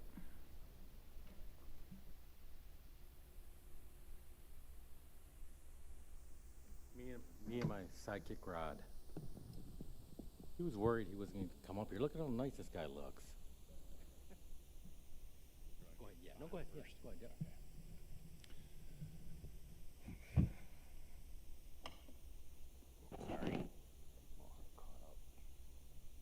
Madam President, Chair, Board, these are the board-approved bond projects that are currently underway. I mentioned about 15 months ago that there was a wave of construction coming, and we are midstream on that. Next slide, please. These are the projects listed with the amounts that the board approved and completion dates attached to those. Next slide, please. This is G-Ramp. I don't know if anyone has driven past that lately, but we are ahead of schedule. We're about 1 month ahead of schedule. It was projected to complete the middle of August. Right now we're looking at the middle of July for completion. Next slide, please. Ballinger roof has been completed. That was ahead of schedule. We moved them up with the warmer weather that hit, and we were able to complete that early. Next slide, please. Obviously, the prowl is the gem of the site right now. We are on schedule with that, not ahead of schedule, but on schedule. Things are progressing very well. The basement currently is almost completely roughed in, and we're moving to the first floor to start rough in next week. Next slide, please. Curtis Mott Boiler Chiller, anticipated the first week of June to be done. All we have left on that is some fencing surrounding the chillers on the back of the building. Next slide, please. Gorman, as I had mentioned, we are shutting down the building. That's starting in about a week and a half. That building will be shuttered while we do our HVAC work in there. We have got started already in April with some of the removal of that boiler that you see in the middle there, that picture, and ready to go. Next slide, please. Public safety, we're almost complete with dispatch, which is upstairs, and we're well underway downstairs with the new locker rooms for male and female. Next slide, please. Wagner building has been completed already, and we transitioned the staff and stakeholders back into that the first and second week of April.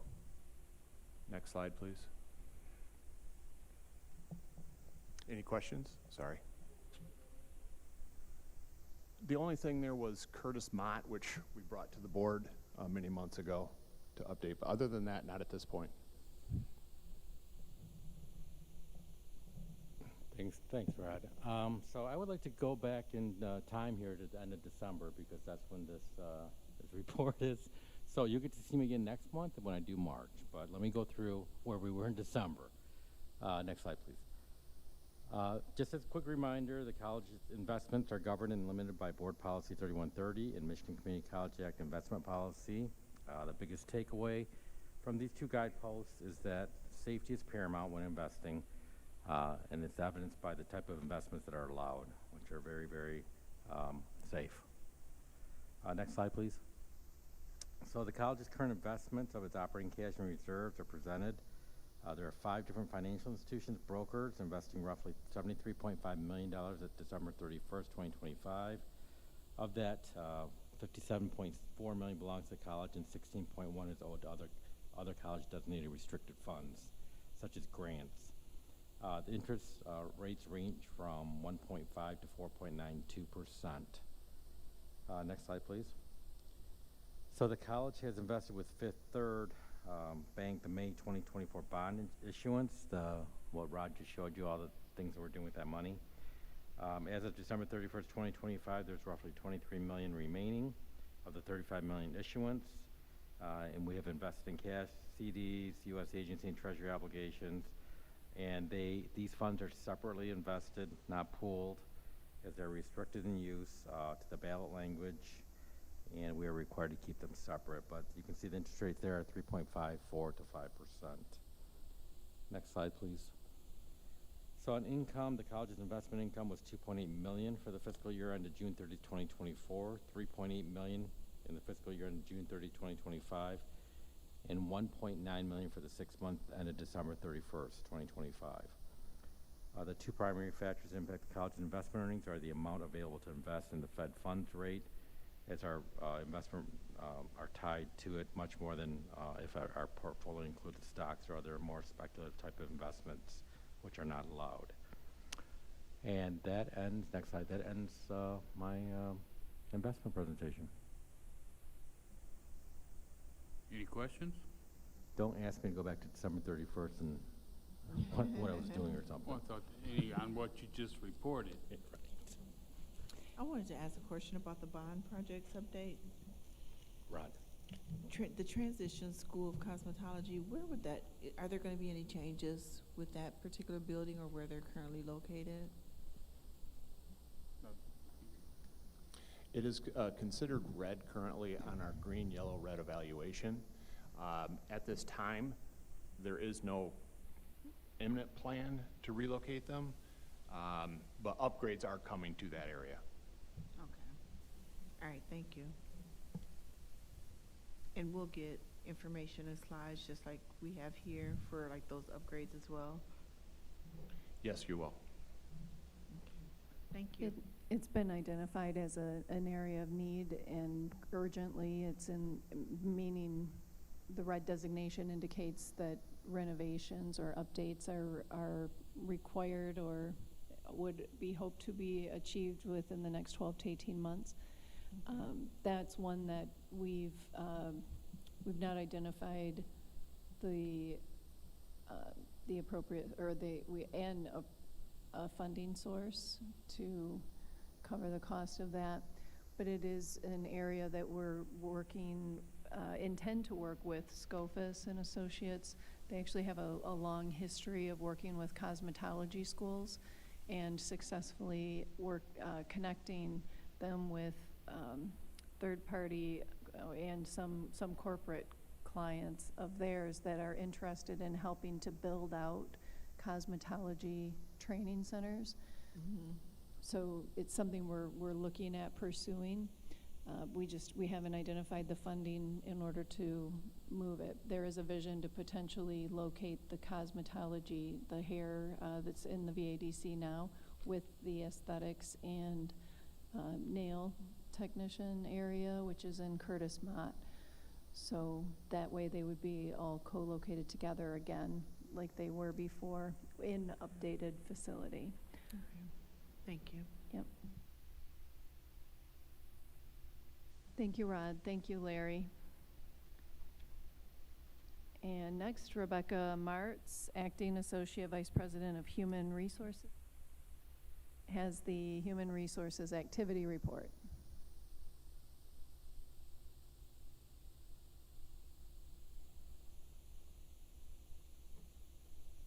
All right, good evening, everyone. Do you want me to start with the new hires? I think that's what's next in your packet.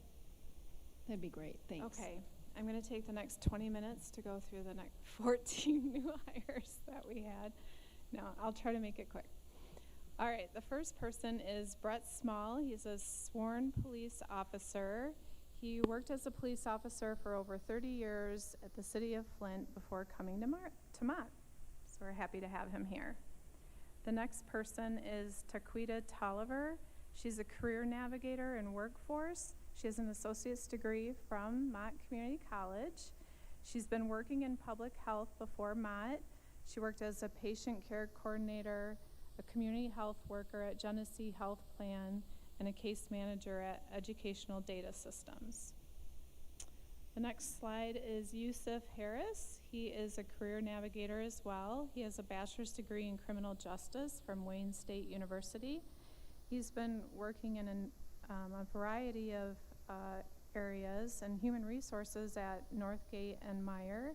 He's worked as a district manager in after sales for MSX International, and he's worked as a receiving manager for GM Flint Assembly. Next person is Susan Whitney. She's a full-time associate degree nursing and mental health nursing instructor. She has a master's degree in nursing from Gonzaga University. She's worked in nursing for over 20 years as a RN.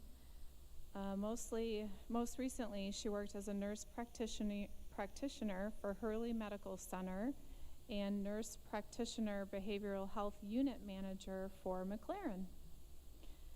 The next full-time instructor, Bridget Susky, is in information technology. She has a master's degree in cybersecurity and privacy from the University of Central Florida. She's been working in IT for over 5 years as an information security analyst for Zebra Technologies and working with the Department of Homeland Security in the cybersecurity program. Next, we have Jack Jordan. He is our general counsel in the Office of the President. He has a Juris Doctorate from Thomas Cooley Law School, and he earned both his bachelor's degree in criminal justice with a minor in psychology and master's in college student personnel from Michigan State University. He had a focus on management and labor and industrial relations as well. He has over 34 years of legal experience as a general practitioner and litigator, and has practiced in a wide range of areas, including but not limited to employment and labor law, personal injury, general business, real estate, municipal, criminal, constitutional, and estate and probate law. While most of his legal career has been spent as a sole general practitioner, Jack most recently served as senior counsel with the Coleman Legal Group, where he was chief corporation counsel for Ottawa County, advising the County Board of Commissioners, county administrators, department and division heads, and other key stakeholders. Next, we have Krista LaFay. She's a librarian in archives and reference services. She has a master's from the University of Michigan in information science and a bachelor's from Ferris State University in English. At the University of Michigan, Krista worked as an archive assistant providing reference support and worked at the Cleveland Museum of Art as a postgrad fellow in reference librarianship, aiding in research. Next, we have Dr. Tracy Scott. She is the acting deputy chief of staff in the Office of the President. She's worked as an independent operations consultant, helping small and mid-sized businesses improve performance using total quality management principles. And most recently, she was an independent academic consultant where she developed curriculum for high school scholars, grades 9 through 12, grounded in quantum physics, principles of energy, vibration, and frequency to promote academic achievement and personal accountability. She has also held senior manufacturing leadership roles with Millbank Manufacturing and other major automotive and industrial organizations, including Owens Corning, Lear Seating, and GM. She has a PhD in education and an MBA in global management from the University of Arizona. Next, we have Ryor Kate. He is a computing support technician. He's currently pursuing an associate's degree in network and cybersecurity from Mott. And he's worked as an ITS intern at Mott since 2024, starting off at the help desk and moving to network services in 2025. Next, we have Brett LaCrosse. He's our brand manager in marketing and communications. He has a Bachelor's of Arts in Advertising from Ferris State University and a Bachelor of Arts in Graphic Communications from Baker. He's worked as a graphic designer for over 10 years at various companies, including My City Magazine, Olmsted Associates, and he's also handled a number of freelance jobs. Next, we have Lisa Tipton. She's also in marketing and communications. She's the marketing and communications manager. She has a bachelor's degree in interpersonal public communications and marketing with a minor in public health education and an MBA from Baker. She worked at Delphi as a marketing communications project manager for 10 years, or over 10 years, and worked at Bosch as a university relations lead in employer branding for 7 years. And next we have Danielle Parks. She's a lead resource specialist in workforce. She has a bachelor's degree in health services administration and a Master's of Business Management from Davenport. She's worked in mental health youth services as a certified community health worker, mental health specialist, and lastly, as an associate director of positive youth development. Next, we have John Beaupre. He's a sworn police officer, and he has also worked as a police officer for over 20 years in Sterling Heights, providing patrolling and traffic enforcement services. So happy to have him here on board at Mott. And finally, last but not least, Emily Creek is a communications specialist in marketing and communications. Oh, I just need somebody to fast forward there. There we are.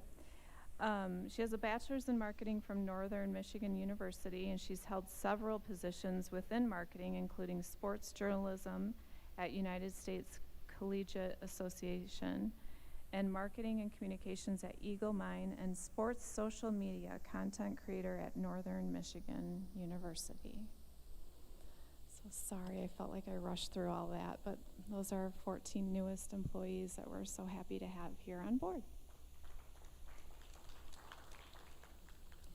Okay, and next I'm going to go through the HR activity report for the month of February. So that should be last in your packet for HR reports. I'm not going to go through all of them, but the month of February.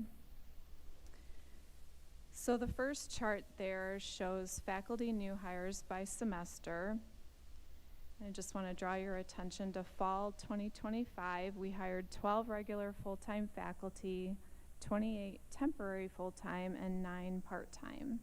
For winter, we hired 2 regular full-time faculty, 21 temporary full-time, and 22 part-time.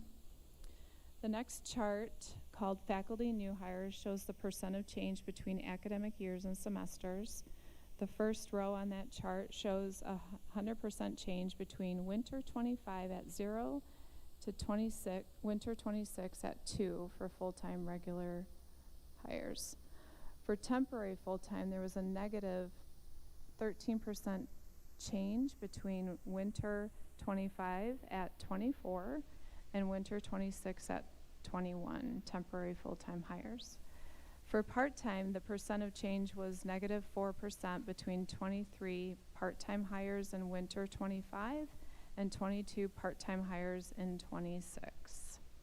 The regular staff new hires by semester is the next chart below on the left, and we had 16 hires in fall 25 and 2 in winter 26 to date. The next section below is the recruitment summary, which shows which offers were recently accepted. And then if you turn to the next page is our turnover summary. So as of fall 25, we were at 3% turnover with 7 retirements, 1 resignation, and 2 terminations. And our preliminary data for winter 26 shows 2 retirements and 2 resignations as of the end of February. The next row of charts show the year-to-date summary for turnover for 2024 and 2025. We had a slight increase in retirements from 3.48% in 2024 to 5.47% in 2025. And then our 2026 data as the end of February shows less than 1% in turnover.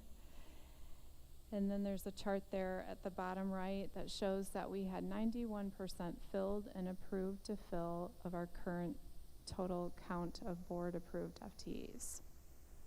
The next page is our full-time equivalent demographics compared to GISD. Our demographics show 23.77% Black and African American compared to 19% in GISD. 2 or more is both at about 5%. White is 69% at Mott compared to 71% at GISD. And we are at 3.4% Hispanic versus 4% Hispanic in GISD. 59% of Mott's workforce is female compared to 51% female in GISD. And then finally, our complaint report for February is the last page and shows that we received 1 student complaint in the month of February, 1 employee complaint, and 1 supervisory complaint. And that concludes our human resources activity report. Thank you. Thank you for the report. Just going over the numbers of new hires, I noticed that we're seem to be hiring more temporary, full-time, and part-time versus full-time employees. Is there a reason driving that hiring trend?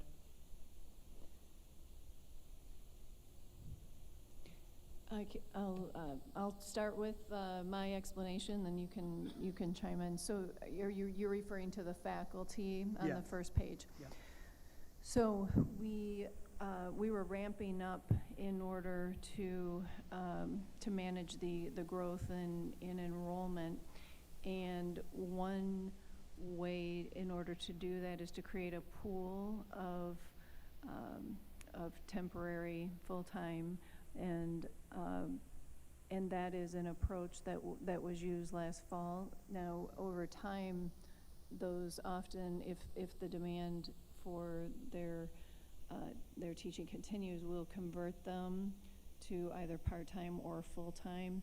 But it's a way to ensure that we can be flexible and manage and handle that influx of students if we have temporary full-time available to bring in as we need to add more sections and as the schedules fluctuate. So that was primarily the growth you saw in fall of 25 to 28 temporary full-time was to build up that pool of faculty to be able to handle the increased demand due to growing enrollment. Do you have more? Yeah, I just want to say that it really does speak to the increase in the student count because I've been here a long time. I've been here about 17 years, and I've never seen us actually hire that many temporary full-time faculty like we have in this example. So normally we use more part-time, but it seems like temporary full-time has increased. Okay, I guess, I mean, in my industry, we've moved almost, it's exclusive hiring of temporary employees. And it just speaks to a perceived lack of loyalty to them, as well as not building a loyalty to the company because they're kind of in limbo when they're holding a temporary status. I guess, in looking at it, I'd have to ask, okay, we had 28 in February, or in fall of 25, but we only had 2 full-time hires in winter of 26. We reduced the number of temporary full-time, but how many of those 28 stayed with us? Were any of those 28 converted to full-time employees? These are just, it's a troubling trend from my perspective, because I've seen the impact on an industry that starts relying on temporary employees. So I would like to delve more into that as we move along. I don't want to be here until tomorrow, but I would like that to be something that we get more information on, because it is troubling to me, a reliance on temporary employees versus hiring, especially if we are trending upward, which the reports have indicated that we're trending upward on our enrollment. So just for, as we go along, I'd like to get more information on that. Sure. As you know, it is a balancing act, and we do have to have the ability to adjust our faculty roster. But I will point out to you that we actually hired 12 full-time faculty in the fall and 2 in the winter, so 14, which is more than we've hired full-time faculty for. We cut off here at 24, but we can go back even further, and I think you'll find, so we actually hired more full-time than in recent years. Okay. So it's a way to, because what we also don't want to do is solidify full-time employment that we won't need on an ongoing basis, to the extent that the growth in the enrollment that we're experiencing doesn't remain. Mm-hmm. Right, so it's a balance, but once we establish that we're at a new plateau, or that, you know, that there's not going to be we're not going to see any recession in the enrollment levels, then absolutely. And you saw some of that in the fall of 25. So we actually hired more full-time than in the last 3 years. Mm-hmm. Yeah, So and I this mean, is that's not a new- important. And it's not a new point that I've been bringing up as well. So I mean, whatever the numbers were, I was speaking to the president and asking the questions of HR Sure. back then as well. So it's just something that this is now fully in your reign. So as we move forward, I just want to make sure that we are being cognizant of, and I am aware of the Balancing Act, and I don't want to see us overhire and then lay people off. That doesn't, but I like to know that there are, maybe not a defined period of time, but that there is regular conversion opportunities for part-time or temporary employees to become employees of Mott Community College. I believe that's driven by the contract, actually, but we'll, Right, and a lot of these temporary full-time, they are part-timers first, and then they become temporary during that semester. so I just want to get as much information as I can on that. Yeah. Thank you. yeah, the point that being, I mean, I think it's very important to point out the number of full-time hires. So there's no effort to hire less full-time in order to avoid, hire more temporary full-time in order to avoid hiring full-time. Otherwise, you wouldn't see the largest number of full-time hires in this past year than in the 3 preceding years. So there's no effort underway to undermine full-time employment. Yeah, I didn't imply that, but it is a point now that it has been brought up, that's just one more thing that I will want to pay attention to. It's just, like I said, I have witnessed a wholesale turnover of an industry that provided full-time employment and economic growth to an area that is now not able to afford those kinds of things. And I'm not saying that Mott Community College is the economic engine, though we do move so much that General Motors is. But when I see those kinds of numbers of temporary employees, I just want to get more information on that. So I'm not making any accusations, and I'm not indicating that it, was better or was not better. Or this is something that my background has my ears tuned to. So it is something that over the 10 years that I've been on this board, that I have regularly brought up. So, and I will continue to do so. Understood. What type of information, additional details would you like? I'll put together something and get it to you. Like I Okay. said, I don't want to be here until midnight, so. Yeah, go ahead, Robert.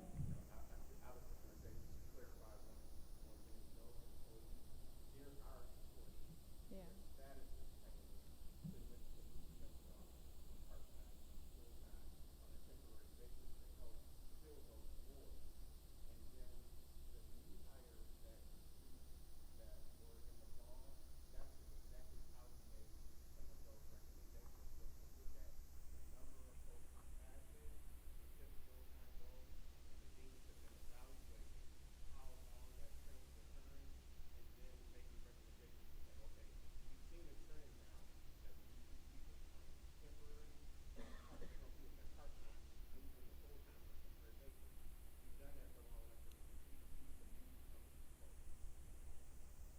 thank you. I mean, what you've answered has gone a long way towards clarification. What I see as a temporary employee, not a temporary full-time, the temporarily. Okay, and there is a difference. You know, there's a distinction there. So thank you for the clarification on that, Robert. Chair Swanson, but I still think it would be helpful, what Trustee Reyes mentioned earlier, to be able to see where a person or persons are moving from one area, or their status is changing from temporary to part-time, part-time to full-time, or however that goes. That would be helpful for us to see that, because, and we have, as a board, we've been asking for this, I don't know, for maybe six or 7 months, just inquiring about the temporary status of staff. And if you go back to January, the temporary status is still pretty high. So I think that would be helpful for us to actually see that movement from part-time to full-time from a temporary employee or a temporary staff person.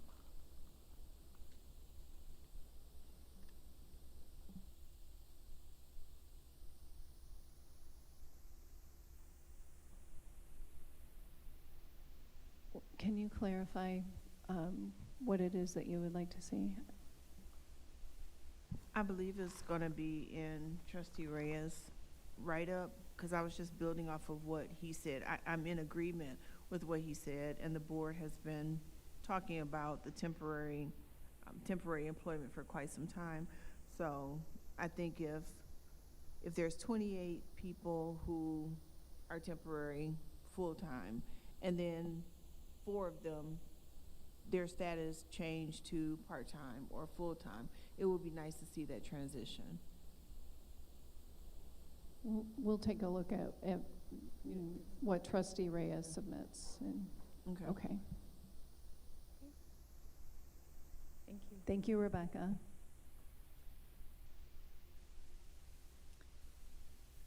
And Vice President Matthews will present the Student Academic Workforce Success Report.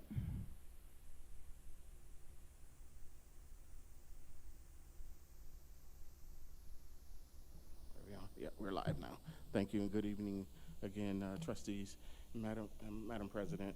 Going to give a flashback and then move forward, because I want to give you an update on where we landed for the winter term with enrollment. And you can see in your report that head count, we were up 4.4%, credit hours up 7, contact hours up 6.7%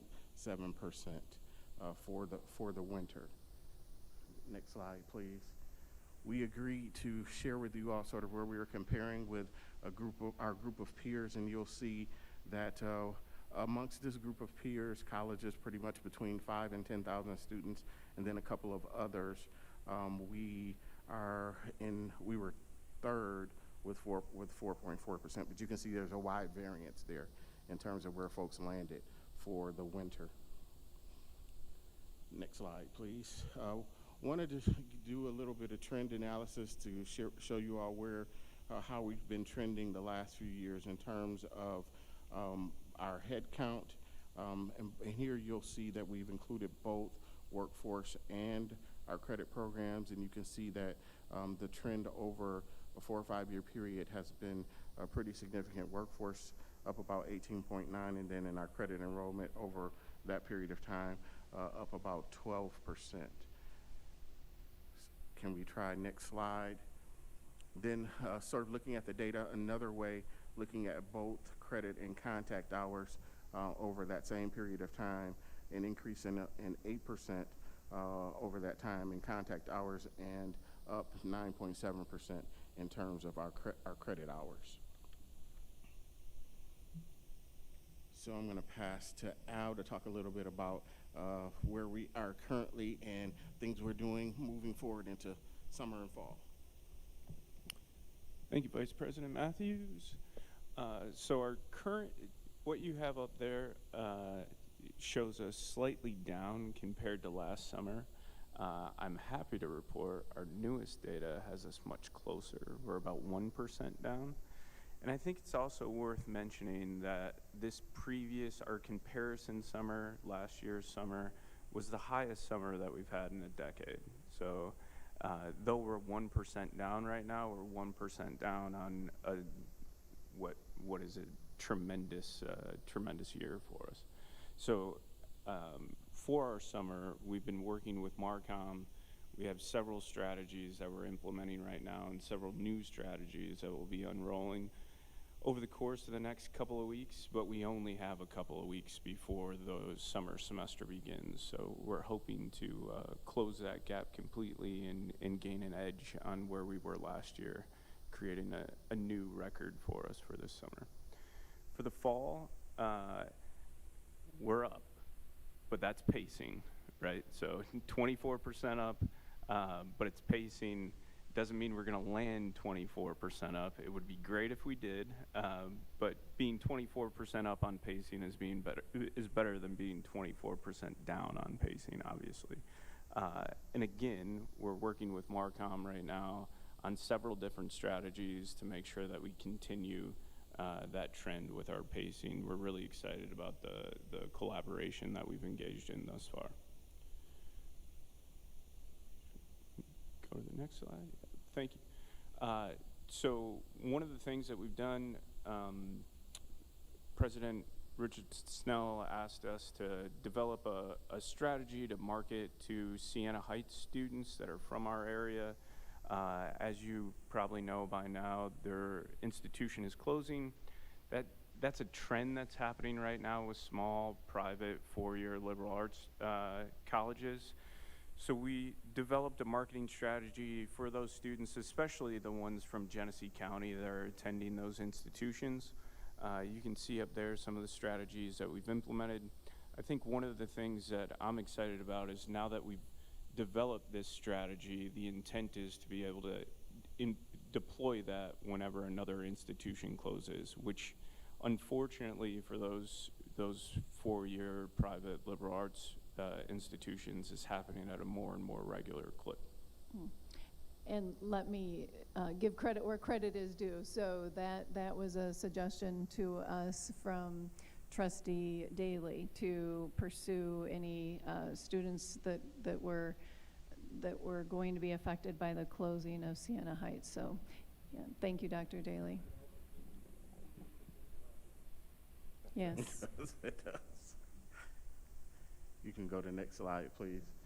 So I wanted to show you a couple of things with you really quickly. We've got a team across the college that are working diligently, including Marcom and a number of areas, to launch our, what I'm going to call in quotes, our kids' college for the summer. A number of activities, including dance, culinary, pro wrestling, game development, an energy academy, a teen CEO program. But this program is something that is very new and really unique, focus on STEM engagement.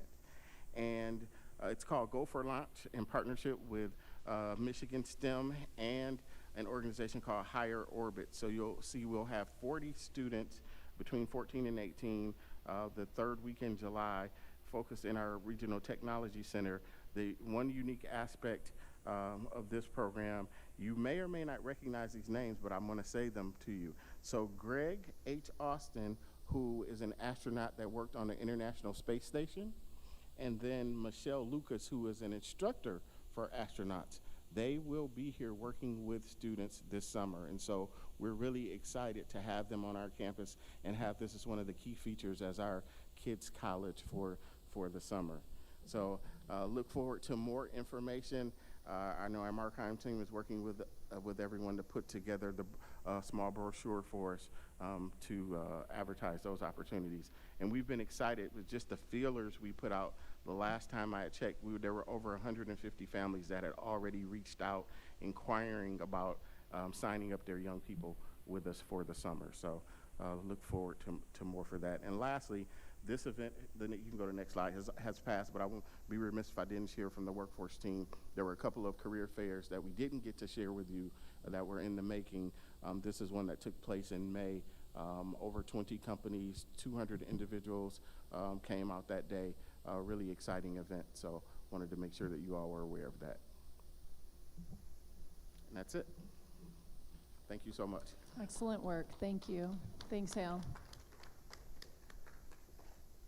And next, Kirk Yaros, Acting Chief Technology Officer, will provide the Information Technology Services Report. Thank you, Madam President, board members. We're getting there, and now the moment you've all been excited for, IT updates. So let me share that. Thank you, first slide. So President Richard Snell has felt very strongly that the focus needs to be given to Mott's artificial intelligence efforts and directed me to drive the AI knowledge and adoption on campus. She supported the initiation of the AI task force back in December of 2025. The task force objective and mission are listed on the slide there. Drive the understanding, responsible, and effective use of AI technology for students, staff, faculty, and the community at MCC. The group is divided into 4 subgroups, which meet independently to advance multiple parallel efforts simultaneously, and the subgroups are listed there. The group is a 14-member cross-functional team that meets monthly to review the status of all campus AI efforts. Some examples of some of the things already underway: we're establishing a formal training plan for employees to gain knowledge on ethics and productive use of AI tools. This training will give them it'll be a prerequisite to allow them to actually gain advanced AI and licensed tools. So basically, we have to pay for additional licensing, and so this training would be a prerequisite for employees to gain that access to that. Working on procedures for our academic areas to allow students to use AI tools in an ethical manner without distracting from their learning experience. And we're reviewing security first principles that come into play as these tools become prevalent. You may have heard about Anthropic's mythos. AI is now able to discover vulnerabilities faster than humans can fix them. Used to take weeks or months to have a vulnerability be identified. AI is doing it in minutes, 15 minutes now, recently. So walled, sandboxed environment. It's not on the internet, it's not connected to anything. AI is running on it. It found its own vulnerability to break through the computer, get on the internet, and then post that vulnerability in a bug bounty site. So these things are very scary and very capable. So I will continue to give you updates on a monthly basis on what's going on with our AI efforts, but security will absolutely have to be paramount. Next slide, please. So wanted to provide some updates to projects that have been awarded in the past. I know you're often on the front end of awarding those resources, but don't always get to hear how they turn out. So the first one I wanted to review was our network switch upgrade. This was awarded back in May of 2024, $1.7 million project. This involved updating the entire set of hardware supporting all network activities on campus.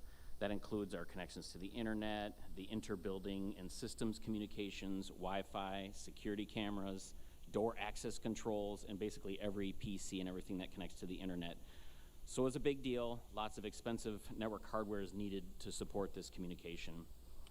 Next slide.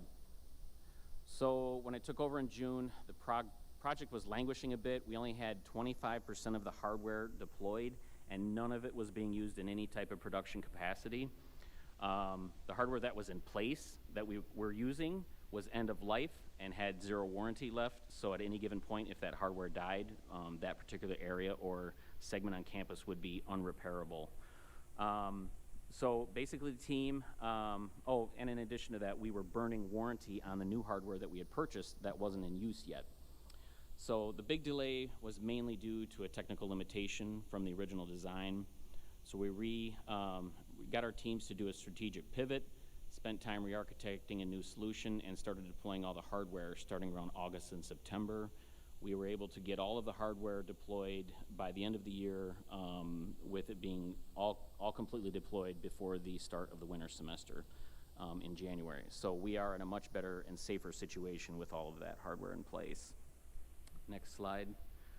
The next project I wanted to share with you is our Zoom phone update. This was awarded back in January of 2025, $1.3 million project. That was because it was actually a 7-year award for our phone systems. Projects is related to switching every phone on campus from our existing phone provider to Zoom.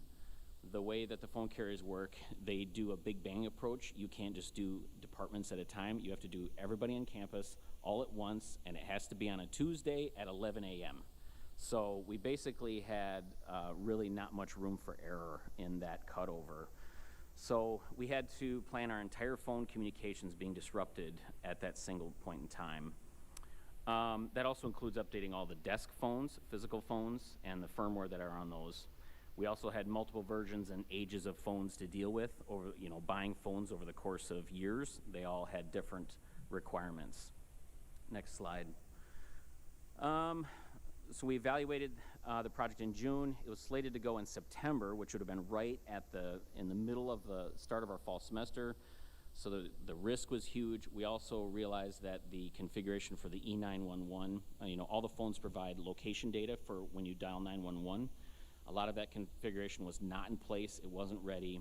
So we moved the project to December, and then we worked ahead of time to get all the E911 configuration put in place, and that went really smoothly. And then on that day of the cutover, we had great support from all of IT. It was all hands on deck. People were stationed all throughout the campus, answering phones, walking around, making sure things were working. And I was just really proud of the IT department today because everybody pitched in, and it ended up being a pretty successful cutover. By about 2 o'clock, we were fully rolled over with very, very little disruption to campus. So I was really happy with how the IT department handled that migration. So, and now we're on Zoom, and it's a very user-friendly system, and so far minimal issues. So, and that's all I have. Any questions on any of that?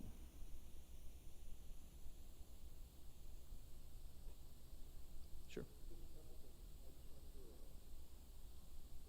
Our training program, and two things came out of it. First of all,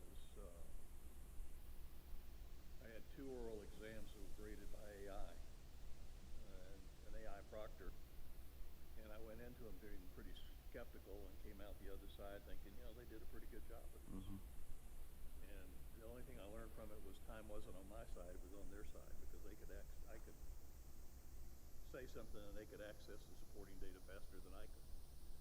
The second thing was of interest, training-wise, was that one of the key things they found for use currently in AI is decision support and transitional training or transitional support at the lower levels, not at the higher level. And with the idea that this can, especially someone that's going in and making a career change after a career in something else, to make that jump into any new field is going to be really, there's the opportunity there, if it's done right, to use AI as a real decision support tool to help you make up for the experience you don't have. Yeah, absolutely. I actually, Jensen Huang, who is the CTO of NVIDIA, his quote, I take to heart. What he said is, he said, it's likely AI won't take your job, but what will happen is someone who uses AI may take your job. So you really have to embrace it. It's just what we have to do now, right. And that's why focus is put on that. So, all right, thanks everyone. Thank you, Kirk. And to wrap up the President's report, Dr. Marcus Matthews, Associate Vice President and Chief of Staff and maker of the briefing book, and strategic plan guru will provide you with an update on the current status of the strategic plan. All right, thank you, Madam President, Mr. Chair, members of the board. I will try to be brief and give you an update. I know you've waited 5.5 hours to hear me talk about the strategic plan, but I don't want to ruin it. So let me know if you want more, and I can keep going. But I am here to provide you the update that we promised we would provide you regularly on the strategic plan. Just a few things. As you know, you approved it in January. Thank you very much. And we have rolled it out to the public. I want to thank Amanda Holdsworth. I might have woke her up. Wave your hand, Amanda, our Executive Director of MARCOM. She did a wonderful job of putting this on all of our social media, press releases, putting it on our website now. It's on our website. You can check it out. We also held public forums. Trustee Daly's recommendation to hold some public forums. Great recommendation. We held them at the end of February in Lapeer, Southern Lakes, and our main campus. We've also shared and announced them at faculty meetings and at all employee meetings. So the word is out. We celebrated what we did and what you approved and what we accomplished, but that was very short-lived because we had to move to action right away and start getting things moving. So right now your executive team, under the guidance from our president, has been very focused on, now that we have these plans and goals, how do we accomplish these plans and goals? And what steps and strategies do we need to do to make sure that we get that done? And that's being done through a lot of different ways. The primary way is through one-on-one meetings with individual departments, with marketing, facilities, admissions, finance, academics, all the way down to talking to them and finding out what can they do to make a better student experience, employee experience, improve our operations, and reach our community better and better every day. We also have rolled out training for our Leadership Development Institute. That's a quarterly training we do with all leaders on staff, where we go through exactly aligning their jobs or our jobs with the goals and actions of our strategic plan. And finally, we meet on it regularly with EC. And the focus is on what can I do today, my short-term goals, and then what can I do long-term? How do we establish that culture of excellence, of an extraordinary student experience? What foundational things can we do? So it's really a dual-approached actions that we're taking to make sure we can accomplish this plan. And then we're also simultaneously working with finance. Larry has done a great job, Larry and Nicole, of working with all of us to make sure that our budget aligns with our strategic plans. What resources will we need? What finances will we need to accomplish those goals that you approved for our strategic plan? So that's where we are now. We are in this developing stage of our actions and our strategies to accomplish this plan. When I come to you next time, we'll hopefully have some finalized items that we can go over with you and some next steps that the college is taking to make sure we move the needle on some of these metrics and goals. So do you have any questions for me? All right, thank you very much. Thanks, Marcus.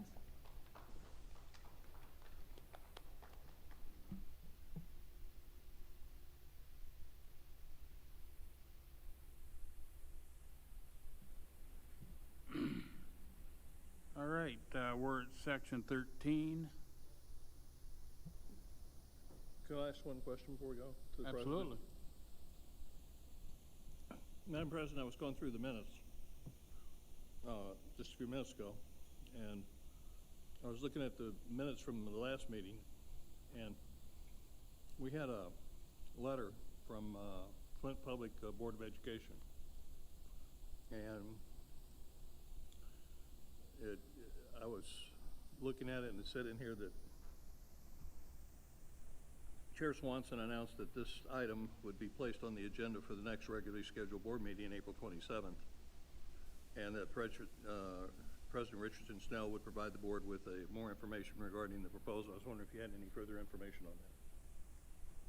So I've had one conversation with Ridgeway White as well as a conversation with Kevlin Jones, and Kevlin was in the process of gathering an offer price for the property, and that is where we still are today. We've not yet received an offer or an amount for the property so that we can analyze the various options that were set forth in the letter.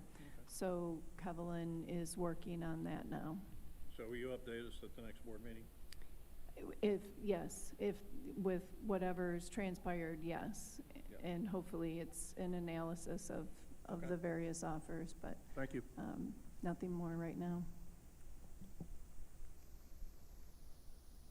Okay, section 13, closed session. There's two items that have been placed for discussion, possibly in closed session as permitted by Michigan's Open Meetings Act. The first is a complaint against me that's been made by by Brian Littleton and the union, I believe.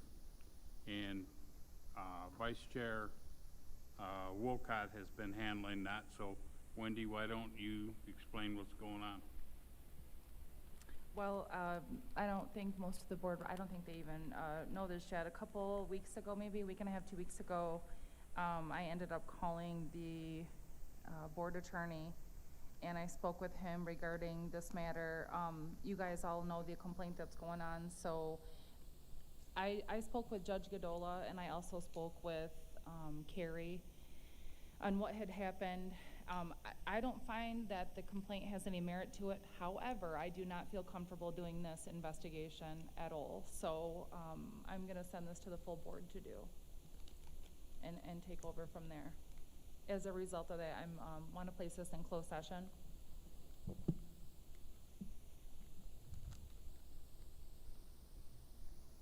I'll make a motion to go into closed session. I support. Been a motion to go into closed session. Been seconded. Any discussion? Two things. One, I think that he has to state why this would allow us, and then two, Jeff, if it's about you, I don't think you should be in there, in my opinion. I agree. Well, yeah, and I don't mind stating my case here or in there. It doesn't matter. I can state my case because there's untruths in that complaint, and I would like to speak with them. I don't have to do it in there. I don't mind doing it out here, though, you know, either or. Yeah. I did.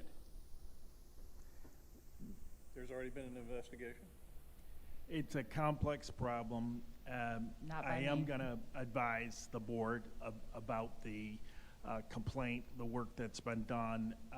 It relates to ongoing legal matter, and therefore fits within the confines of the Open Meetings Act, especially because the board chair has requested that we go into closed session, which still takes a vote of 4 members of the board, by the way. We're a public employer. There are due process rights for somebody who's accused of a violation, i.e. So, look, if Jeff feels comfortable not being in there, that would be okay with me, but I would normally expect that if we discussed a matter about an accusation of the board chair, that he would be present in this session, and I invite discussion on that.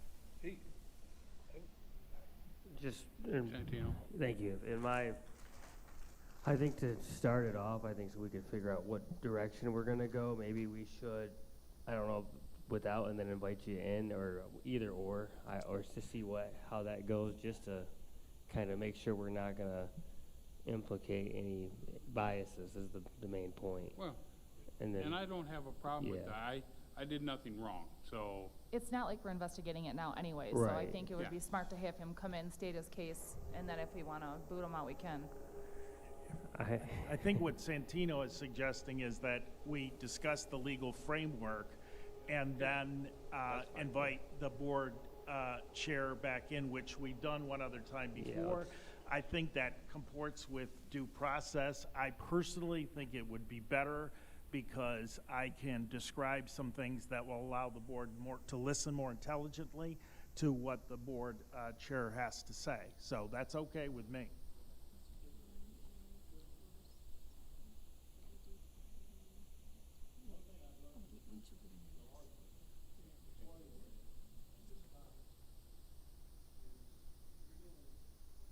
Complaint. The person the complaint is against should not be sitting in the chair's position. He's not. He won't be. No, Wendy Wolcott took responsibility of this within 24 hours of the complaint being received by the full board. Yeah, but Jeff shouldn't be in the discussion as chair, even in my opinion. John, All we're doing right now at this point is we're not making a determination. There's been no investigation that I'm aware of. You can decide whether that is the case. I'll tell you what I've done, who I've talked to put myself in a position to advise the the board. But the vice chair, as is stated by the college's policies, is in control of this matter. The chair has not taken any responsibility for this matter. Okay, I just want to be clear then that in this matter, the chair will not be making any decisions related to any process related to this. To the merits of the complaint or what is requested in the complaint, I would think certainly not.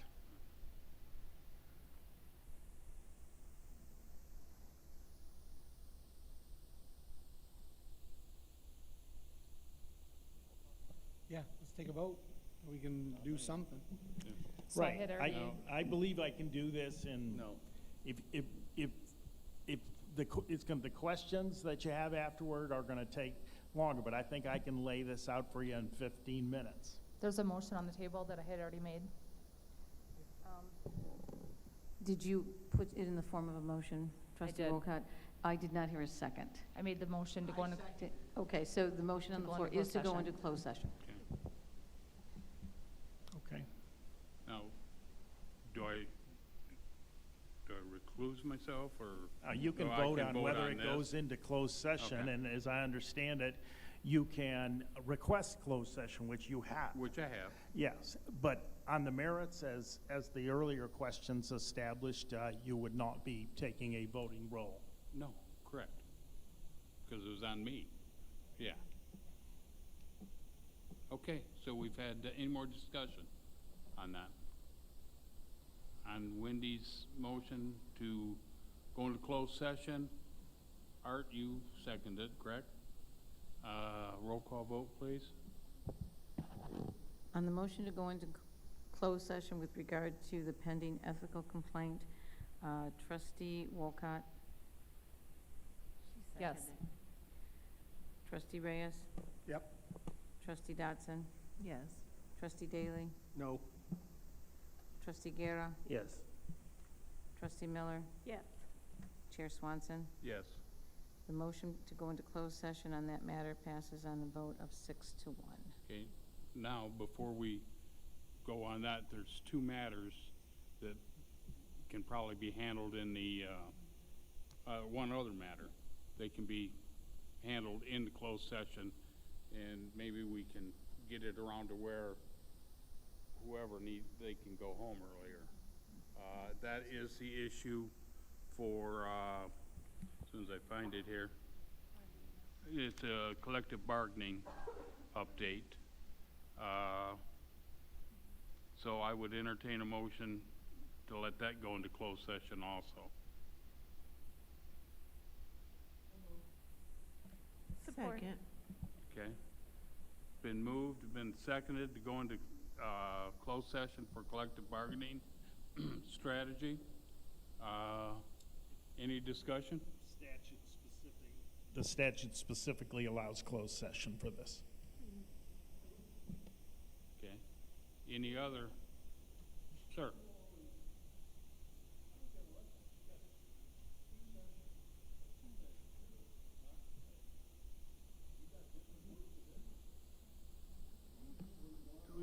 We would do the bargaining because that's full board. We do the bargaining first, they can leave, then we can get on to the complaint. Yep. Okay. Any other discussion? Roll call vote, please. Motion before the board is to go into closed session to discuss a strategy for a collective bargaining agreement. Trustee Miller? Yes. Trustee Reyes? Yes. Trustee Daly? Repeat the motion that's on the floor. To go into closed session to discuss a matter under the collective bargaining agreement that's permitted under MCL 15.2681C. Yes. Trustee Dotson? Yes. Trustee Guerra? Yes. Trustee Wolcott? Yes. Chair Swanson? Yes. That motion passes on a vote of 7-0. Okay, we will go into closed session.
calling the meeting back to order. We're back in order. Santino, Jordan, we're back in order. Everyone ready? Okay, I'd like to entertain a motion to postpone item 13 related to the complaint against the board chair until the regularly scheduled board meeting. I second that motion. Do you mean by that the next regularly scheduled board meeting in May? Yes, I made the motion. No, you said you would entertain a motion. Oh, I'm sorry, make the motion, yes. She seconded it. Let's go back and say yeah. You can second. Okay. Any discussion? All in favor say aye. Okay, meeting is adjourned at 12:47.